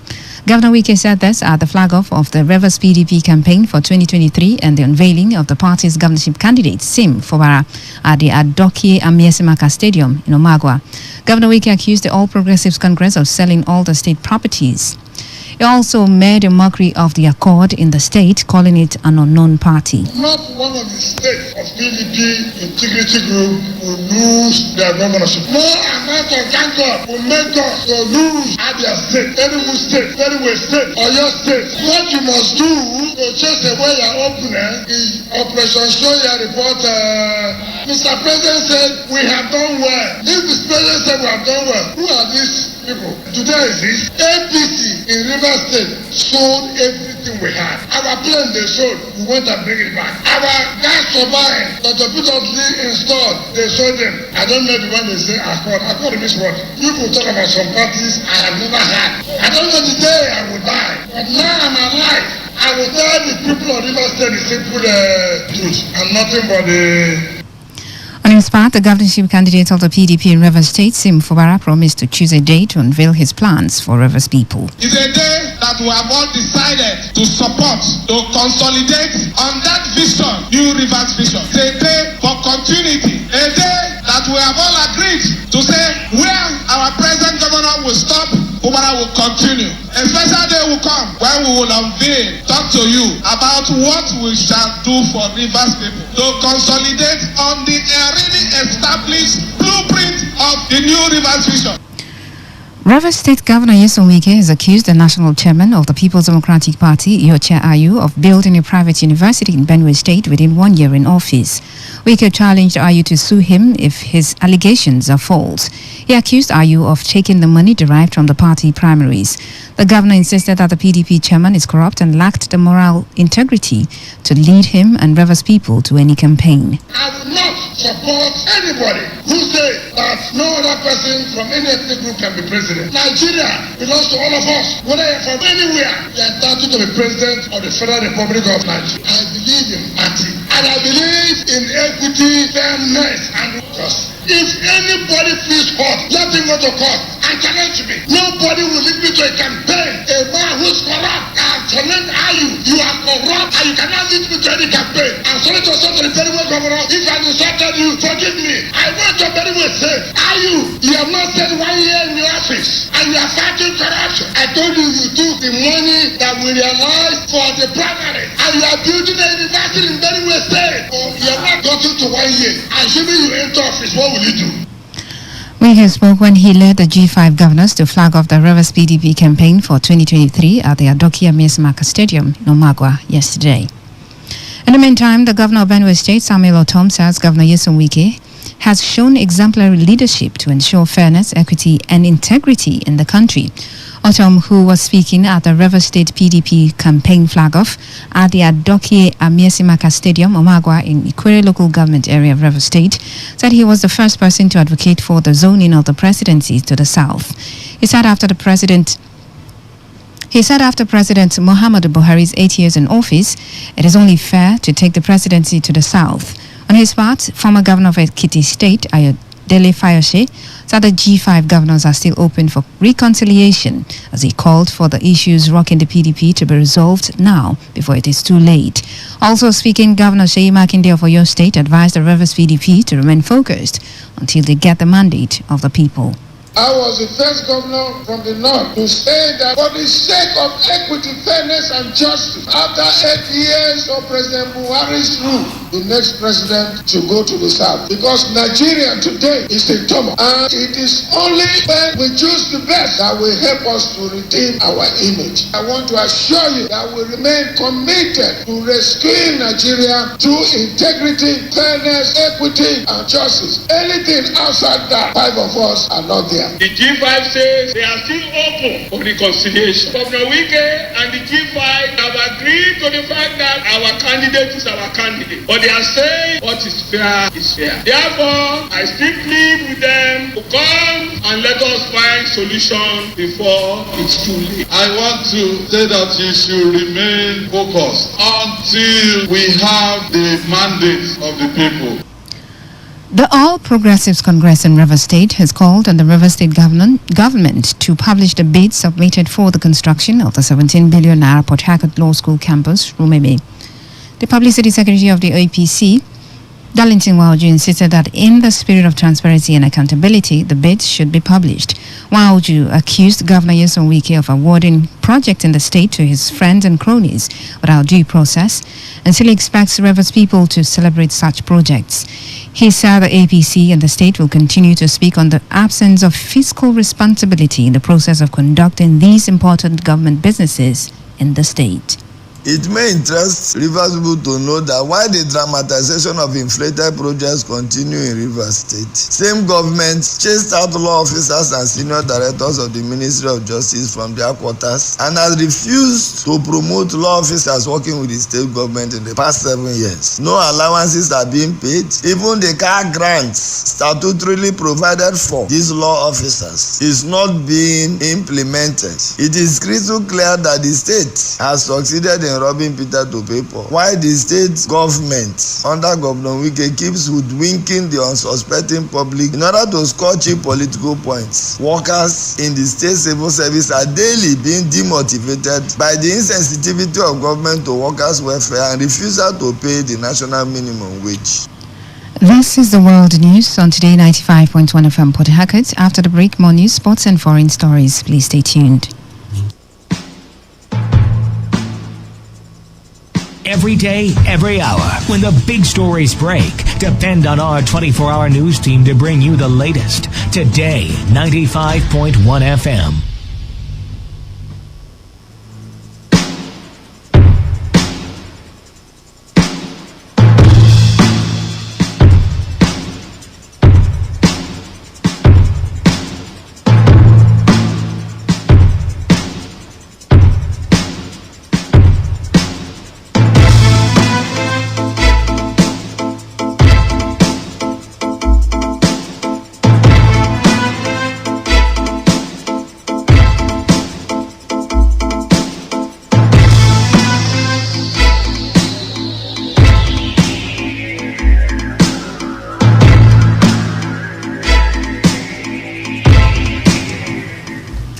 Welcome back. You're still listening to the World News on your premium talk radio, Today 95.1 FM Port Harcourt. 12 minutes gone past 12. A stakeholder in Ogoni ethnic nationality, Chief Gani Toba, has insisted that any of their son contesting for the position of governor in Rivers State is wasting his time. Toba, who is the leader of the conscience of Ogoni people, said one of those contesting for governorship position was secretary to the state government, but did nothing for the Ogonis. Toba, who spoke when he appeared on Today's Hustle, a program on Today 95.1 FM, insisted that there is nothing like Ogoni governor but Rivers State governor, adding that the Ogonis will speak through their votes in the 2023 general elections. Reacting to the issues surrounding the Ogoni cleanup exercise, Toba described the cleanup as a failed project, which is why they are challenging it in court.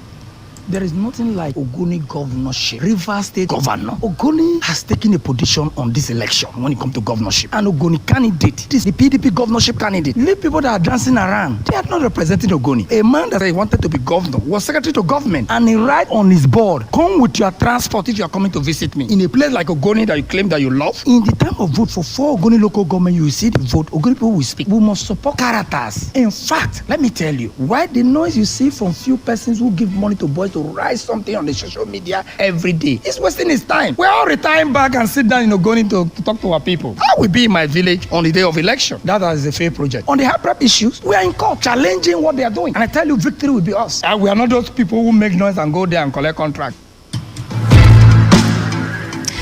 An environmentalist and a recycling expert, Christabel Altrade, has called on government at all levels to invest in the recycling industry in the country to curb global warming.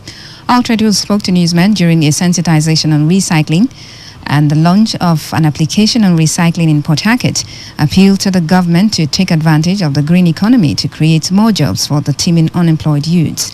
The co-founder of Recycle also advised residents in coastal communities not to throw plastic on the waterways for the protection of their ecosystem. Government can invest in infrastructure. So the reason why most people don't recycle is not because they don't want to or they don't know that the right thing to do is to recycle, but there are no facilities for them to recycle. So most people don't have access to a recycling center or a dedicated recycling bin for recycling. So government can actually invest in making recycling services easily accessible to these people in the local communities by setting up collection hubs in their communities and investing in recycling infrastructure, recycling bins, recycling vans, and then have organizations that are interested in sensitization and advocacy to distribute these materials to people who are interested in recycling. A representative of iRecycle, Kingsley Abraham, stated that technology should be the means of sensitizing and creating platforms for people to manage their wastes. First of all, we know of climate change and plastics towards the issue of climate change. So I recycle, it's like a solution to help curb plastics in our oceans, in our lands, to help stop landfills. And I recycle, it's going to help plastic being collected at the first point of use. Most times you have people like all these abukis are normally go to collect plastic and they take it at dangerous places like water, being poorly equipped. Where I recycle, the first consumer can recycle their plastics using the mobile app and their application. So they know the dangers of plastics and they are actually they have the first touch points, and then it cuts the whole flow of plastic getting to the users back to the producers of the plastic. So iRecycle basically helps plastics from being recycled at the first point of use, and basically education to educate users on dangers of poor recycling of plastic. The Nigeria Security and Civil Defense Corps in Rivers State has impounded 5 trucks for conveying illegally refined petroleum products. One suspect was also apprehended for involvement in oil theft and illegal dealings in petroleum products. NSCDC State Commandant in Rivers State, Michael Oga, while addressing newsmen in his office in Port Harcourt, explained that while 3 of the 5 trucks were impounded by a joint task force for conveying 142,000 liters of petroleum products without haulage licenses and other required documents, the other 2 trucks were impounded by the command's anti-vandal team. Oga said one Abubakar Suleiman, aged 20 years, was arrested on Azikiwe Road in Port Harcourt by the command's anti-vandal team while conveying an open-body long truck with constructed inner tanks used to convey illegally refined petroleum products. He explained that the suspect loaded petroleum products in hidden tanks on the truck and used animal feeds to cover them so as to divert the attention of the security men. The NSCDC boss added that following a tip-off, another long truck was impounded while conveying illegally refined automotive gas oil with noodles packs. He assured Nigerians that at the expiration of a thorough investigation, the suspect would be charged to court, while the tankers and the contents would be forfeited to the federal government after a court of competent jurisdiction has given judgment. The immediate past Minister of Transportation and former Governor of Rivers State, Rotimi Amechi, has bagged a law degree from Bayes University, Abuja. Amechi bagged a Bachelor of Law degree among the 504 students who graduated from the school in various fields of study. The graduates were awarded their various certificates at the 9th graduation ceremony held in Abuja. 3 policemen of the Enugu State Command have been shot dead by unknown gunmen at Agbani, headquarters of Nkanu West local government area of the state. It was learned that the incident occurred yesterday morning at a roundabout near the Agbani Divisional Police Station. The police officers were on stop and search duty, and the assailants sighted them and immediately opened fire, bringing down the 3 security operatives.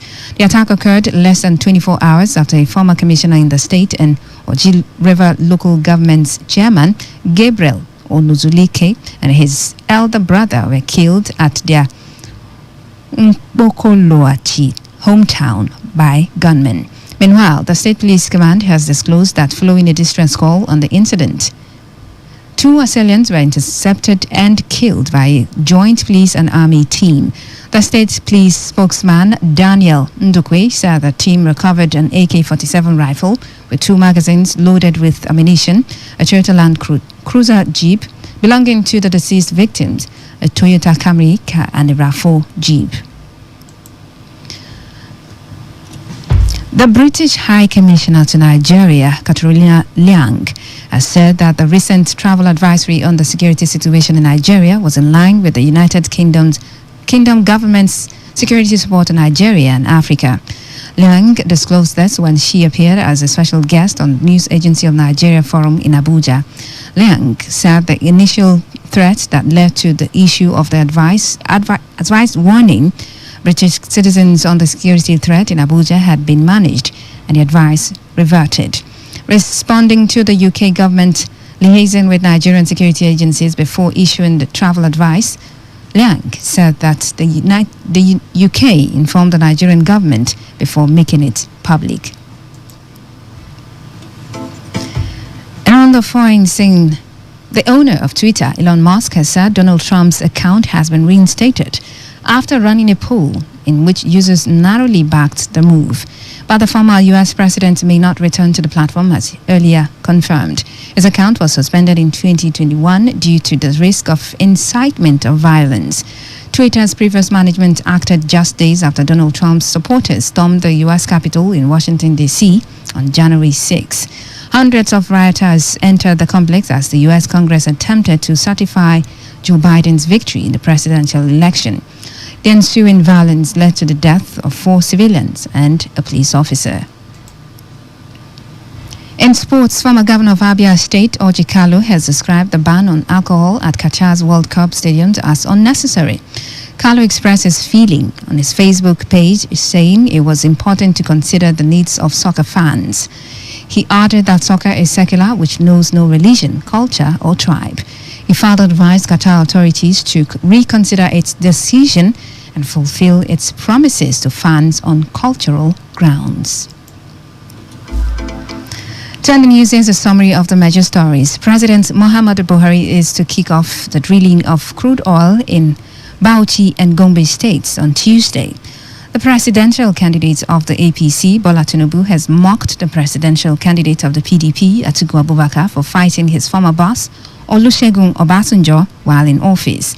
We also told you that Governor Nyesom Wike has accused the national chairman of the PDP of building a private university in Benue State within his 1 year in office.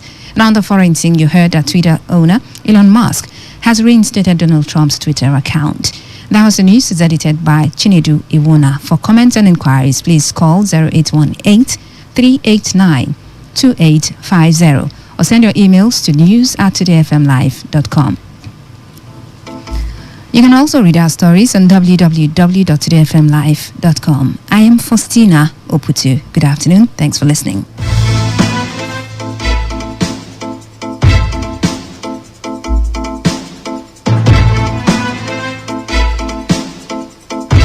Today's news, today's entertainment, today's sports, today's issues. Today on Today 95.1 FM, Port Harcourt. Talk radio. I listen to a lot of talk radio. 95.1 FM. Hey, you want to speed drive? Come on, go to the racetrack. You want to smoke? Not on the steering wheel. You want to drink alcohol? Don't do it on wheels. Go to a bar and don't drive afterwards. Seat belts are not for fancy. They're there to save your life. Know your traffic rules and obey them because they are for your own good. Drive with care because life is dear.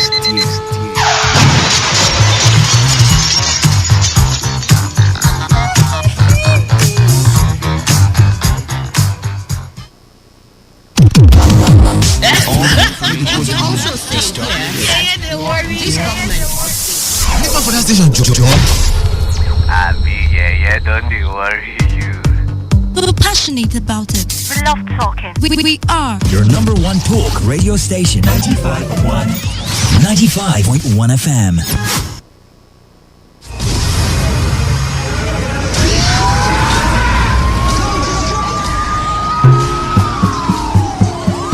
Peace is a situation where there is no war or violence in a society.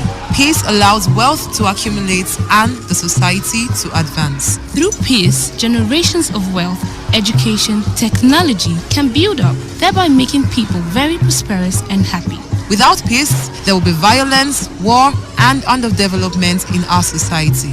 The most disadvantageous peace is far better than the most just war. Let us embrace peace for a better society. This message is brought to you by your premium talk radio, Today 95.1 FM. It's what I pray for. All around the world.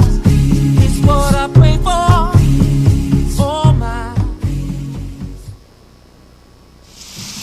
When the weather becomes strict and everything becomes unsteady, the only way to go is tune to Today 95.1 FM.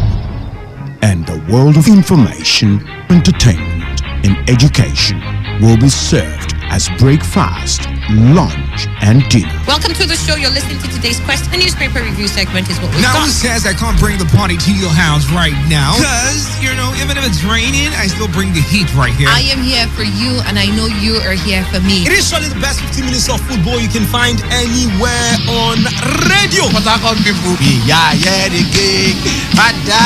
Back here in the Garden City of Port Harcourt.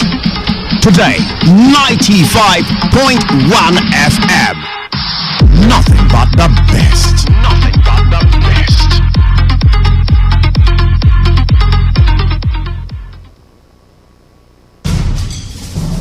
Some people will carry human head in their boots and they will not charge them because they are collecting bribe. When they go collect salary, then go say government need to pay them bribe. All these taxi drivers safe, they don't even get papers. Even driver's license safe, they no get.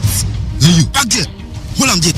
Their cars are in bad shape, very, very bad shape. They have no ethics of driving. That is why they will continue to bribe so that they can have their way. I will shoot you down.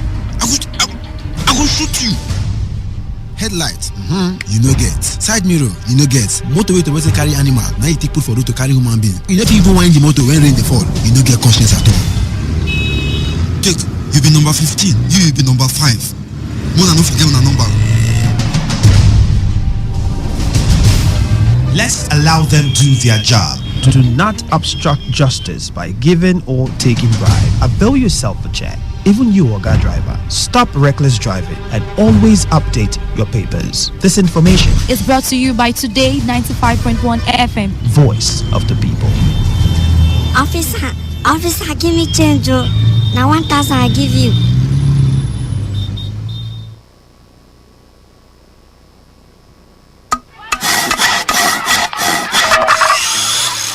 Every child deserves to be happy. Every child deserves to laugh. Years after Nigeria adopted international prohibitions on child labor into law, millions of children in the country are still engaged in child labor activities.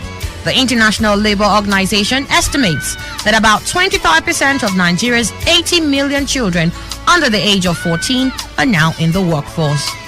Every child deserves a childhood. Let us all rise in every hood to give every child, regardless creed, belief, or tribe, a pleasant childhood filled with laughter. This message is brought to you by the voice of the people. Today 95.1 FM.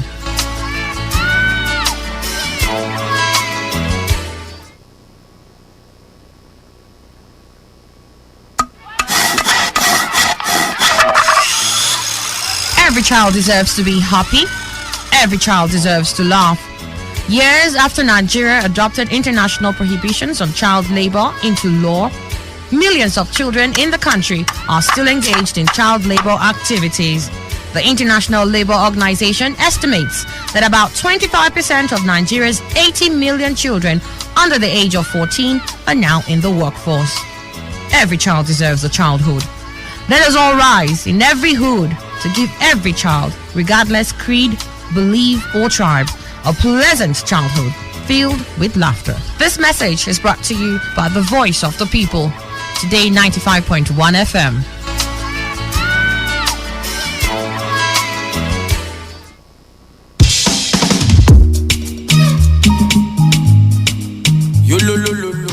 Government tell us say police now our friend. I remember what my papa tell me. He say make I mind who I dey call my friend.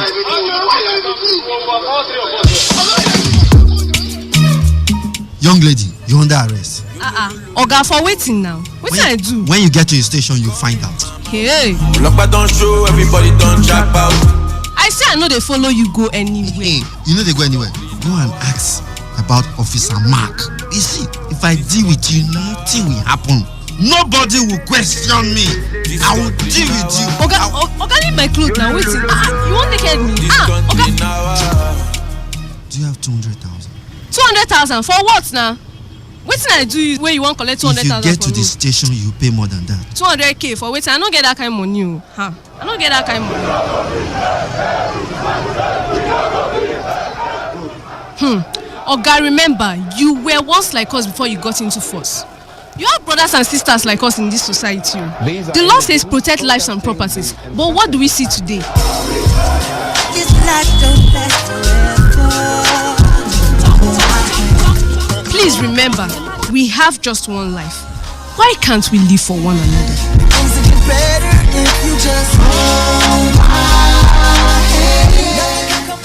This message is brought to you from Today 95.1 FM, Voice of the People. When the weather becomes strict and everything becomes unsteady, the only way to go is tune to Today 95.1 FM.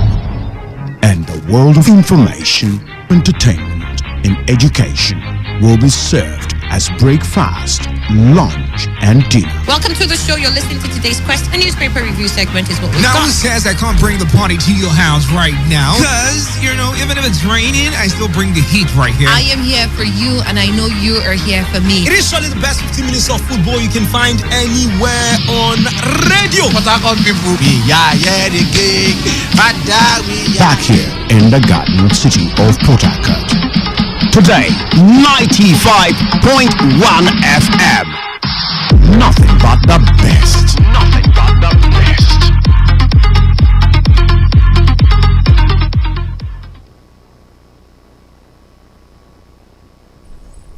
It's that time on radio. Let's take you into the life and times of men and women who inspire, role models who have shaped the world.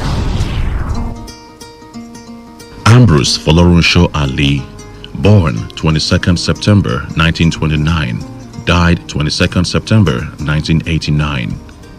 Ambrose Folorunsho Ali was a Nigerian medical professor who served as executive governor of the defunct Bendel State, now the states of Edo and Delta, between 1979 and 1989.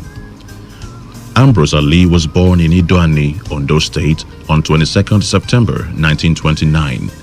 In his childhood, he moved between Okaudo, Epoma, Owo, Efon-Alaye, Benin City, and Asaba, where he completed his secondary education in 1948. He attended the School of Agriculture, Ibadan, and the School of Medical Technology at Doyo Hospital, Ibadan, where he gained an MBBS. He served as a house officer at the Adeoyo Hospital from 1960 to 1961. He went to the United Kingdom for a postgraduate course in neuropathology at the University of London from 1961 to 1966, gaining a DC pathology degree. Later, he studied at the University of Birmingham from 1971 to 1972. He was a lecturer at the University of Ibadan from 1966 to 1969 and was senior lecturer at the Ahmadu Bello University, Zaria from 1969 to 1974. From 1974 to 1979, Ambrose Ali was professor of morbid anatomy and head of the Department of Pathology at the University of Benin, Benin City. Following his academic posts, he was elected the governor of Bendel State and later founded Bendel State University, now Ambrose Ali University, Ekpoma. Many campuses in Ekpoma, Abraka, and Asaba were established during his tenure. However, with the creation of Delta State by the administration of General Babangida, the university became two universities, namely Delta State University, Abraka, and Ambrose Ali University, Ekpoma, posthumously named after him. Ambrose Ali was a member of the Constituent Assembly that drafted the 1978 Nigeria Constitution. He joined the Unity Party of Nigeria, UPN, and ran successfully as UPN candidate in the Bendel State governorship election of 1979. He brought massive development to Bendel State in different sectors, from the establishment of numerous post-primary and tertiary institutions and massive construction of roads and housing. His main thrust as governor was to increase educational opportunities. He established over 600 new secondary schools and abolished secondary school fees.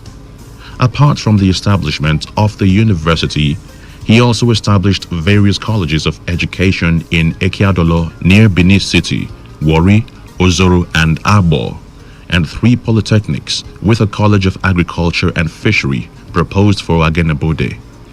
He also established 4 teachers training colleges to supply staff to the new schools, as well as several other higher educational institutions. In 1981, He laid the foundation of the Bendel State University, which is now named the Ambrose Ali University, Ekpoma. Other reforms included abolishing charges for services and drugs at state-owned hospitals and eliminating the flat-rate tax. His administration carried out massive construction of roads to open up the rural areas. In the housing sector, he built low-cost housing estates in Ubowo, Ipoba Hill in Benin City, and Bendel Estates in Warri. As governor, he always wore sandals, joking that he was so busy working in government house that he never had time to buy shoes for himself. When Ambrose Ali left office in 1983, he retired to his family house. After the military government of Major General Muhammadu Buhari took power, he was sentenced to 100 years in prison by a military tribunal for allegedly misappropriating 983,000 naira in funds for a road project. He was later freed when the Asama of Benin, Chief Gabriel Ibenedion, paid a fine to the government. He finally got released from the prison after the fine amount of 1 million naira was remitted by Chief Ibenedion. After the release, he was hosted by Sir Chief Dr. Ezekiel A. Ainabe. Local Government Council Ekpoma honored Professor Ali by launching his statue. In order to pay respect and for the service rendered to the community, Dr. Ezekiel A. Ainabe erected a statue at the market square in Egware, Ekpoma. Shortly after being released from prison, Ambrose Folorunsho Ali died on his 60th birthday on 22nd September 1989 at the Lagos University Teaching Hospital in Lagos. Professor Ali sacrificed his life for the people of Nigeria. Personality profile. Now you know.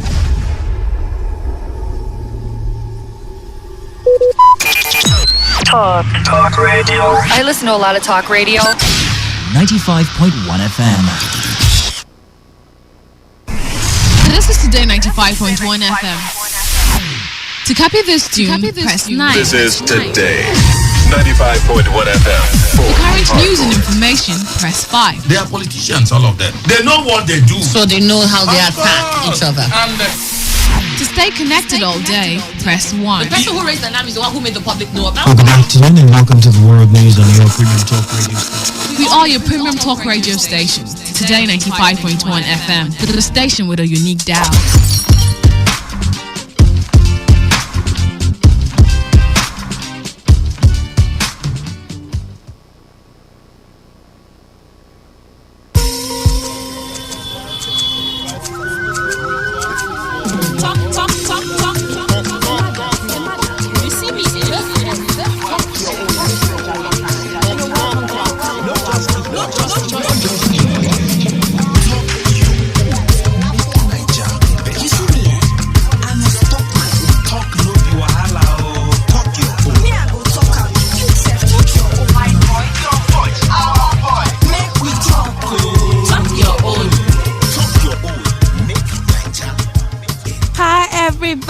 It's so great to have you back this week. I'm super excited. You're just super. Wait, I'm super and I'm super excited. And like my internet brothers will say, what's up guys? My name is Jamal Roberts and today we will find out the difference between mental health and mental illness. A little bit about the ASO strike as it affects the students and many more.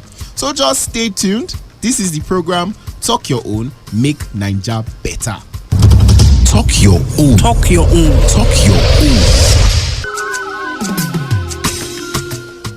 ASU don't finally call off strike. Yes, so let the celebrations begin.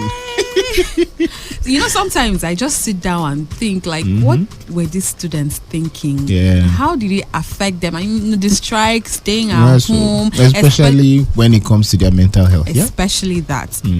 So, we went to the street to ask a couple of students how it was for them, especially as it has to do with their mental health. And this is the feedback we got.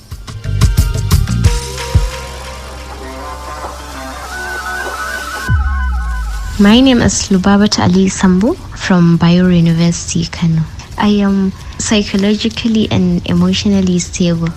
Assalamu alaikum. My name is Zainab Mokhtar Shehu, a student of Bayero University, Kano. Yes, this strike affected me in many ways. As a final year student striving to graduate. It hasn't been easy throughout because I'm done with my thesis. I have even started writing my project, and I was about to start my first semester final exams, which I have been reading for almost all my life, I swear. Because wallahi, every day after Subi prayer, I will leave my hostel to go and read. But now, wallahi, I can't even remember all the courses I registered for. My name is Mohammed Umar Muazu, 500 legal general agri student, University of Maiduguri. For people like other students who have side hustle, they go to business activities, but people like me who always stays indoors for a long period of time studying books, so I technically said I was not in a stable mental mind. My name is Abdurrahman Yusuf Uba. What I will say is that the situation is not good at all, because keeping someone that is on our age without doing anything in the name of strike, definitely even his brain is thinking positively, definitely will turn to think negatively, because there is no any work that is given for that brain. Then the brain will search for work by itself.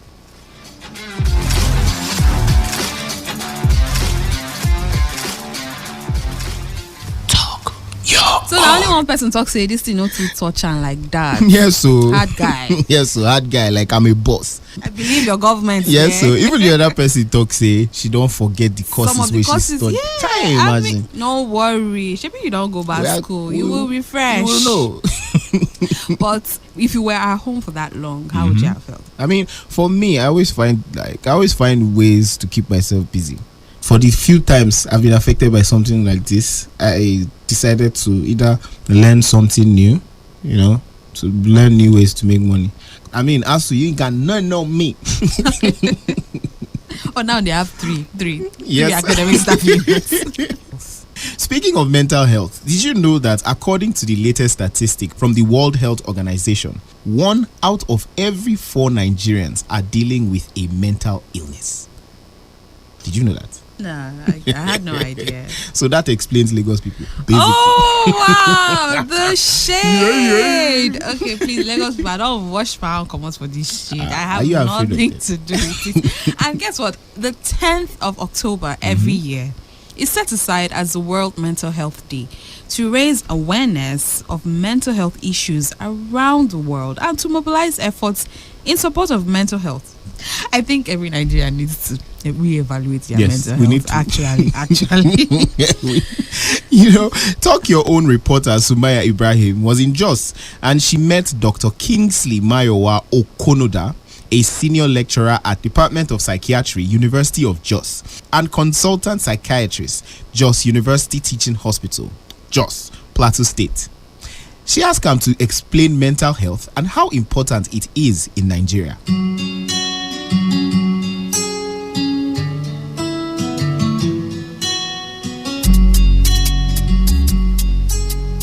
Okay, WHO define mental health as the state of well-being in which the individual is able to realize his or her own potentials or actualize them cope with normal stresses of life, work productively, and make contribution to his or her society. So when you look at that definition, you see mental health is not talking about illness yet. It's talking about ability to live life to the optimal and then to be productive. So why do we need to take it seriously? Because if you are not mentally healthy, for example, even you will not be doing this job. You will not be able to cope with life. Your relationship you'll be strenuous or scattered, and you will not be able to be effective. You need to be mentally healthy to be able to live life productively. So we should take it very seriously. Now, from the definition I've given you, you see that I didn't talk about illness. However, when there's a deviation from this mental health, we might have mental health challenges in which the person is not really having an illness yet, but is having challenges coping with life. Now, when people like that are seen and you say, okay, you need to take your mental health seriously, maybe see a psychologist, see a psychiatrist, the first thing they will tell you, are you saying I'm mad? So some of the misconceptions that are there is that people believe that once you are talking about mental illness or talking about them taking care of their mental health, you are saying that they have madness. Some of the things they construe as madness is those severe mental illnesses that involve things that we call psychotic illness, in which the person may be hearing voices that others are not hearing. And so even with that one, they are treatable with medication. But people may think of them as spiritual. Many Christians will go to prayer houses, even Muslim goes to Muslim clerics and all those kind of things. Some people will talk about inskonki, they talk about jono, all those kind of things in this environment. But we treat them, give them medication, and they get better. At what point will someone start to notice that something is wrong somewhere and even considered maybe going for therapy? Some of the symptoms of mental illness or that something is going wrong may mimic symptoms that are of physical illness. For example, if somebody is having difficulty with sleeping, because that's one of the very common things, when the mind is disturbed, people may have problem with sleep. Or sometimes, in rarer occasions, people may sleep more than they used to sleep.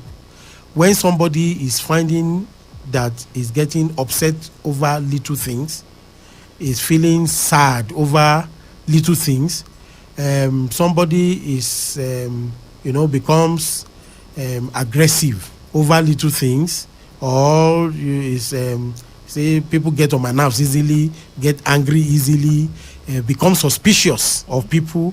Once people now start having things like hearing voices that other cannot hear, then you need to seek help. And then if somebody that usually will be well coordinated and able to do his work well, this time around now you see that it's lacking, concentration is lacking, and then maybe he's not dressing as sharply as he used to dress, or claiming to be who he is not, all those kind of things are showing you that something is going wrong.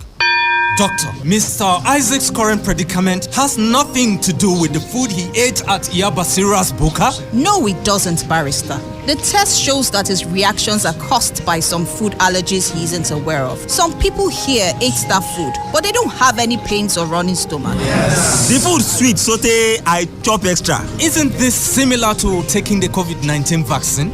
Exactly. Reactions after getting the COVID-19 vaccine can vary from person to person. The reactions are usually mild and would clear after 1 or 2 days. Most people have no reactions at all, so there isn't anything wrong with the vaccine. It's just how your body reacts to it. What is it going to be? Would you avoid taking the vaccine because of the reactions? Or would you do it for love? Protect yourself, family, friends, and community from COVID-19. Get vaccinated sharply. Do it for love. Do it for love. Do it for love. If you're just joining us, this is the program Talk Your Own, Make Naija Better. You can find us on social media at BBC Media Action Naija. The handle is for our Facebook and Instagram page. And on Twitter, we they use at Talk Your Own. But if you say you know like social media, you they do maturity. You fit text us on 0708 282 1279. Always remember to include your name and where you are texting us from. Earlier on this show, Dr. Mayowa tell us say people they mistake mental health for mental illness. He says that people need to be healthy mentally to do everything as human beings. And mental illness comes when they cannot do normal things as human beings. He also said that medicine can treat mental illness if people stop associating it to madness or spiritual problem. So, village people, we apologize. Not everything is your fault. I mean, they don't suffer too much. Every time, village people. We're taking a short break. Talk Your Own. We'll be right back. You're back on Talk Your Own. Talk Your Own. Make Naija better. As life don't they enter normal modes everywhere across the world, everybody's doing their thing. On top say COVID-19 vaccines don't day. Some people still no believe say the virus exists too. If you ask like 2-3 people now out of 10, they will fit tell you say, COVID-19, no, I know here, I don't believe it. But let's hear Prince Eno tell us about the time when he contracted the COVID-19 virus. In November of the 2020 year that passed, I caught COVID. And my case was mild and I hadn't taken the vaccine yet. But believe me, the mild is not something I would like to revisit. I wouldn't wish that on anybody, not even my enemy. When you say it's mild, like you want to give us a bit of what it was like for you. Well, mild in the sense that I wasn't on oxygen, I wasn't admitted, but I was in the house. I was in pain, I couldn't breathe properly, I was coughing, I had general weakness. Lifting my arm was a problem. That's how weak I was. Standing up to go to the bathroom it was a mission. Even when I recovered, it took me over a month to be able to do the things I could do normally, like jump up from bed or do things that a normal agile person would do. And I'm pretty agile. I couldn't do that. So it begs the question, if it wasn't mild, what would it have been like? Clearly, you told me already that you had your COVID vaccine. First of all, why did you actually take up having to go take your vaccine, and when did you take it? I, first of all, wasn't really sure if I should take the vaccine. And I said to myself, we've been taking vaccinations right from when we were children. Even my children have been vaccinated. They have a vaccination card. So why am I being resistant to taking vaccines? Come on. So I saw that as an opportunity to take the vaccine. So in August 2021, yes, I took the Moderna as my first vaccine. I just had a slight pain in my arm, which you would have if you're taking, for some people, any injection they take, they will feel that pain. So I had the opportunity and I went to University of Uyo Teaching Hospital and I took the AstraZeneca as my second dose. Just a couple of days ago, I happened to be in Johannesburg, so I decided that I needed to take the booster. I now take the Pfizer vaccine as my booster. For the Pfizer, when I took the Pfizer, the nurse had told me that the Pfizer has a way of making you feel like you're a little down. So that evening, I was feverish. When I woke up in the morning, I was good to go. What motivated you to actually go ahead and take this vaccine?